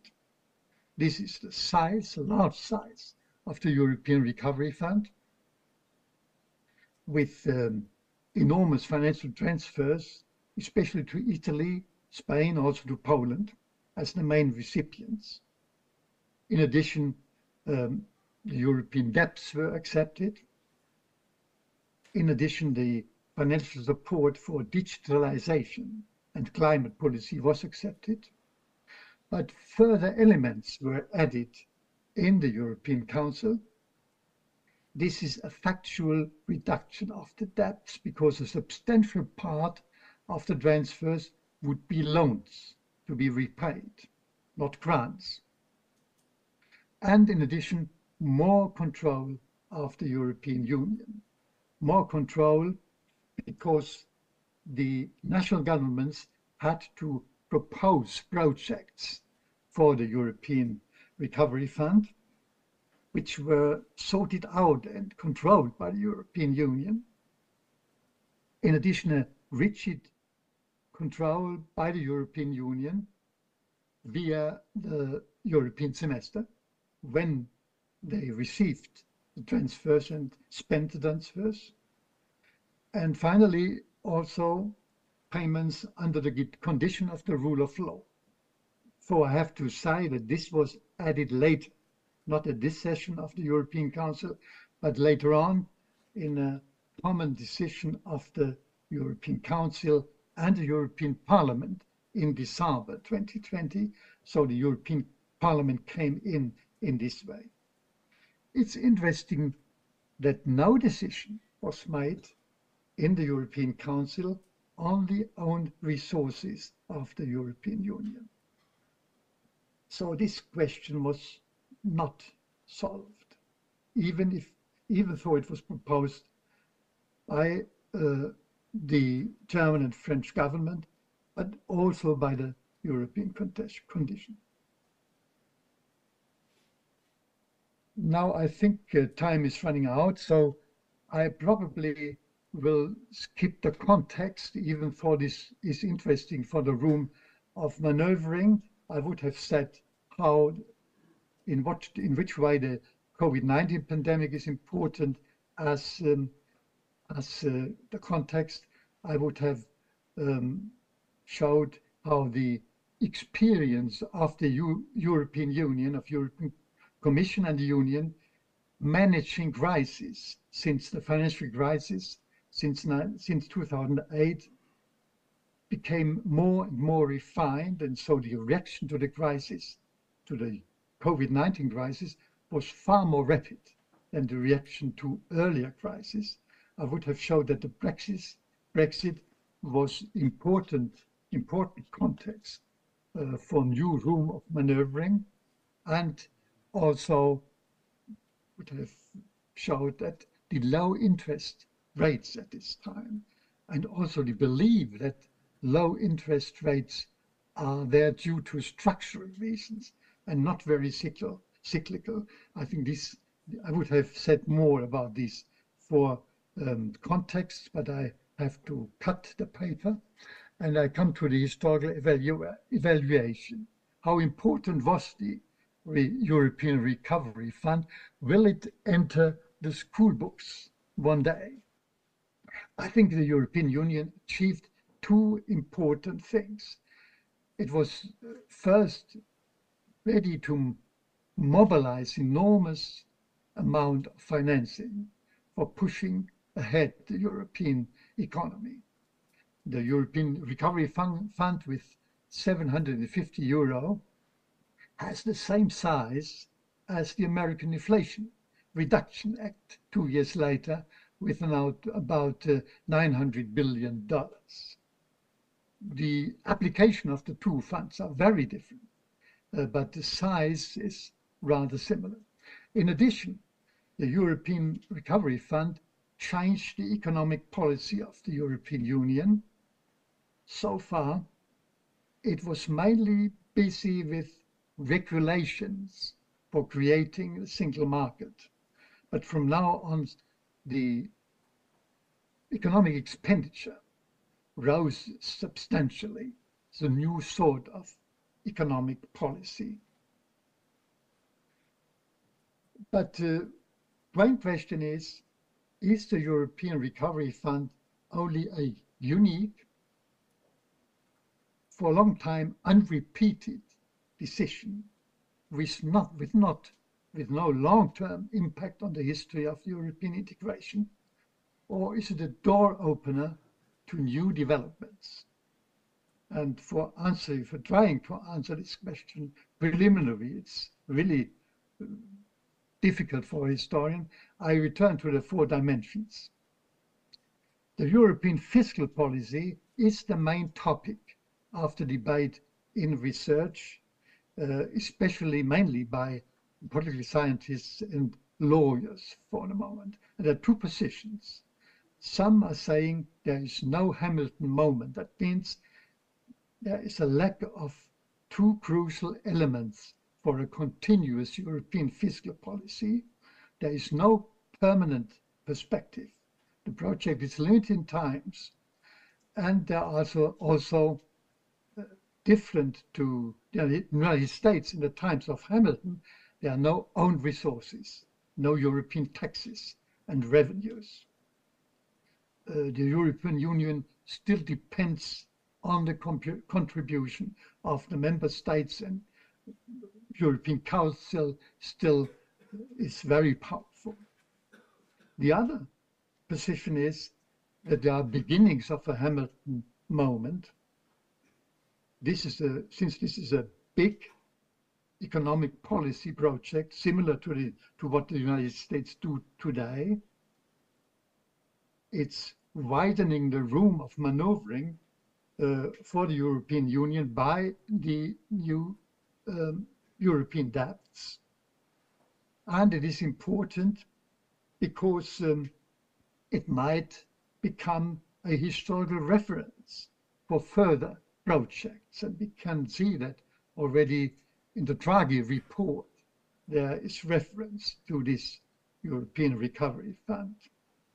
So perhaps there is no definite Hamilton moment, but there is an established Hamilton expectation. So this is the first topic, the first aspect. Second aspect covers the Franco-German relation. The European Recovery Fund is perhaps the most important Franco-German project of the Macron-Merkel period, besides the more symbolic Aix-la-Chapelle Treaty of 2019. But it does not appear that this European Recovery Fund has opened a closer Franco-German cooperation since. The project of a European Sky Shield initiative, for instance, against rocket assaults is directed by Germany with 15 countries, but does not include France, also not Italy. The French and German relations to the United States, to China, are as different as before. Third aspect is the European Recovery Fund, a sort of a door opener for an active European Union in catastrophes or strong challenges from outside. It seems that this is true. This is a strong reaction of the European Union in a catastrophe, not in a catastrophe which does not divide as the euro crisis or the migration crisis does not divide the members, but which unites the members. And it seems that the transfers to the Ukraine were much easier because the European Recovery Fund was decided before, even though this is a totally different field. And the financial dimensions of the help of the transfers to Ukraine are much smaller than the European Recovery Fund, so far at least. And the fourth aspect would be whether the European Fund was a step in a new European health policy. It looks like that. European health policy is not anymore linked exclusively to the European market, linked to regulation, but it's now, as I mentioned before, a direct intervention of the European Union purchasing and distributing vaccines and medical materials. It is obvious that in the next pandemic, which is forecast by virologists, it is obvious that maybe there will be no further recovery fund because the rules of the fight against the pandemic will be very different, but still it's an important step. So on the whole, I think the European Fund is a good candidate to get into school books, mainly because of its size and of its impact on European economic and social policy, to which I didn't come. But whether it is more than a candidate will be only clear in some years when the fund is spent in 2026, when it's clear how it's paid back, when the decision is made on the repayments in 2027 or later, one doesn't know when it happens, and also if it starts to serve as a reference decision for further projects such as the Baki projects. So thank you very much for listening to my bad English.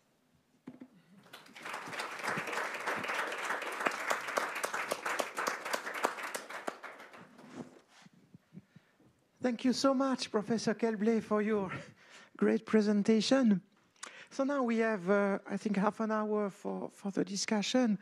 And if you allow me, I would just like to ask the very first question, a question that could be addressed by both of you, if you will. And here the key word would be qualified majority voting in the Council and the European Council. So it's about the way the actors take their decisions. And indeed, if we look at the Euro governance crisis, we know that at some point Britain was objecting, that the others did without, that there were intergovernmental rules and organizations. And regarding the COVID-19 crisis, Professor Kelblay, you've told us about this 4-day-long meeting of the European Council and how it was long, painful, and difficult to get the agreement. So regarding this difficulty with taking decisions in the hands of the main actors, do you think Europeans might be ready to learn lessons from what has happened? Could qualified majority voting be extended? But could it also touch upon the European Council, which is really the key institution to take decisions in cases of crisis and emergencies? May I know before Amy Verdun will give her answer, I guess? Oh, you could start, Professor Kelblay. Okay. Now, I think I would give two answers. First, the long negotiations in the European Council are not really a strong argument in favor of majority ruling. Between finally, there was a consensus, and this consensus is rather strong.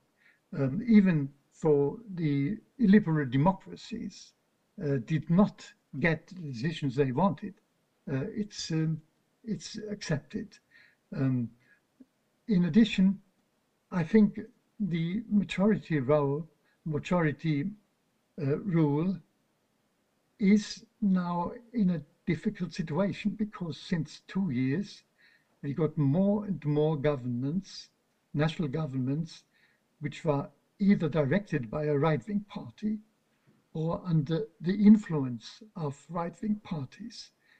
So I think already now we are in a situation that it's not clear whether majority decisions can still be made in topics which are sensible in the eyes of these right-wing governments. So one could say for the moment, even though in principle I am very much in favor of majority rules, for the moment this is a difficult question, and we are in a dilemma deciding whether trying to get majority rule, difficult to get it for the moment in the actual composition of the European Council, or whether we accept the consensus decision, which is in fact the normal way of deciding in the European Council so far. I know I don't, okay, I'm getting too long, sorry. So My answer would be a bit similar from a different angle. I had the privilege to read a PhD thesis in the last 2 weeks of a PhD candidate who's finishing at Leiden University. And he put on a row all of the decisions made in the council based on legislative acts. And on all the facts, if you end up looking at how many decisions were eventually made with a large majority, very little. So we still have consensus decisions at the end, even when you have qualified majority vote. But that doesn't mean that you don't have the shadow of the possible qualified majority vote that could be broader, right? So if there is a possibility you could be outruled, you might be more willing to come closer to your fellow Europeans with whom you have a disagreement and still be open to possible move. So what we see even in qualified majority rule is eventually this consensus as a norm, but the structure is a little bit different. So I think that's something to keep in mind when answering the question on qualified majority vote. I think the other question that I would have expected you to ask, which is sort of, I think, in the shadow of your question, is are we ready to transfer more power to the EU in the area of the fiscal domain? In some form, right? The point that was made by a previous speaker, that we didn't settle that in that 4-day long European Council decision. And so at what point can there be more? And I know the governments are talking to each other on this. Like, what would it look like? How much, in which area, under what conditions, for what purpose? Because that's where the exciting next step would be. And I mean, I though everyday politics have no idea where we're at, but I think that's the billion-dollar question. Like, what can the EU do to increase its fiscal basis to be able to spend more money together? Thank you so much. Professor Roth, first row. Yes, first of all, I really enjoyed to meet you again, Hartmut Kelble, at least in this, by this distant way. I want to try to give an answer on the questions of advisors behind the scenes, especially as Angela Merkel is concerned, and her change of position on the question of European debts. You said that at this time the European market became more important for the Europeans and also for Germany, for the German economy.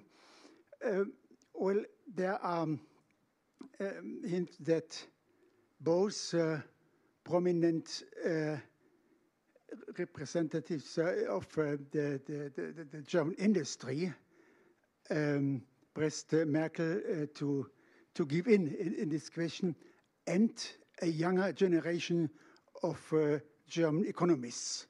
In the time of the Euro crisis, there was still consensus among the economists that this was not a good idea from the point of view of German stability policy.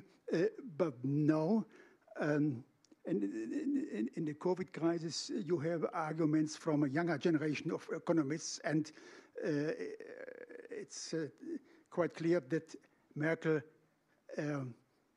had his ear on the voices of these economists. Mr. Reagan? This is thank you. And I want to continue where you ended, because this interesting question of why did Germany give in against its traditional view of not allowing European debt, I want to add one very simple fact, and I agree with everything you said and Professor Kelble said, but on top, and maybe a very important point was that as everybody in Germany could see the misery in Italy and also some other countries caused by COVID. You remember the pictures of Bergamo where hundreds of people were dying overnight, and this was shaking many Germans. Therefore, young economists took a different view, but also very hardcore German politicians who traditionally had very clear views against all that, like Wolfgang Schäuble. They said, yes, we have to help for humanitarian reasons. And I talked with Wolfgang Schäuble about this, and he had no doubt that something like this had to happen. And it was caused by these pictures of misery in several southern European countries. But it also underlines the point you made, that this is a one-off for the German establishment. It was caused by this very particular humanitarian crisis, and it's not for them something that should be taken as a precedent, like many economists think in other countries, that now Germany has loosened up and this will now become a regular policy. That's not at all the case. It was the result of this very special situation. And I want to add one more technical aspect that also helped to make this decision possible. And this is the precedence that was created in 2010 and 12 with the EFSF and ESM. When EFSF and ESM were created, and you know I managed the two institutions, most Germans were against that. But over time, it took several years, they learned that this could really be helpful without any cost to the taxpayer, not the German taxpayer, not the European taxpayer, because the system that was used was new. Guarantees from all member states, including the most creditworthy member states, were used, guarantees paid in capital, callable capital, in order that EFSF and ESM could obtain a top rating and therefore issue bonds at very low interest rates and provide that money to Greece and Portugal and Ireland. And that's a system that was also then used by the European Commission. They had not done that before to any large extent, a minor extent for macrofinancial assistance and balance of payment support, but never this magnitude. And I think this experience with the ESM, that Europe could help without any cost for the taxpayer, that experience from the ESM also contributed to taking this decision.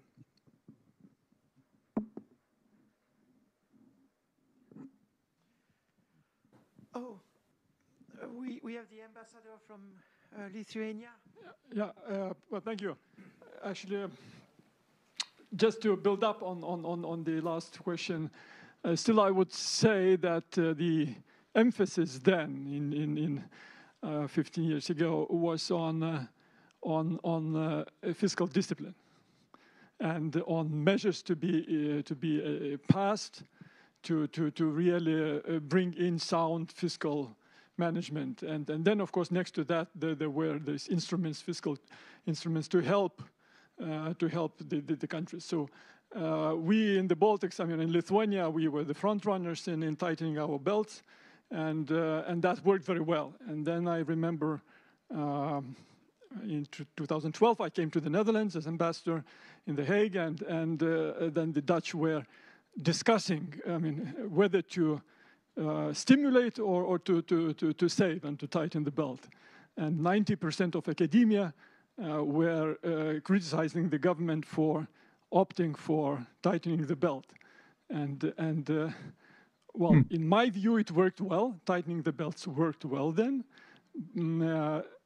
But still, it would be very interesting to hear the opinion or assessment of both speakers, both professors today, of these two options taken. How do you evaluate then emphasis on fiscal discipline and sound public finances management, and then, recovery fund, very generous stimulus package provided for European nations? Yeah, thank you very much for the question. I was privileged enough to do research in the Baltic states during the financial crisis. And I was there in, I think in Latvia, the week that the IMF came in and said you have to let go of your currency peg and you should just relax. And the Latvians said absolutely not. The Lithuanians and the Estonians also said, no, we built up all this reputation all these years, we're not going to do this at all. So the big boys came in and the little countries said, I don't think so.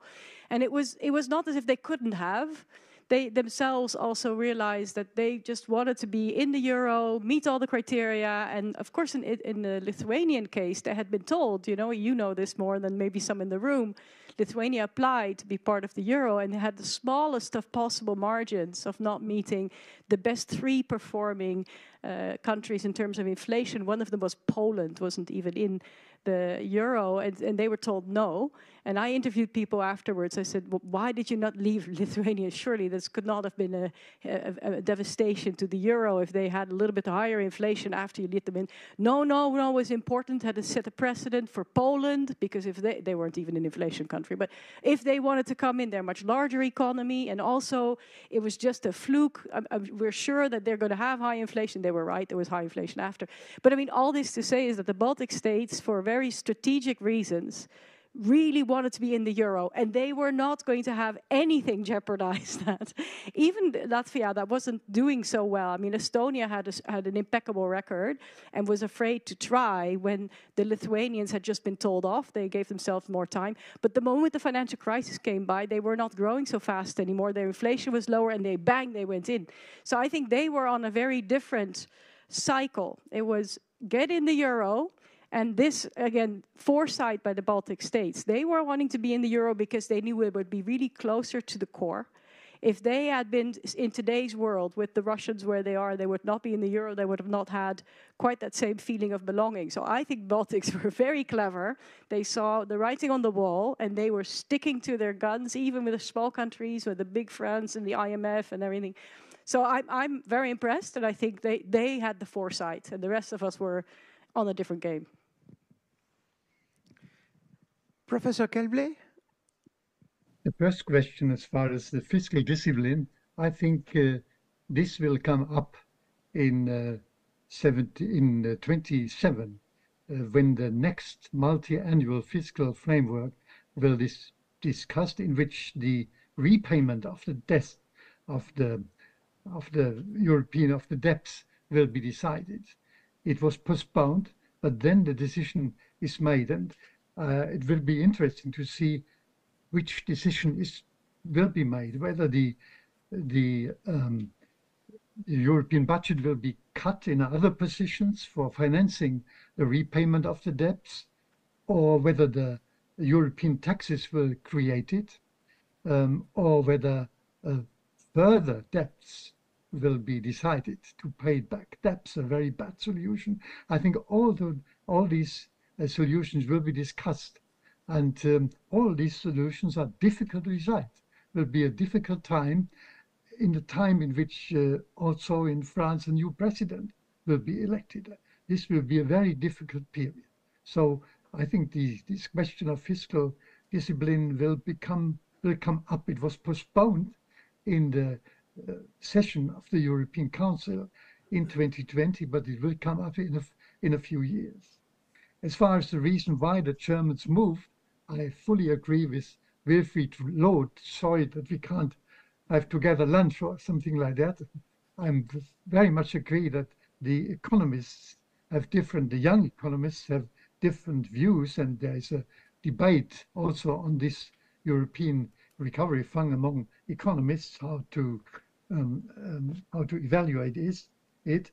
I'm also agree very much with Mr. Reckling that Schäuble, I cut Schäuble out because of lack of time in my manuscript. Schäuble it's very important that Schäuble was not any Minister of Finance anymore, and that he was not, his position in the Chancellery was not very strong anymore. You are perfectly right. What I do not know exactly enough is how the economic advisor in the Chancellery worked at this time. I think these are these questions which historians would like to ask and which we cannot answer for the moment. I'm sorry. So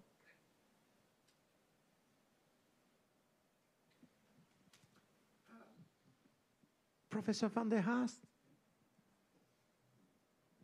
Thank you. I have a question for Amy and for Professor Kelple. Amy, I just want to ask you to elaborate a little bit more on the role of Juncker as the Commission president at the time. Because I remember when the whole Greek crisis started, that everybody looked at Juncker because he was so experienced. He had been Minister of Finance and he had been leader of the Eurogroup, etc., etc. So there was a lot expected from him. And that appeared to be quite disappointing. His role in the solving of the Greek crisis was disappointing. He had problems with Tsipras and with Varoufakis and with others, and became quite emotional during the whole track. So I wondered, what is the reason for it? Is that the institutional constraint the Commission has? Doesn't it have enough clout to be important here, or was it just the role of Juncker here which was disappointing, and could it have been more productive? And then Professor Kelple, I was very much interested in what you said about France and Germany. I miss a little bit the reference to the frugal four, the four countries which were very skeptical, of course, about this whole event and the attempt to save the COVID issue. So what is the reason why you didn't mention it? Is it because it's not important at all? Because they were, of course, against a transfer union, countries like the Netherlands and Austria and others. But could it also have been that they have been influential in some way so that Germany, for example, could take advantage sometimes of the standpoints of the frugal four in pushing forward some of the issues they wanted to promote? For example, the rule for law issue, but also to provide more loans instead of grants to the European Commission. So I was wondering, what has been the impact of the frugal four? Thank you. I'm tempted to answer that question because I wrote a paper on it, but I will leave it to my distinguished colleague. So thank you for the question on Juncker. And I think one of the challenges in the case of the Euro crisis was that we didn't have the COVID crisis yet. So I think Klaus Regling was completely right to say the fact that we had to invent a mechanism that would give us an instrument that was big enough that we could do something with wasn't there at the very beginning. So I have a little slide I could show at the Greek loan facility, and each step we ended up eventually going where Professor Regling was involved in eventually. And having to make those steps required member state participation because there wasn't any EU budget. And so the role of the European Commission at that point can only be to get everybody in one line, but the wallet that has to open has to be the wallets of the member states. And so I think it may have been a vision inspired by how we look at European integration, that we tend to look at supranational actors as the ones that have to take the lead. But precisely in this area, the EU has no instruments whatsoever. So they spent half their time figuring it out. So I find most of the duration of the crisis to be dependent on Merkel. Like without the German leader who's, it's about money, it's about the rules had to be flexibly used. Without support of the German leader, you're toast. So I in my own personal analysis of why it got so big, it's the lack of German support. But then if you think about Angela Merkel and her situation, like she was really vulnerable, as I mentioned in my presentation. She cannot be a European when she's going to lose her German backup. And so we sat in this crazy situation in a game of chess where she had to get everybody on board. It had to get really bad. I also spoke to people in the Ministry of Finance, and they had like different scenarios of how bad this can get. And they had this catastrophic scenario. They go like, we don't plan for that yet. And then obviously I would talk to them again and say, yeah, we're now closer to the more catastrophic scenarios. We have to plan for that now as well. So in a sense, the German leader had the risk of not being able to have too much foresight because it had to be bad enough to see why it was necessary to support it, which is to take everybody on board, otherwise you lose elections. And I think that's a vulnerability that we have, which is why today, when we're talking about what should the EU do, and your question about qualified majority votes, is to kind of avoid this situation where it, in the hands of very few, it could be hijacked. And that is a risk if you have unanimous votes on these things, because one small actor, no matter how small, can then hijack a situation. And I think that's a vulnerability that we're in. Can I add something directly before we get to the next? It fits now. Thank you. I want to comment because I do not agree that Juncker's role was disappointing. I don't know why you have that view. Do you mean he should have worked harder to make the life of Tsipras and Varoufakis easier? Or in what sense? I don't know. I was in meetings where Juncker was there, Tsipras and Varoufakis and Lagarde from the IMF and Trichet from the ECB. It lasted for 10 hours.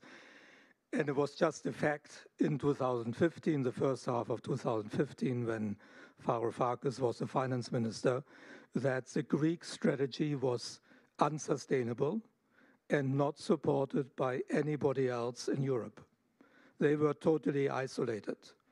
It was the only time that I remember from my hundreds of meetings of the Eurogroup where it was always 18-1, all against Greece, because what Greece wanted to do was not acceptable to all the rest. And in that context, Juncker actually tried to intermediate and bring the sides together again. I think he played a very strong role. But of course, he could not defend what Tsipras was trying to do, in particular Varoufakis. Tsipras initially did not understand what his finance minister was doing. It was not sustainable.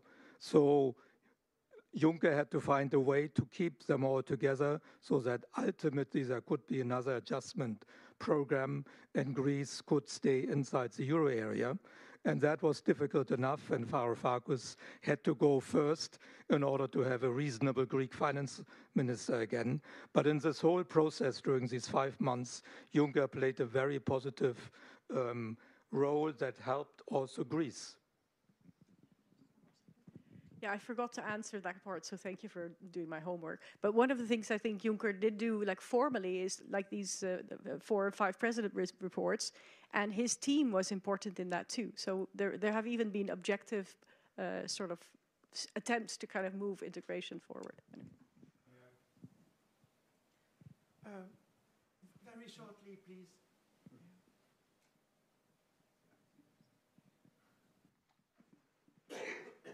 Yeah, sorry if I was too harsh on on Juncker. That was not a meaning.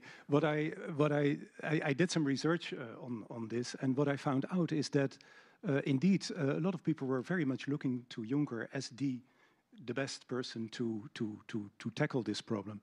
And I don't mean that he needed to defend Tsipras and Varoufakis. On the opposite, I mean, I think he was very wise in this strategy.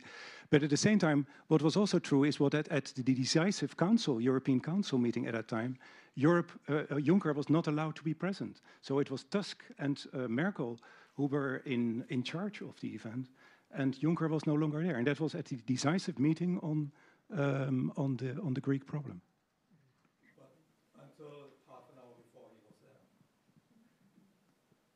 That's true. Thank you very much. Perhaps we should end up with the last reply by Professor Kelblé about the frugal countries. Yes. I didn't mention the term frugal countries. I simply cut it out of because of time. I think the frugal 4 were absolutely very important in this long session of the European Council. And I guess, we don't know exactly negotiations, but I guess they had an impact of the final conclusion in several respects. First, I think the fact that more loans were included in the European Recovery Fund was due to this Bruegel 4. I think also that they tried to reinforce the control by the European Union in the various ways which I mentioned, and they also wish to have this rule of law regulation. They didn't succeed in this session, but in the end, at the end of the year 2000, they got this decision. So the Bruegel 4 were important, and I think in a way they tried to replace Britain in the European Commission. It was difficult perhaps for them because even as a 4 they were less powerful than Britain, but still one has to say they succeeded in many ways in this European Council. So sorry, I didn't mention the term, but my directional paper was that they played an important role. Thank you so much, Professor Kelblé, Amy Verdoen. It was really a great panel. A big round of applause.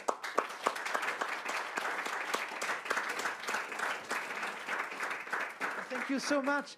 We have a break and we will resume at 4:45. Thank you.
Ladies and gentlemen, welcome back for the last panel of this first day of our international colloquium. I'm very pleased that you came back from the coffee break and hope you enjoyed it. For this last panel, we have two very distinguished guests, and we're very happy to greet them here at the Foundation. Thank you for coming. First of all, we have Monsieur Joachim Bitterlich, former ambassador, former European diplomacy and security policy advisor to the German Chancellor Helmut Kohl, and professor at the ESCP Business School in Paris. He will be giving us a conference on les legs de la politique européenne du chancelier Helmut Kohl pour les défis actuels. And then we have Klaus Regling, former managing director of the European Stability Mechanism, the ESM, that we talked about earlier today already, so you should have an idea of what it is. And he will be talking to us about the economic and monetary union and the introduction of the euro. We will then have questions and responses with the public, animated by Professor Geller. Thank you very much.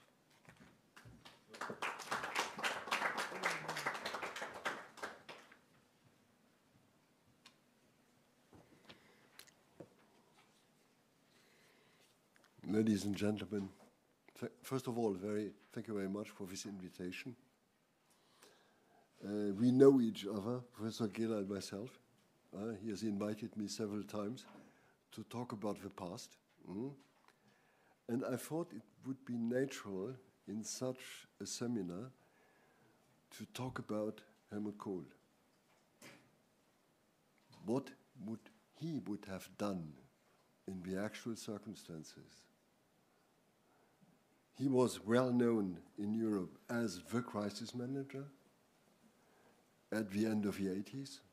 His masterpiece was February 1988, a famous European Special Summit under German presidency, where we resolved the financial crisis in, at that time, the European communities, not yet the European Union, and then called the second masterpiece has been the period between June 88 till Maastricht, till the end of 91, till the Maastricht Treaty. He had become, to a certain extent, the non-elected chairman of the European Council at that period, the person who has been, let's say, within the European Council at that period of a 12, then later of 15, let's say the person of reference or the permanent mediator behind the curtain. And what Helmut Kohl would have done as the experienced crisis manager to head the European Union towards its consolidation or, let's say, way out of a crisis. My idea is a simple one, is to compare as far as possible the actual situation and perspectives in the light of Helmut Kohl's policies, of his orientation and expectations 30 years ago, and in the light of regular dialogue I had with him till 2015, 1 year before his death. I'm aware of the risk of such an undertaking, but today's shape of European integration needs, in a certain way, at least a serious wake-up call and clear, comprehensive common steps to stabilize again the European Union and underpin its place inside and internationally. To some extent, there is not only a wake-up call necessary, but a powerful jolt, a ruck, in the words of former German President Roman Herzog, including even a certain provocation, if you want. To Helmut Kohl, it was at any moment clear the European integration is always das Bohren dicker Bretter, drilling through thick boards with regular progress and setbacks. Politik braucht Gespür für das Machbare. Politics need, on the one hand, the feeling of what's feasible. This phrase of Helmut Kohl is well known. Yes, he has been thinking and acting in terms of pragmatism. But if ever possible, he added to this the longer-term perspective. To some extent, integration in his extent integrated in his vision. He has always favored the pragmatic approach, doing first the feasible instead of leaping over the basic consensus, and when it's useful, or if necessary in steps, in particularly in sensitive areas. Pragmatism and strategic foresight and progress were always the two sides of his policy. He has become, through his masterpieces, let's say, the person of reference. And with regard to the EU, he often used the picture of a train, advancing, if necessary, slowly, stopping for a moment to win experience, but not able to be pushed backwards. In this sense, his objective has been to make the European Union irreversible.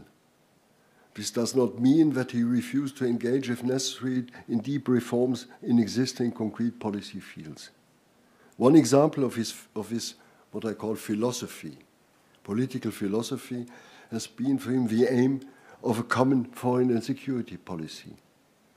He told me regularly, I sign and follow your common attempts elaborated with Hubert Védrine and your other colleagues in Paris. But I'm convinced, due to history, due to convictions and reserves, either in Paris, London, or even in Germany, this area will be the very last one, the very last step in European integration, perhaps with solutions that many of your colleagues in the foreign ministries do not yet see today. Another one has been this eternal debate about the right approach, either communitarian or intergovernmental. In his eyes, it was more important to reach first operational steps and decide later, once the time is ripe, about the most efficient institutional frame.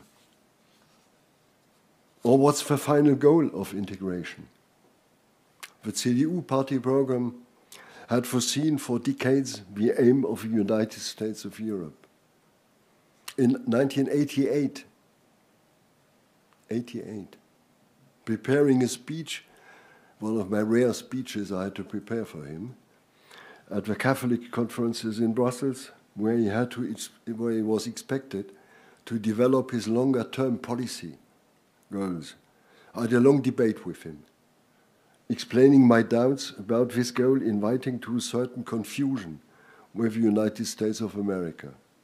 Because for me, the EU would never be, let's say, the United States of America. It's not comparable at the end of the day. And I explained to him my doubts about this goal, and it was not compatible. And at the end, he agreed. In consequence, were harsh discussions within the CDU, with him and with me as the traitor. But Kohl had understood and developed the idea of a political union at that period.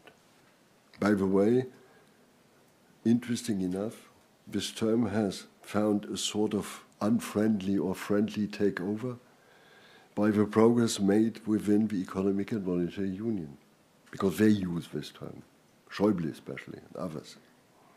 In this context, Helmut Kohl was entirely conscious about the risk with regard to home politics. In Germany, a referendum to abolish the Deutschmark, the currency existing before the German provisional constitution and its first post-war government, becoming the symbol of a resurrection of Germany after World War II, would most probably not have been successful. But he was convinced that a common currency, by transposing to a large extent the German monetary model to Europe, would be the right and necessary step for Germany and Europe.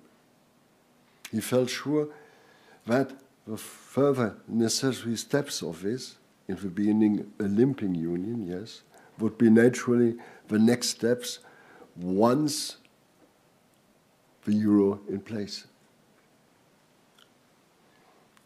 And we should not forget that his candidature in 1998 was due to the fact that the Bavarian sister of the CDU, was only ready to follow this path only with him as the candidate and not with Wolfgang Schäuble.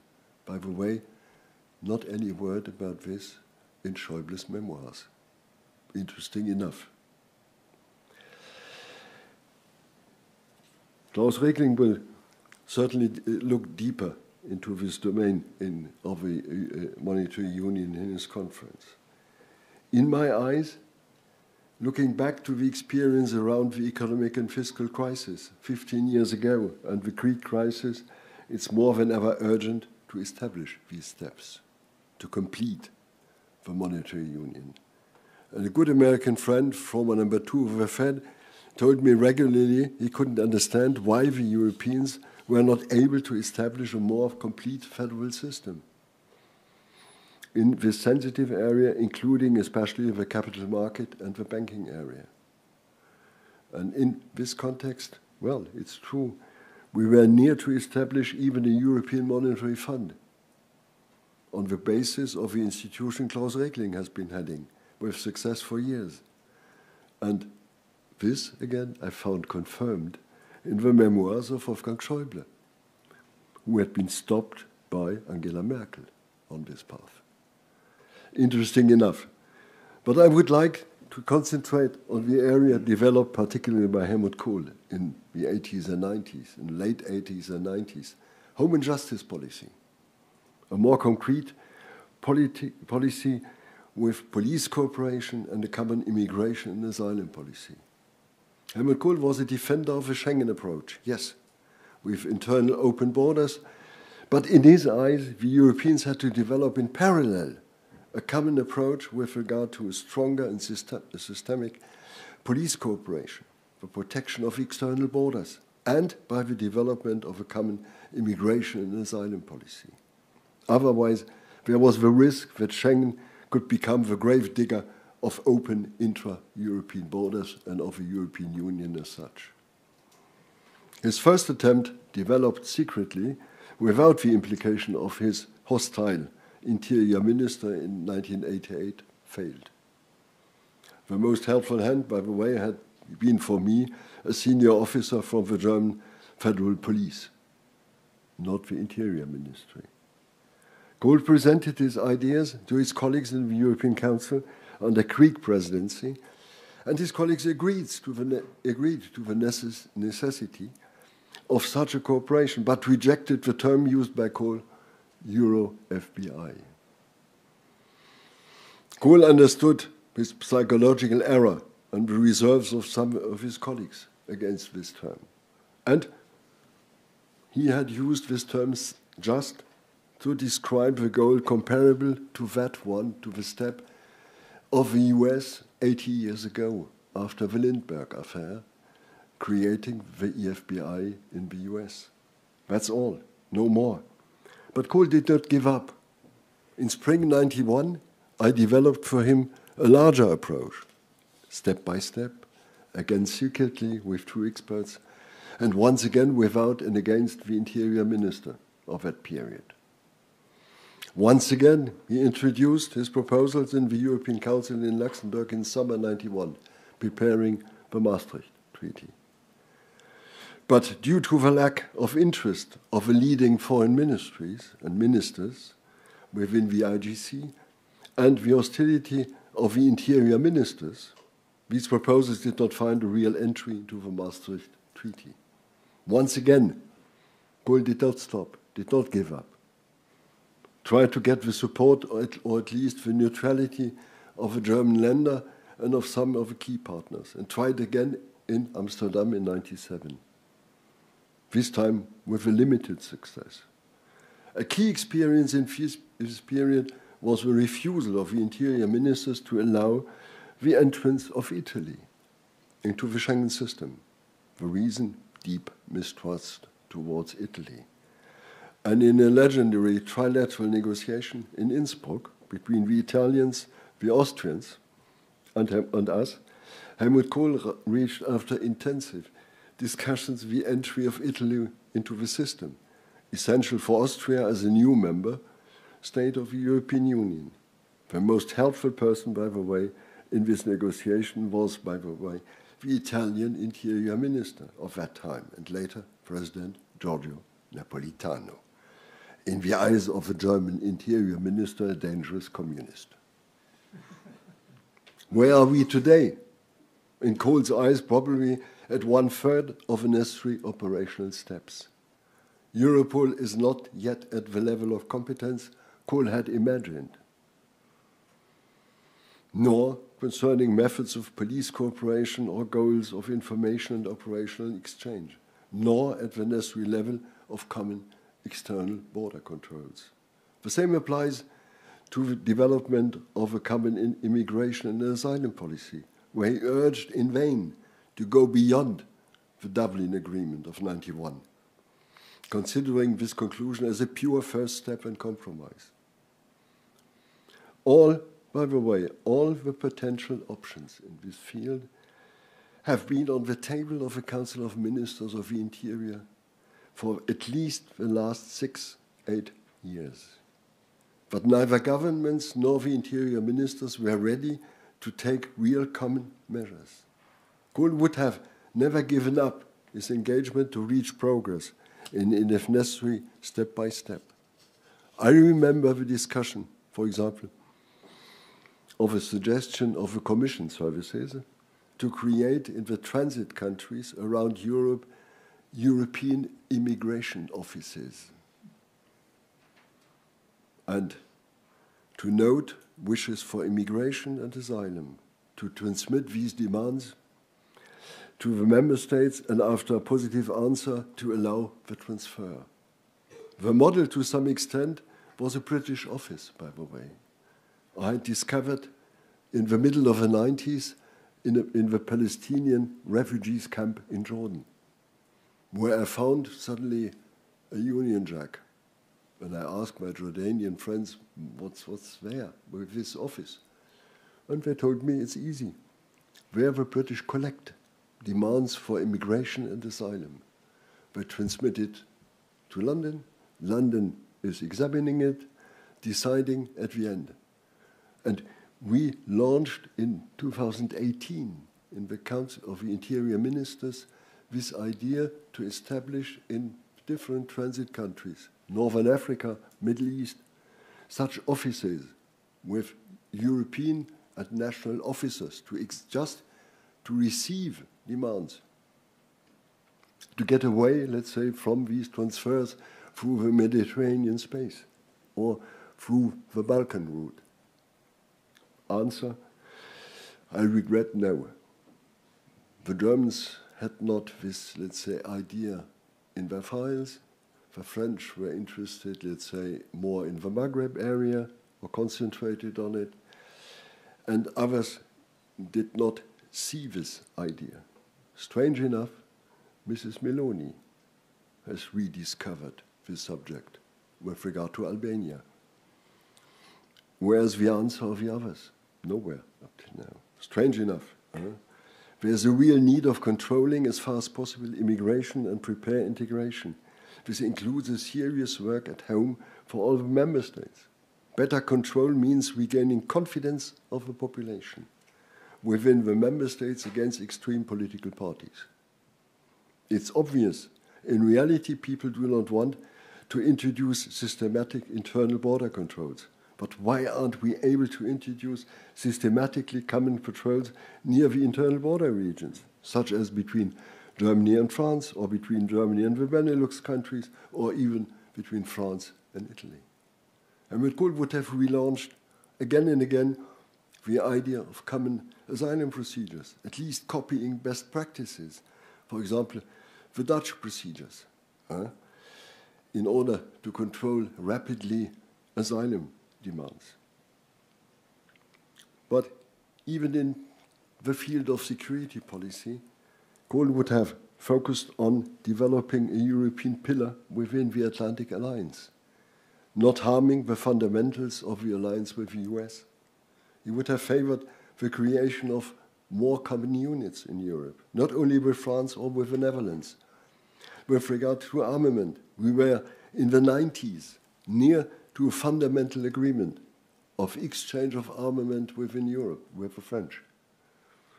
Stopped at that time by this strange cohabitation in Paris, where the Prime Minister was preparing his candidature for the presidency. He failed. Okay. But again, we were testing areas, coming forward step by step, but by the way, including at that period, a unique transport plane in the Ukraine, the Antonov 72, which was the best potential plane for military transport in the markets. We would have finalized the version in Western Europe, yes, sure. But again, we would have given a certain perspective to the existing ex-Soviet and now Ukrainian aircraft industry in the East, the Donbass today. And the other Europeans were not ready to follow us. Okay. But for him, these steps were constitutive parts of a progressive full integration of the German army and defense policy into the European landscape without the restrictions of the past. I'm aware the military budget was under pressure in the 90s, yes. We were looking more for internal reforms and for building up again the East. Kohl had other important priorities during that period, but he would never have understood the term of Zeitenwende as the word to explain for the moment still provisional and not yet sustainable change of German security policy. Yes, he would tell me it's our job to overcome the German unease. Some in Paris call this attitude the complex of the Germans with regard to foreign and security policy. Yes, foreign policy was an area where Helmut Kohl was reluctant. He interfered in, let's say, developed concrete steps, but he was reluctant towards the ideas of the foreign ministries of building of common foreign policy only through common institutions without a basic content. He preferred, obviously, in a pragmatic approach, the more modest aim developed by Hubert Védrine in the early 90s, to concentrate in the first period on developing in 5-6 areas a common policy remaining under full control of the capitals before institutionalizing these steps through high representative. Let's say to fix our European interests instead of artificial values. But he did not want to take this area away from the foreign ministries, being part in Germany as the partner of a governmental coalition. In Amsterdam, he left the whole debate about reinforcing the common foreign policy to his vice-chancellor and foreign minister. He did not even interfere in this debate. He was aware he was able to maintain a certain co-control on key matters and decisions through his regular meetings with his colleagues, who were taking over more and more the responsibility on key foreign and security matters. Well, long subject even today. Ladies and gentlemen, the role of the European Parliament seems to be near today to its limits of competences. Kohl has always defended the extension of the competences of the European Parliament. But one of our divergences between Kohl and myself consisted in the question what to do with national and regional parliaments. I was opposed to the new Article 23 in the German Constitution in the 90s. Yes, widening the competences of a German Länder. My worrying point was what to do with the German Parliament, what to do with a Foreign Affairs Committee or a European Affairs Committee in the German Bundestag, was my first worrying point. Well, and today I would put to him the question, what's about the idea of creating a second chamber in Strasbourg, composed by detached members of the national parliaments, a sort of European Senate? Complicating, yes, for European institutions, but perhaps consolidating towards our national parliaments, who are, let's say, badly integrated in a large number of member states into the European integration. Apropos Strasbourg, the seat of the European Parliament. Kohl has been trying to be helpful towards the French neighbor when Strasbourg became more and more contested in the European Parliament. The limited success of his offer to the French was due more to the internal French difficulties than to the ideas of Helmut Kohl. I have to add another subject. I'm speaking about the internal market, about both reports on the table, from Letta and Draghi, not about this subject. It's not my subject today, but about bureaucracy. What would tell those who tell us we have become too bureaucratic, we have been overloading the administration? Kohl would answer, yes, surely.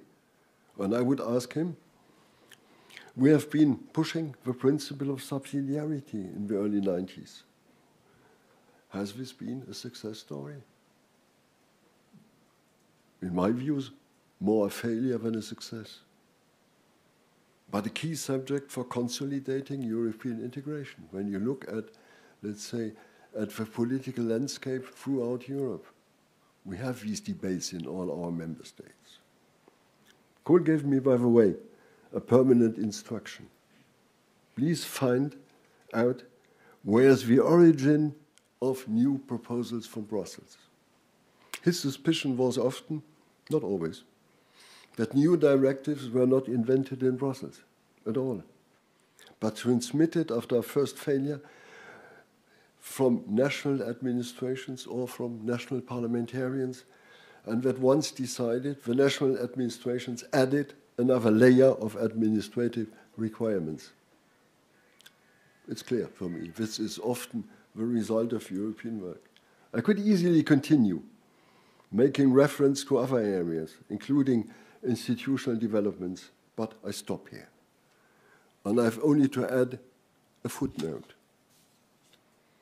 Inspired by 12 years of working with him, but without referring to him or without any pretension to be sure that he would have reacted in the same way, I've written last December, within the regular publications of the Schuman Foundation in Paris, a program of relaunch of European policy in 10 points, perhaps a German or a personal quirk, but it was a natural list of necessary measures in the different policy areas, underlining the willingness of the EU to take its responsibilities inside and internationally.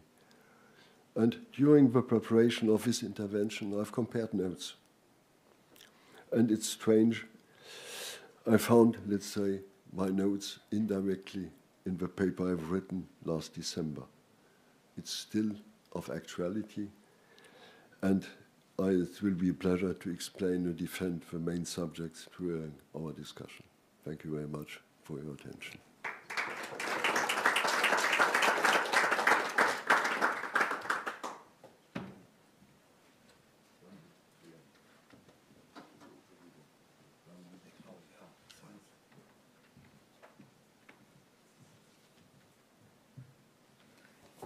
So, good afternoon. Also, many thanks for inviting me. And I find it very inspiring to be here at the Jean Monnet turf, the foundation, to remind me and to remember everything that has happened the last 80 years or so. So my task is to talk about economic and monetary union and the introduction of the euro.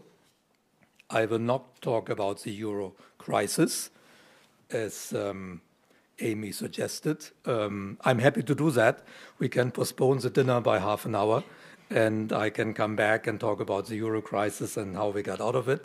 No problem. But I will not do it in my remarks now, because this is all about governance. Who are the actors? Who are the advisors? What are the processes?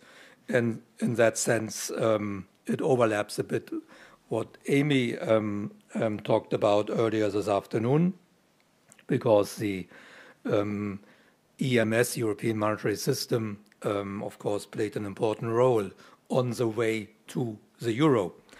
When I talk about governance, I will not talk about the big names. Joachim Bitterlich just talked about one of the biggest names. And for me, the founding fathers of the euro are always Kohl, Mitterrand, and Delors. And then there are, of course, others that Michael Gehler mentioned this morning that were important on the way to monetary cooperation. Just Carl d'Estaing and Helmut Schmidt invented the ESM. Pierre Werner and his plan is well known. Robert Schuman played a role. I will not talk about that. I will, as it was suggested, talk about the advisors, the second level. And that second level was touched upon several times today. It's very important to get things done. And when I look at economic and monetary issues in Europe, one needs to focus on one group of people that is not very well known. Some of you will know. But a group of people, not individual names, but as a group, has been instrumental in moving Europe forward towards EMU and the euro. And this is a group of people comprising representatives of the European finance ministries and central banks. And they met in the so-called Monetary Committee from 1957 to 1998. And with the beginning of monetary union, this was transformed with the same members to the Economic and Finance Committee. And these committees have really been the key networks for monetary and financial cooperation in the EU for almost 7 decades. First, on the so-called Monetary Committee, and that existed for more than 40 years, 57 to 98. The initial EEC treaty, signed in 1957, mentioned only 2 committees, the so-called COREPER and this Monetary Committee. The COREPER is the Committee of Permanent Representatives and comprises the ambassadors and their deputies that every member state sends to Brussels. The main task of the COREPER is to prepare the different council meetings, with the important exception of the ECOFIN Council. That's the Council of the Finance Ministers, when they talk about monetary and financial matters. And that is not prepared by the COREPER, but by the Monetary Committee. Article 105 of the initial EEC Treaty of 1957 gave the Monetary Committee a clear mandate, and I quote this Article 105, "In order to promote coordination of the policies of member states in the monetary field to the full extent needed for the functioning of the common market, a monetary committee with advisory status is hereby set up.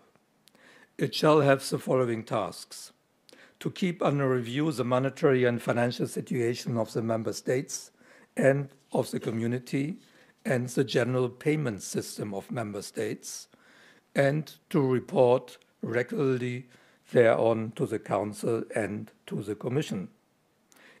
And second, to deliver opinions at the request of the Council or of the Commission or on its own initiative for submission to these institutions." End of quote. And remember, all this was already in the Treaty of 1957. The EEC Treaty mentions the Monetary Committee in several other articles that deal with balance of payments, capital movements, and international monetary relations. Later, this committee was tasked with the multilateral surveillance of member states' economic policies. Every member state appointed 2 members to the Monetary Committee, 1 from the Finance Ministry and 1 from the National Central Bank. The only other member of the Monetary Committee was a senior representative of the European Commission, normally the Director General of DG ECFIN.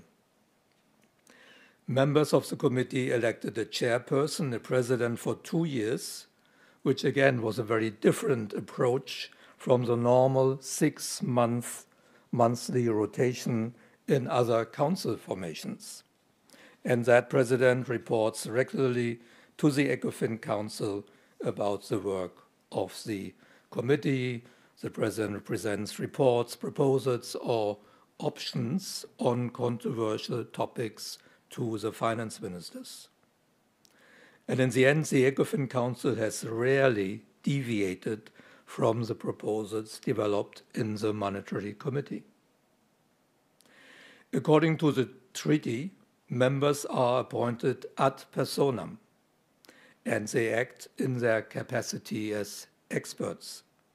At the same time, they are very closely linked to their respective minister and ministry, and that's what makes this group so effective. In most cases, the representative from the finance ministry is the deputy minister, although the titles vary in different countries: Directeur de Trésor in France, Staatssekretär in Germany. In all cases, they are the most senior official in the finance ministry responsible for European and international affairs and financial markets. Therefore, they have two essential roles.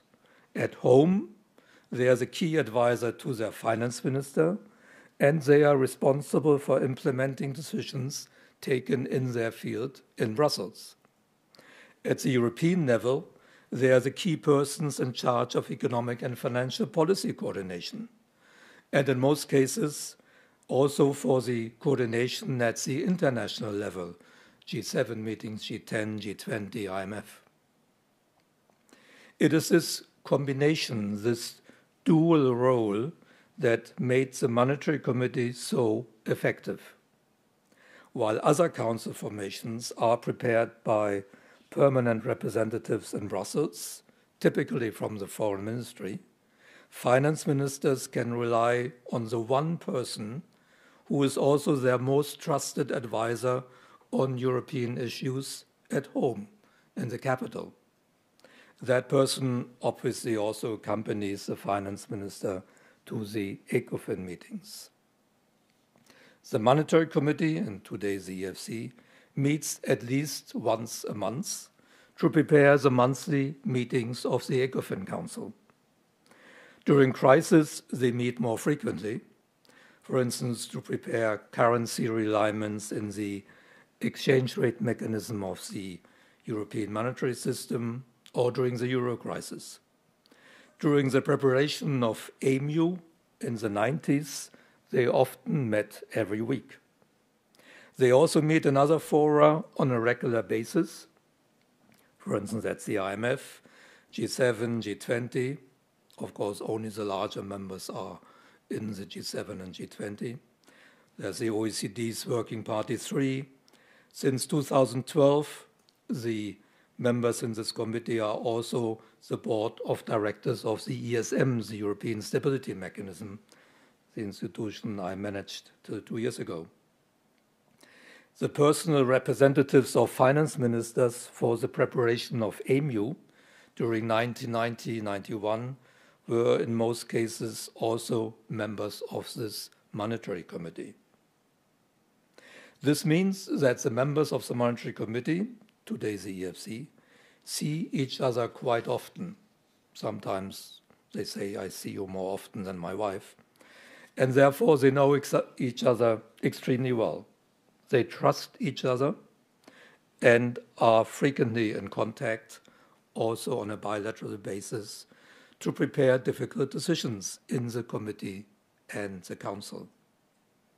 Typically, they are true believers in the benefits of European integration, but they also understand the political constraints at home and in the other member states.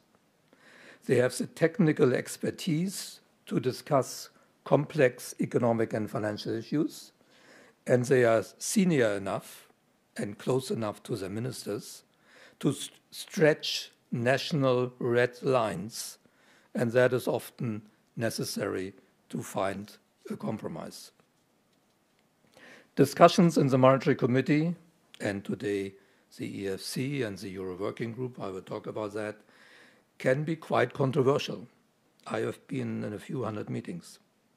But they are characterized by a remarkable dynamic driven by the confidence among members, their seniority and technical expertise, and their very senior role in their home ministries. The number of participants is relatively small, although obviously has grown with enlargement over time. Meetings are confidential. There's never a press conference after the meetings. For a long time, media were not even aware of meetings of the Monetary Committee. Importantly, decisions by the Monetary Committee, often ratified by the ECOFIN Council, will then actually be implemented at home because the member of the committee is also the most senior official in charge of implementation at the ministry. Many of the best-known European officials in the area of monetary and financial policies were members of the Monetary Committee, including Karl Otto Pöhl, Hans Dietmeier, Michel Camdessus, Jean-Claude Trichet, Mario Draghi, Jean Le Maire, and others. Tommaso Padoa-Schioppa, also well known among Europeans, was the representative of the European Commission when he was Director General of ECFIN in the early 80s. And most of the names I mentioned were also president of the Monetary Committee at one point in time. The Monetary Committee is supported in its work by its own secretariat. This is also unique among all the different committees and bodies in Brussels. The Secretariat is attached to DG ECFIN of the Commission. It comprises economists that are mainly seconded by the Commission and Member States, but they work independently from the Commission.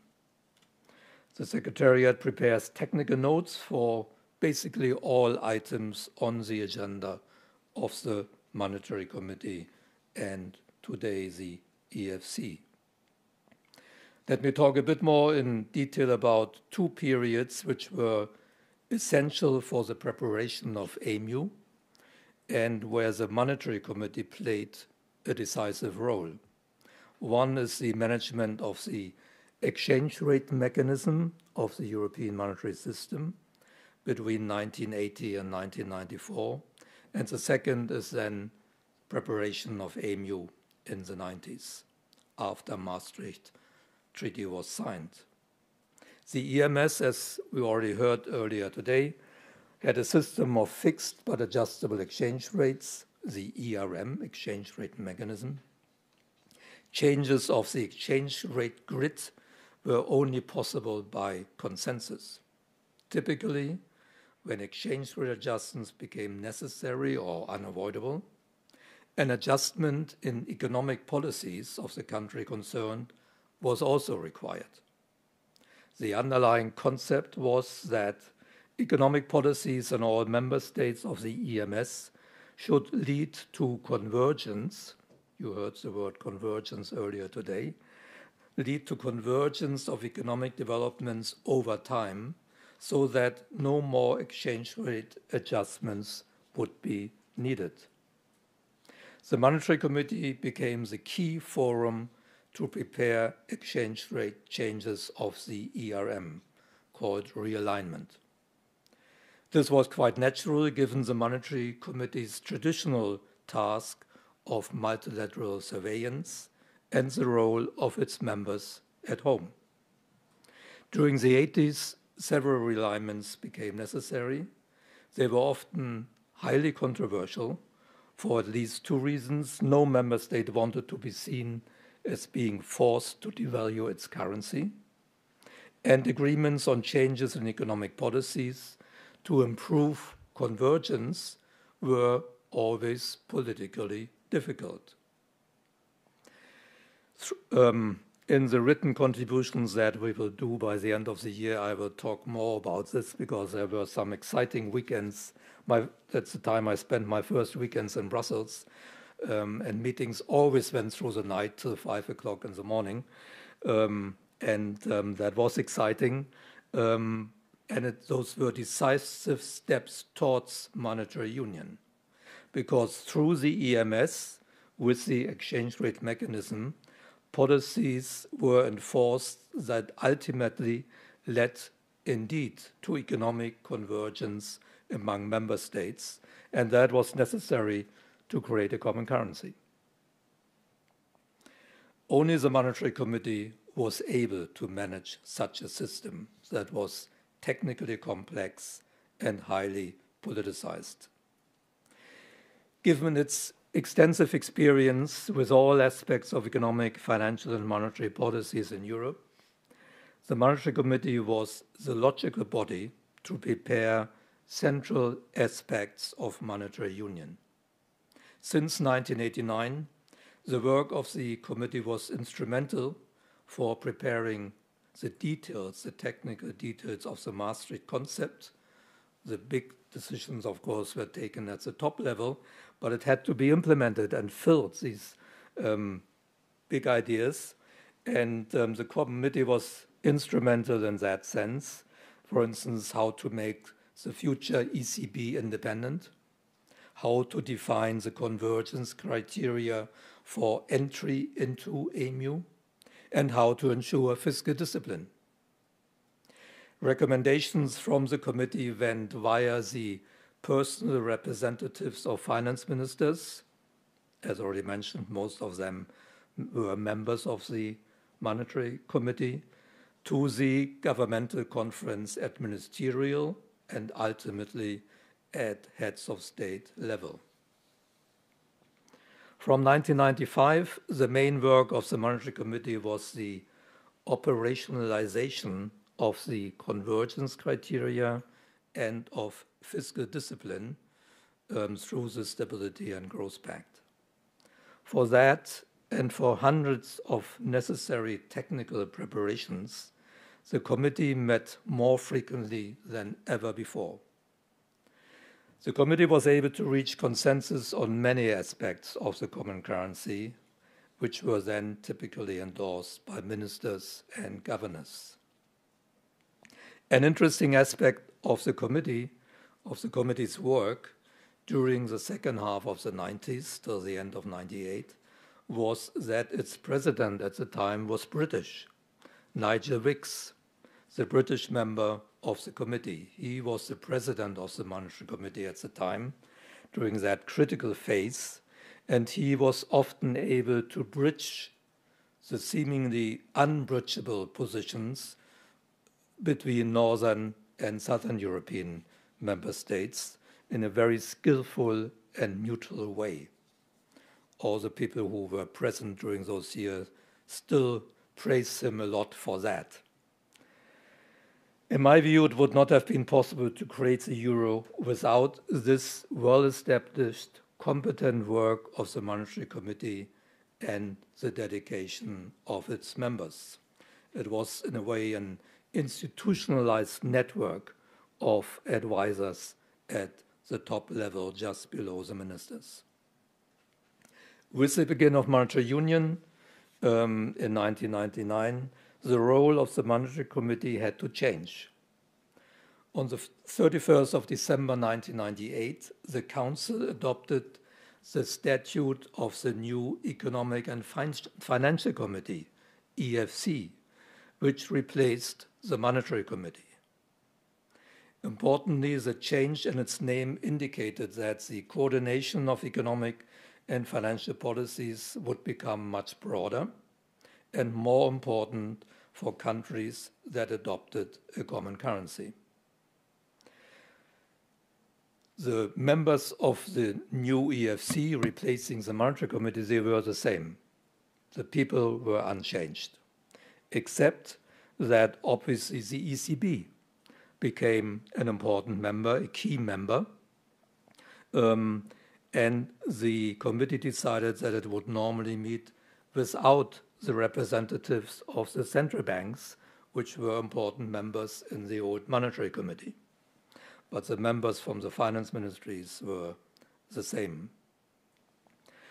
Over time, the work of the EFC broadened, and the committee decided to create several subcommittees on specific issues, including the Financial Service Committee, the International Relations Committee, and the Statistics Committee.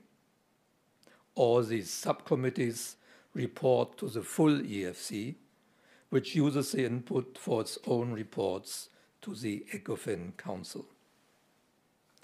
The other significant change in 1999 and actually already in mid-1998 was the creation of the so-called Euro Working Group, which comprises the EFC members from countries that have adopted the euro. This was necessary to prepare the work of the Eurogroup, an informal group of finance ministers from euro area countries. In the Euro Working Group, called EWG, which is the smallest of all committees in Europe, in Brussels, only 2 members from each euro country attend, 2 representatives of the Commission and also 2 representatives of the ECB. And the ESM actually was invited, and the EFSF, so I was invited to attend also from 2010 when these new institutions were created. For particular delicate topics, the Euro Working Group meets with only 1 member per country, plus Commission, ECB, and ECM. The members of the Euro Working Group are the same persons as the members of the ESC, and the collegial spirit which existed in the old monetary committee and continues in the EFC is perhaps even more present in the relatively small EWG, Euro Working Group. During the Euro crisis, starting in 2010, the Euro Working Group became the decisive body to prepare and monitor the reform programs developed by the Troika, later with the ESM, for Greece, Ireland, Portugal, Spain, and Cyprus. Discussions on the design of the programs, the financing required, and decisions on each disbursement after conditionality was met required endless meetings. The risk of Grexit in mid-2015 and agreement on a third Greek reform program implied almost permanent presence of the EWG in Brussels at the time. In my view, without the work of the Euro Working Group, it would not have been possible to keep Greece inside the euro area. In October 2011, early during the euro crisis, it was decided that the president of the Euro Working Group and the EFC should be a permanent, full-time position. Until then, the presidents of the Monetary Committee, later EFC and Euro Working Group, had always been one of the deputy finance ministers in their home countries, which obviously did not allow them much time to allocate to the committee work. Thomas Wieser, Austrian deputy finance minister at the time, became the first permanent president of the EFC and EWG and steered the committee and the Eurogroup skillfully through the euro crisis. And having such a permanent president of the Euro Working Group and the EFC was an essential institutional innovation for the euro area. Let me end here. Thank you very much.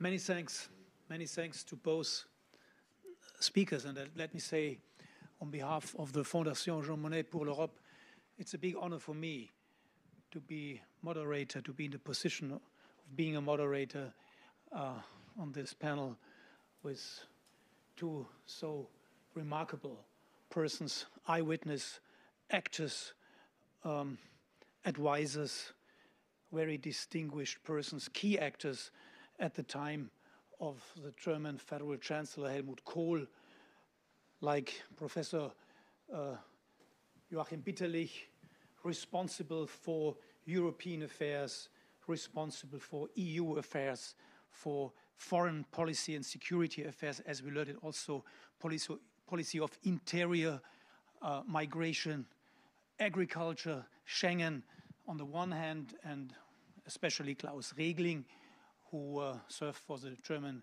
Finance Ministry and then also was active in the European Union within the Commission, later on establishing the European Facility to stabilize the financing systems, and later on also managing General Director of the European Stability Mechanism. Before we start the discussion, I would just like to summarize some points. What I noted when we could listen the speech made by Joachim Bitterlich. So what Chancellor Kohl would have done, what he would have said to the European Union of today. I noted a policy of feasibility. I noted basic consensus, political philosophy, train model, United States of Europe question mark. That can be discussed when Kohl, due to your advice, stepped back from that notion. In the end, that we had not United States of Europe, but Vereinigte Staaten von Europa, maybe. So never give up. Copying best practices. Overcoming German unease. Call in favor of the European Parliament, but at the limits of its competences, question mark, what Professor Bitterlich said. Strasbourg, second chamber, European Senate. So I think finding out the origins of new proposals by Brussels, also interesting remark. And then the offer to discuss his 10 points proposal on relaunching Europe.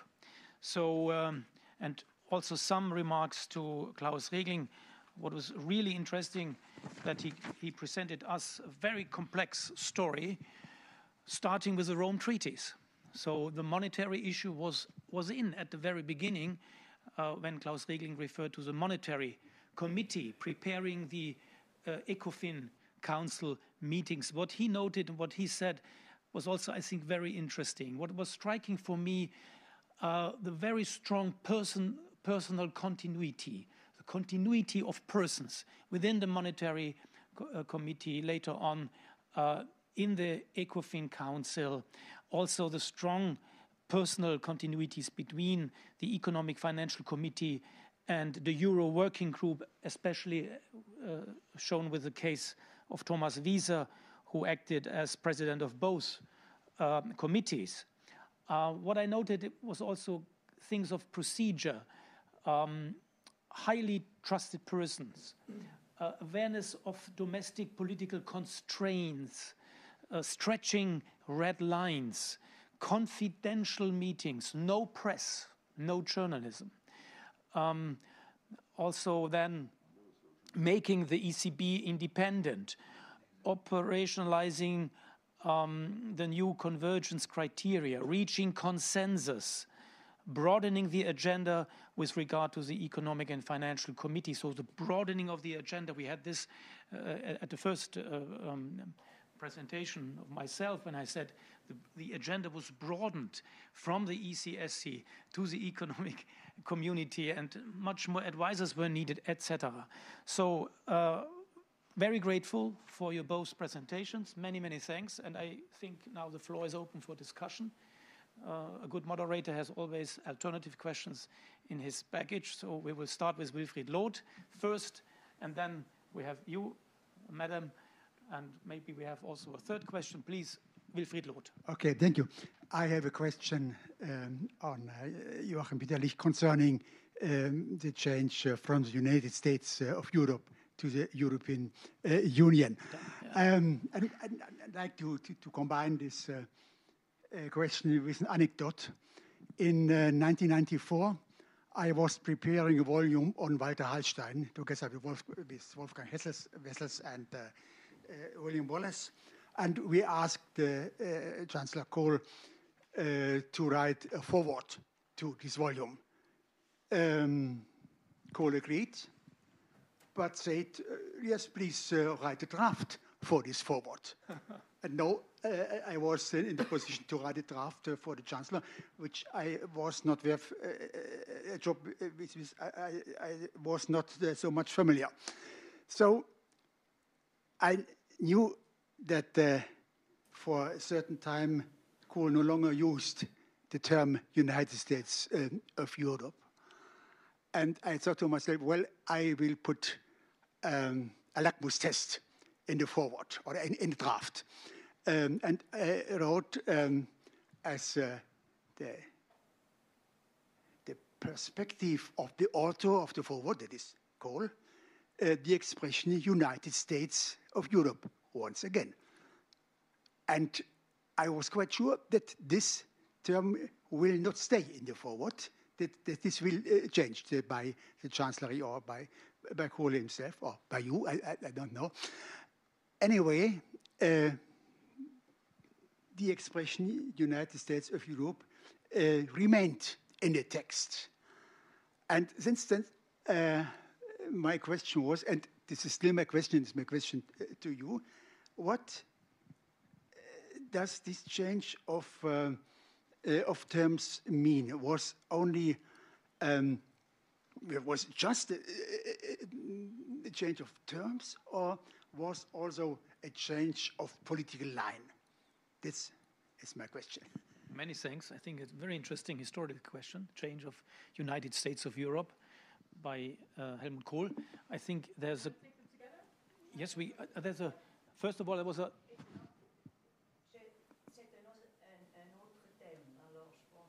Okay, so if it's connected to that issue, if not, so we can raise another topic. No problem, please.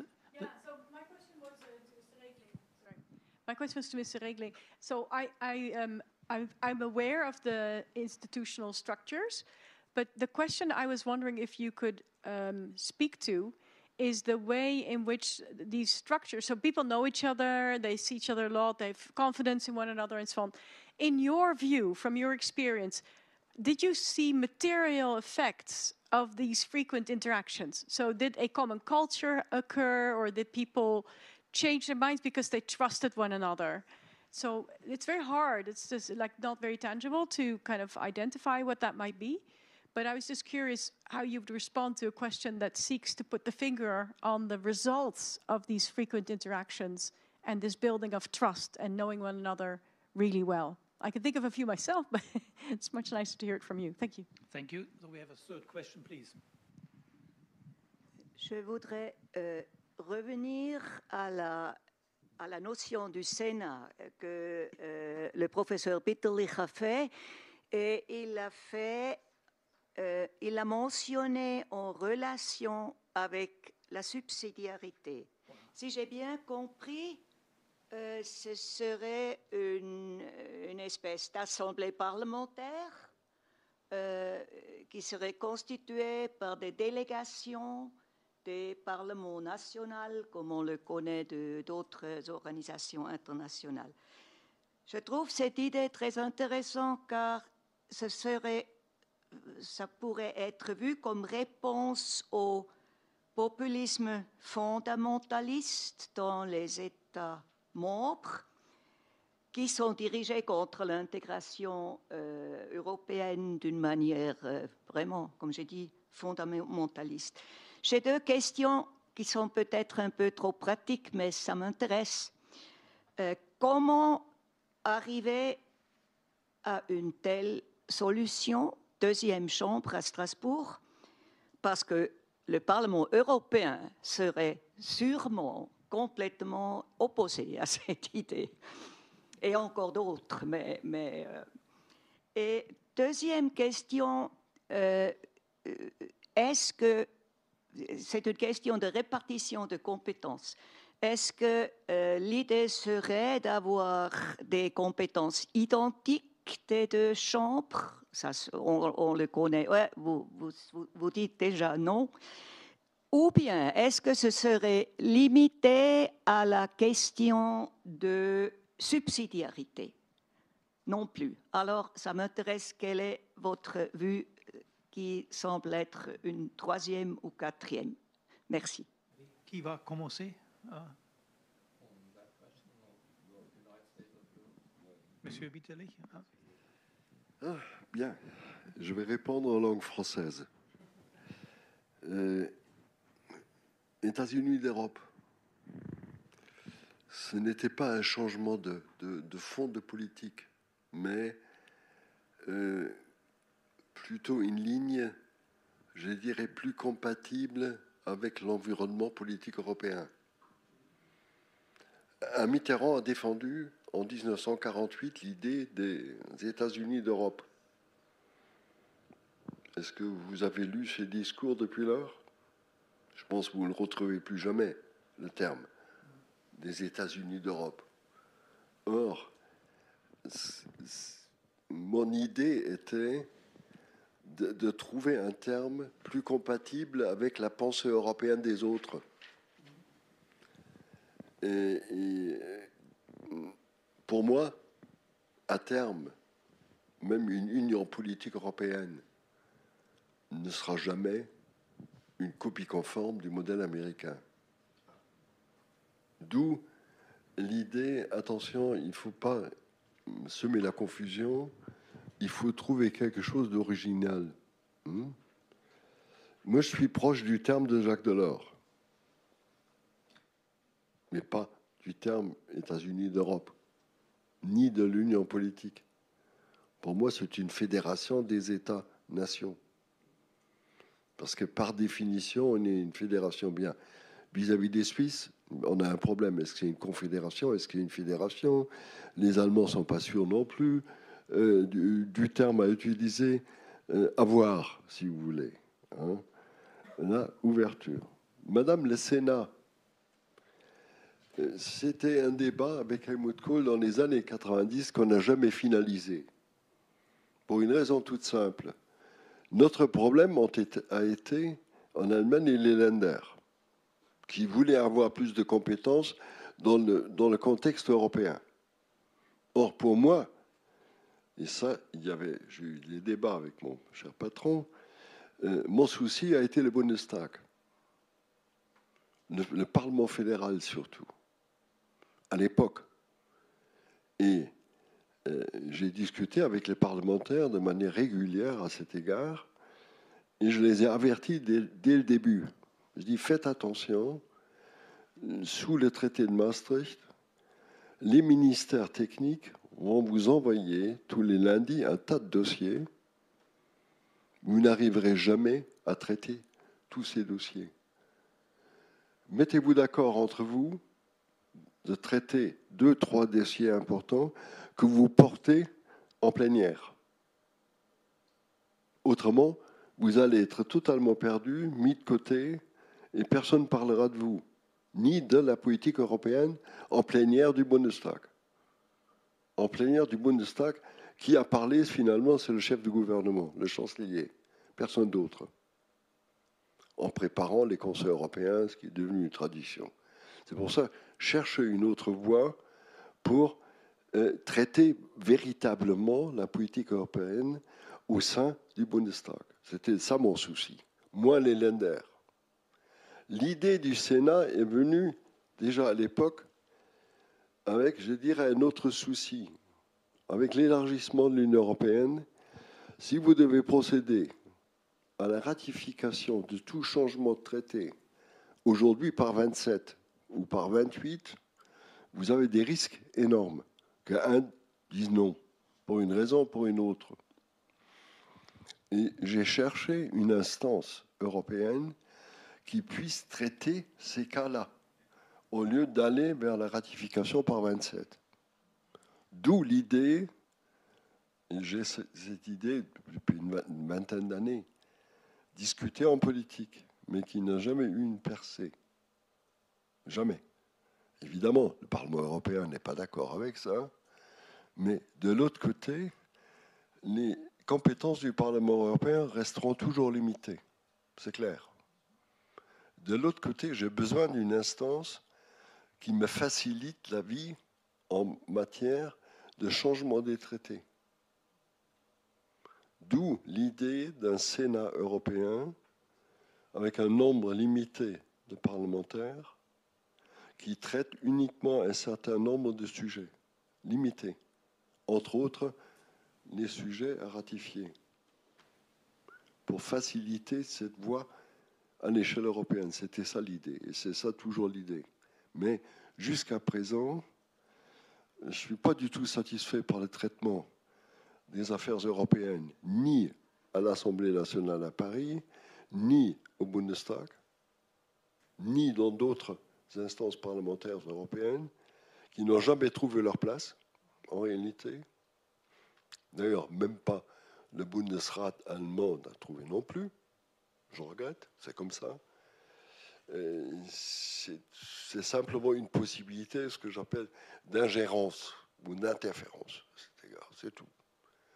D'où mon souci est un souci d'intégrer les parlements nationaux. Et en effet, vous avez raison, si vous arrivez à trouver une véritable place dans le débat parlementaire à l'échelle nationale pour les affaires européennes, ça vous facilitera aussi la tâche, ce que j'appelle, bien, c'est un petit peu fort de dire, du marketing européen à l'échelle nationale.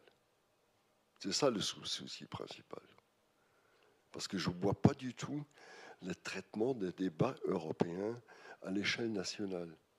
Le seul qui peut le faire, c'est soit le chef du gouvernement, soit le ministre des Affaires étrangères ou le ministre des Affaires européennes, mais en général, ça ne passe pas.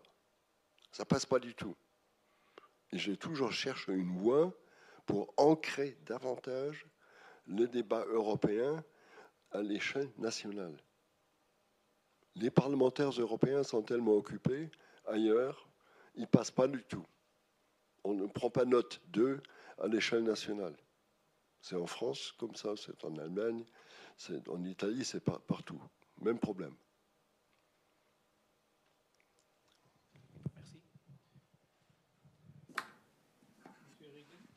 Yes, on that question from Amy, whether one can have tangible results, or you would probably like to measure the success of the committee, monetary committee, EFC, Euro Working Group, to be very precise how they can produce a consensus. That's not easy. You would have really to go to every meeting where whatever's on the agenda, people meet, and quite often they do not agree in the beginning, and they may agree at the end. Or it may require another meeting or another 2 or 3 meetings or a weekend working through the night. So I can only put it in very general terms that the 2 examples I gave, the management of the exchange rate mechanism, which was always controversial, and they often were able to find a consensus, sometimes not, and then the ministers and governors had to come to do it. So the real difficult one, and I remember in March 1983, that was 2 years after Mitterrand was elected, and he had to make a U-turn in his policies if he wanted to stay in the ERM. And he had a recommendation on his desk to do the opposite, to go out, impose tariffs against all European partners. But in the end, Delors and Camdessus, who spent the 2 nights with us before in Brussels, they won the arguments with Mitterrand. So that was an occasion where the committee was not able to reach a consensus. Not even the ministers, Delors was the finance minister at the time, came to Brussels. We worked till 4 o'clock in the morning. Then he had to go back to Paris, and only after Mitterrand decided to support Delors. Camdessus was the directeur de trésor at the time. Very interesting people. And then, yeah, it continued. Sometimes realignments were easy and could be done by the committee. They did not. The committee for realignments always met on Friday evenings. And sometimes they came to a consensus. Sometimes they had to ask ministers and governors to come to Brussels on Saturday. But quite often, and as time went by, people got used to it. But again, in '93, some currency left, and there was Black Wednesday when the British pound left, and then we had the widening of the exchange rate margins that required the intervention of ministers and central bank governors. So one has to go really meeting by meeting. But overall, I think the committee has been quite successful. Also then, as I tried to explain in the second half of the 90s, when many, many technical preparations had to be done for the introduction of the euro, and it's mind-boggling the range of issues that had to be dealt with. Very, very difficult. There are other areas that are technically complex and politically also difficult, like implementation of the Lamfalussy report, financial market integration. All these things were difficult and could not be handled only by the ministers. They need the preparation by a group of people they trust. And here I think the COREPER could not have done that because the COREPER people come from the foreign ministry. It only worked because the finance ministers know that the preparation is done by their own people, the people they trust. Otherwise, they would not have the position they are in as deputy finance minister. So it's hard to measure. But if you go item by item, one can see the effect, the positive effect of this group of people. I agree entirely, but listening to you, my reflection was a reflex, if you want. Why weren't we able, let's say, to put a similar status to the COREPER in order to enhance, to reinforce what I call the continuity, a certain stable of the European integration?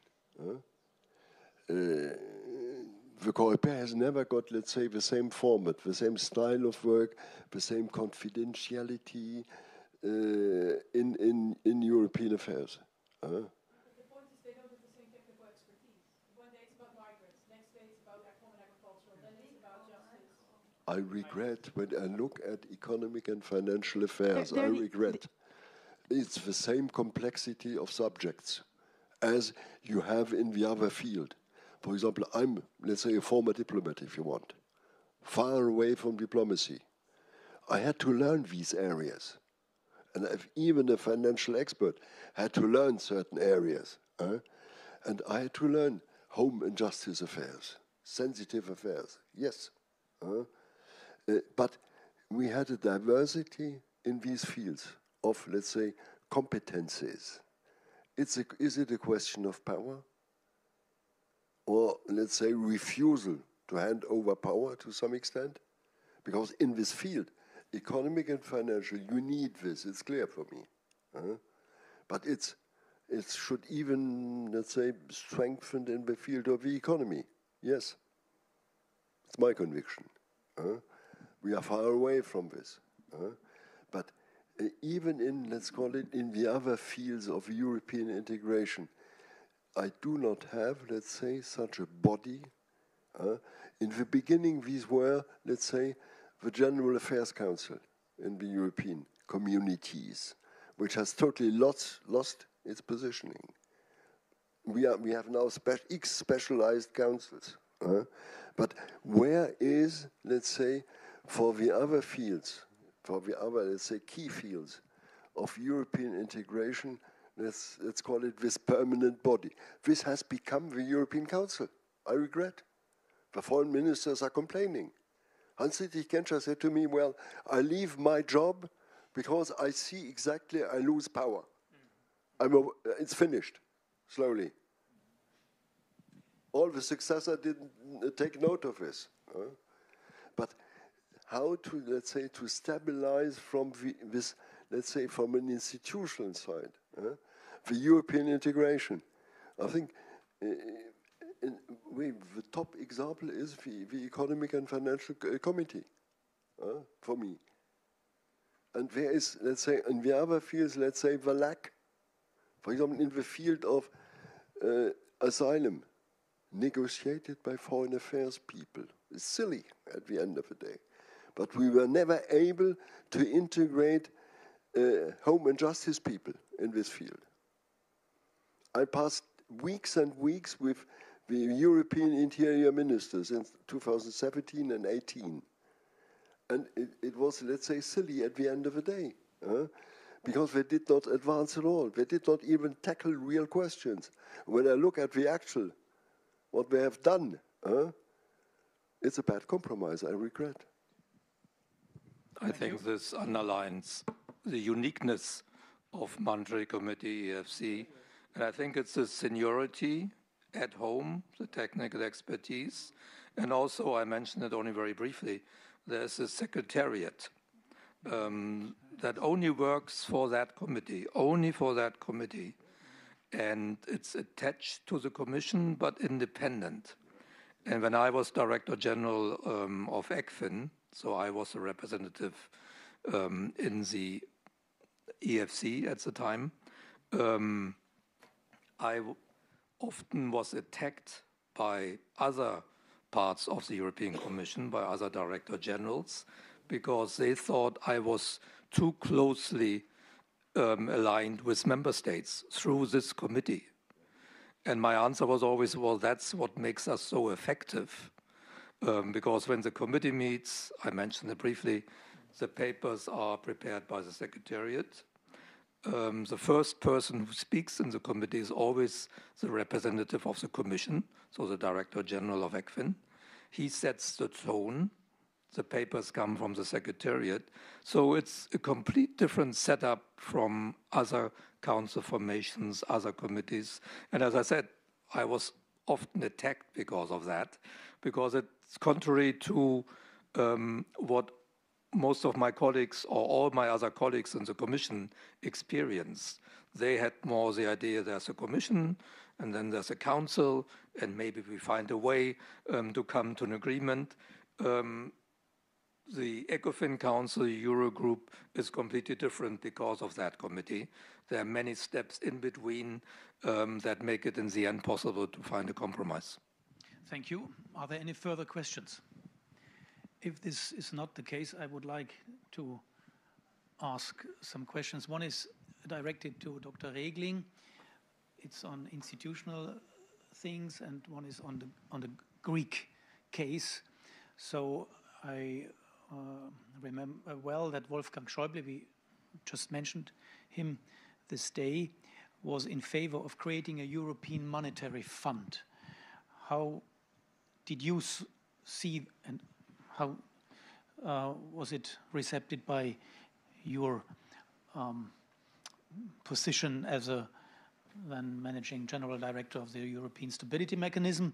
The second point is you mentioned also the risk of Greece in 2015. Again, Schäuble, as far we know, and it was also seen at a Spiegel interview, he tries to recommend that Greece should leave the euro.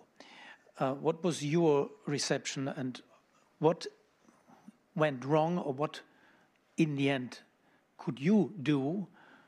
How could this be managed? Because Chancellor Angela Merkel obviously was not in favor of this, but what kind of role an advisor can play in that context? The next thing is two questions related to Professor Bitterlich. We are sitting here in Lausanne, in Switzerland. What can you tell us about Chancellor Kohl's attitude towards Switzerland? You mentioned that he has a long-term vision, also on broadening the agenda, also the enlargement of the European Union. What was his position towards Swiss special relationship to the European Union with dozens of bilateral agreements, I think over 100, many bilateral agreements.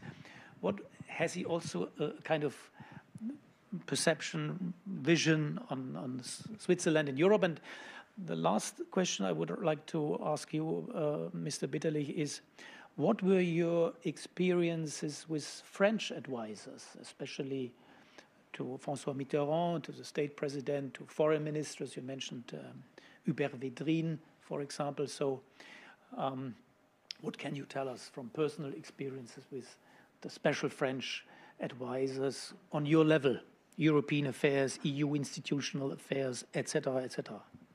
Thank you. So let me start. Question of European Monetary Fund.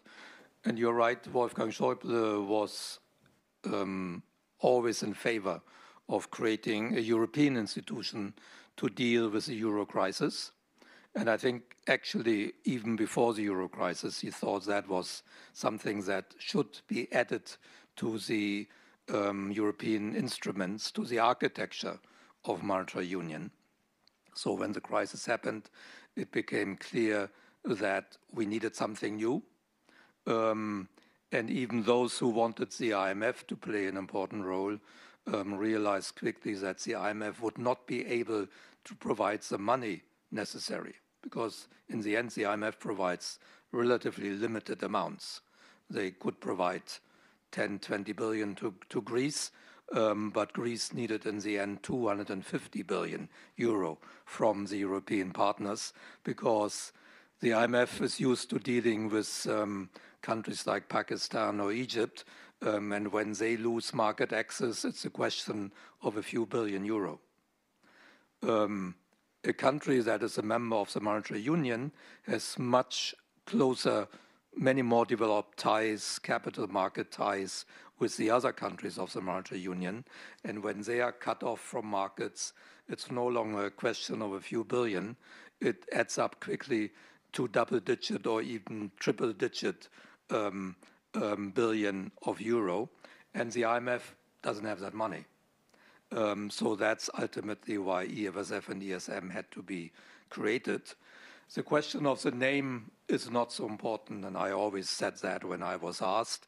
For a while, people thought we should call it European Monetary Fund, but then Mario Draghi came one day and said, Klaus, we cannot call it monetary. There's only one monetary institution in the euro area, and that's the ECB. So I said, okay, fine, no problem. It's more important what kind of tasks we have and how we operate. The name is not really important. On Grexit, indeed, Schäuble was in favor of Greece leaving. And I was very much against. But I even told my own staff at the ESM, they should not think that Wolfgang Schäuble was stupid. His idea, why he wanted Grexit out, was to create a precedent, to make it clear to the other countries that if they don't bring their house in order, if they don't have the appropriate economic policies, then they would have to leave. That was his approach. And I think, yes, it was serious. He circulated a non-paper to his fellow finance ministers. We discussed it on the 15th of August in Brussels on a weekend. Normally in Brussels, nothing happens in August, but in 2015, we met several weekends, and he was in favor. For that, that's my interpretation. I think that was his thinking. He wanted to create a precedent so that the monetary union would work better afterwards. My view was the opposite. First, for three reasons. First, if Greece had left the monetary union, 11 million Greeks would have ended up in misery. The Greek GDP already dropped by 1/4 between 2009 and 2015. And there are estimates from reasonable people who argued that if Greece had left the monetary union, again introduced the drachma, there would have been chaos and the GDP would have dropped by another quarter. And that could have led to civil war in Greece. The second, it would have been a very expensive solution for the creditors of Greece, because by that time, EFSF and ESM had already disbursed more than 120 billion euro. And obviously, if Greece had left, they would not have been able, it's not a question of willingness, they would have not been able to repay the loans they received from their European partners. And the third reason, and that I think he really did not fully understand, is that it would have changed the nature of the monetary union. Because if it happened once, financial markets would have interpreted this as a possibility, that if there were another small crisis, let's say in Spain or Italy, the financial markets would have argued, well, it happened once, it will happen again, and there would have been very, very strong market reaction to even small problems. And maybe that he didn't fully grasp. So, but he wanted, only Chancellor Merkel stopped him. My arguments did not stop him. It was Merkel. Thank you.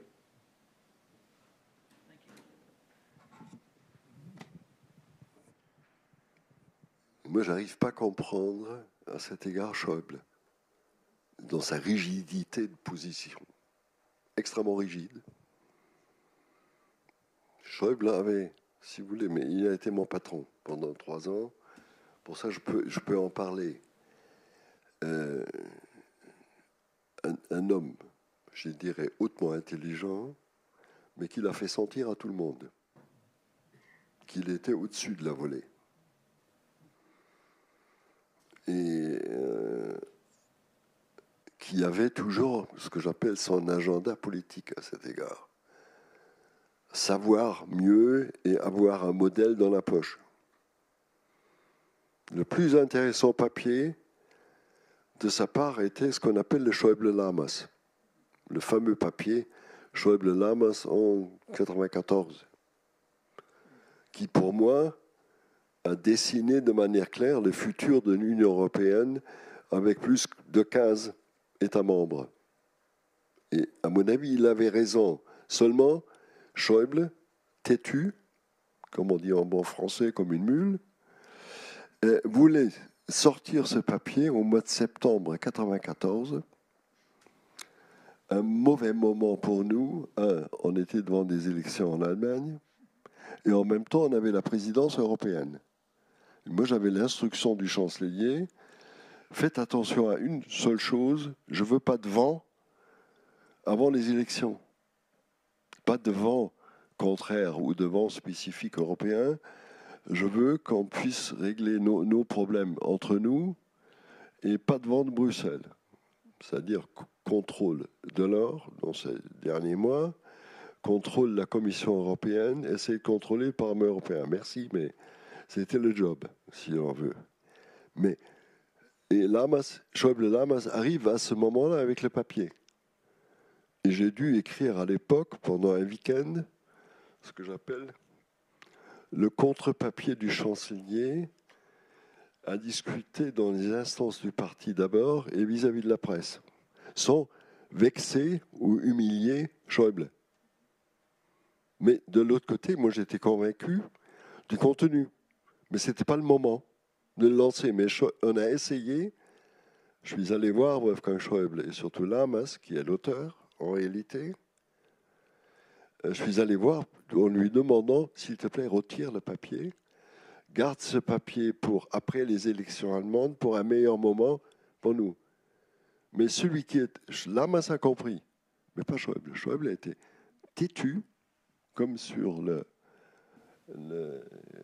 cas grec. Il voulait sortir ce papier, parce qu'il dit « j'ai raison ». Oui, il avait raison, mais ce n'était pas le moment. Schäuble à l'époque. Oui, c'est fascinant à voir. Coller la Suisse, à certains égards, la Suisse était le modèle pour lui. Fonctionnement d'une démocratie, sauf sur le référendum. Les Suisses ont appris comment le faire, comment le traiter, et Kohl ne voulait jamais un référendum à l'échelle allemande, à l'échelle, je dirais, de l'État allemand. De faire ça à l'échelle municipale, rien contre, même à l'échelle régionale, mais surtout pas à l'échelle centrale allemande, parce que vous n'avez jamais la bonne réponse. C'est ça la clé. Regardez la France, ce qui est arrivé à plusieurs reprises. C'est pour ça le référendum est dangereux. Mais Kohl avait quelque part une faiblesse pour la Suisse, à beaucoup d'égards. Ses traditions, le style, la manière de gouverner. Et j'ai eu ce problème, lorsqu'on a négocié l'entrée, ce qu'on appelle des États neutres dans l'Union européenne. L'Autriche, la Finlande, la Suède, et à l'époque, les ministères des Affaires étrangères, virgule dont l'allemand, avaient des difficultés énormes d'accepter les trois. Ils cherchaient désespérément une voie, comment rendre compatible l'entrée des trois avec la doctrine ou l'idée générale sur la politique de sécurité commune et de politique étrangère commune. Comment le faire? Les diplomates ont parfois des limites aussi. Ils avaient un mal énorme. D'ailleurs, le plus problématique était l'Autriche. Kohl m'a toujours dit, pas de souci à l'égard de la Finlande. Les Finlandais savent ce qu'ils ont avec l'Europe. Ils vont nous rejoindre un jour. Et les Suédois, on verra. Ce sera pareil. Le souci véritable était l'Autriche, pour beaucoup. Mais les conseillers français, j'avoue, on n'a jamais eu cette chance que Klaus Regling a eue avec ce que j'appelle la bande des finances, de se voir régulièrement institutionnalisé et de préparer les grandes décisions. Moi, j'ai dû vivre avec des partenaires changeants. Et il fallait d'abord établir ce que j'appelle le contact, la confiance, et à partir de là, bâtir des réflexes. J'ai eu une chance inouïe, ce que j'appelle, c'était jamais Jacques Attali. Je ne sais pas qui l'a mentionné ce matin. J'ai eu cette chance. Jacques Attali, dans son arrogance, a envoyé le verbatim au chancelier Kohl avec délicacé. Et Kohl, la seule chose qu'il a fait, voilà les bouquins, tu les prends. Et d'ailleurs, demande à ton copain Védrine ce qu'il en pense. Kohl avait entièrement confiance en Hubert Védrine. Et j'appelle le même soir Hubert Védrine. Je dis, Hubert, qu'est-ce que tu en penses? Le coup de fil a duré 1h30. Parce que Hubert voulait me montrer les falsifications dans le verbatim. Toutes les 20 pages, à peu près. Et Kohl jamais correctement cité, etc. Et pour ça, avec Védrine, il y avait ce que j'appelle une relation pratiquement aveugle, quelque part. Il pouvait m'expliquer, en toute franchise, les limites pour le président de la République, et on cherchait une solution compatible avec nos limites allemandes et l'inverse. C'était ça, de manière permanente, c'était ça l'objectif du travail. Jamais demander trop à l'autre. Jamais aller au-delà des limites pour l'autre. Et il y avait cette confiance qui était établie. Avec Jacques Attali, jamais. Rostelchik rêvait de temps en temps. Par exemple, je suis toujours heureux que certains ont freiné Rostelchik sur l'affaire. Klaus Regling se souvient peut-être du Conseil économique et financier franco-allemand. L'objectif était amadouer les Allemands et les gagner pour des objectifs français à l'époque. Et la seule arme que Telchik à l'époque avait, c'est créer le Conseil pour la défense, comme contrepartie, mais qui était aussi mission impossible quelque part. Je suis convaincu, si nous avait laissé travailler dans les années 90, et si on n'avait pas eu une cohabitation avec une certaine entreprise française qui est un État dans l'État, on aurait eu un armement commun franco-allemand, qui aurait été finalement un armement européen. On aurait pu y intégrer, par exemple, les Pays-Bas. On aurait pu intégrer les Belges. On aurait pu intégrer les Italiens, les Espagnols, progressivement. Mais jusqu'à maintenant, cette chance n'est pas revenue. Avec Védrine, il y avait une chance à cet égard. Mais il y avait la même relation avec certains autres Espagnols, avec les collaborateurs de Philippe González. Oui, avec Aznar moins, même si son parti était soi-disant plus proche PPE, plus proche de la CDU. Mais c'était mieux avec les socialistes espagnols. Il y avait quelques Italiens. Un des plus fiables à l'époque pour moi a été Mario Draghi. Plus fiable que d'autres. Plus fiable que mes collègues diplomates. Mais ça dépendait des constellations de personnes. Et beaucoup plus, je dirais, difficile. Oui. Mais il y a, par exemple, avec certains, je suis resté en contact jusqu'aujourd'hui. Mais avec certains. Merci beaucoup. Merci beaucoup. I think we had a very fascinating eyewitness panel here. Thanks to Professor Bitterlich and thanks to Dr. Klaus Regling. Thanks also for your questions. Many thanks. I think on va terminer. Hein?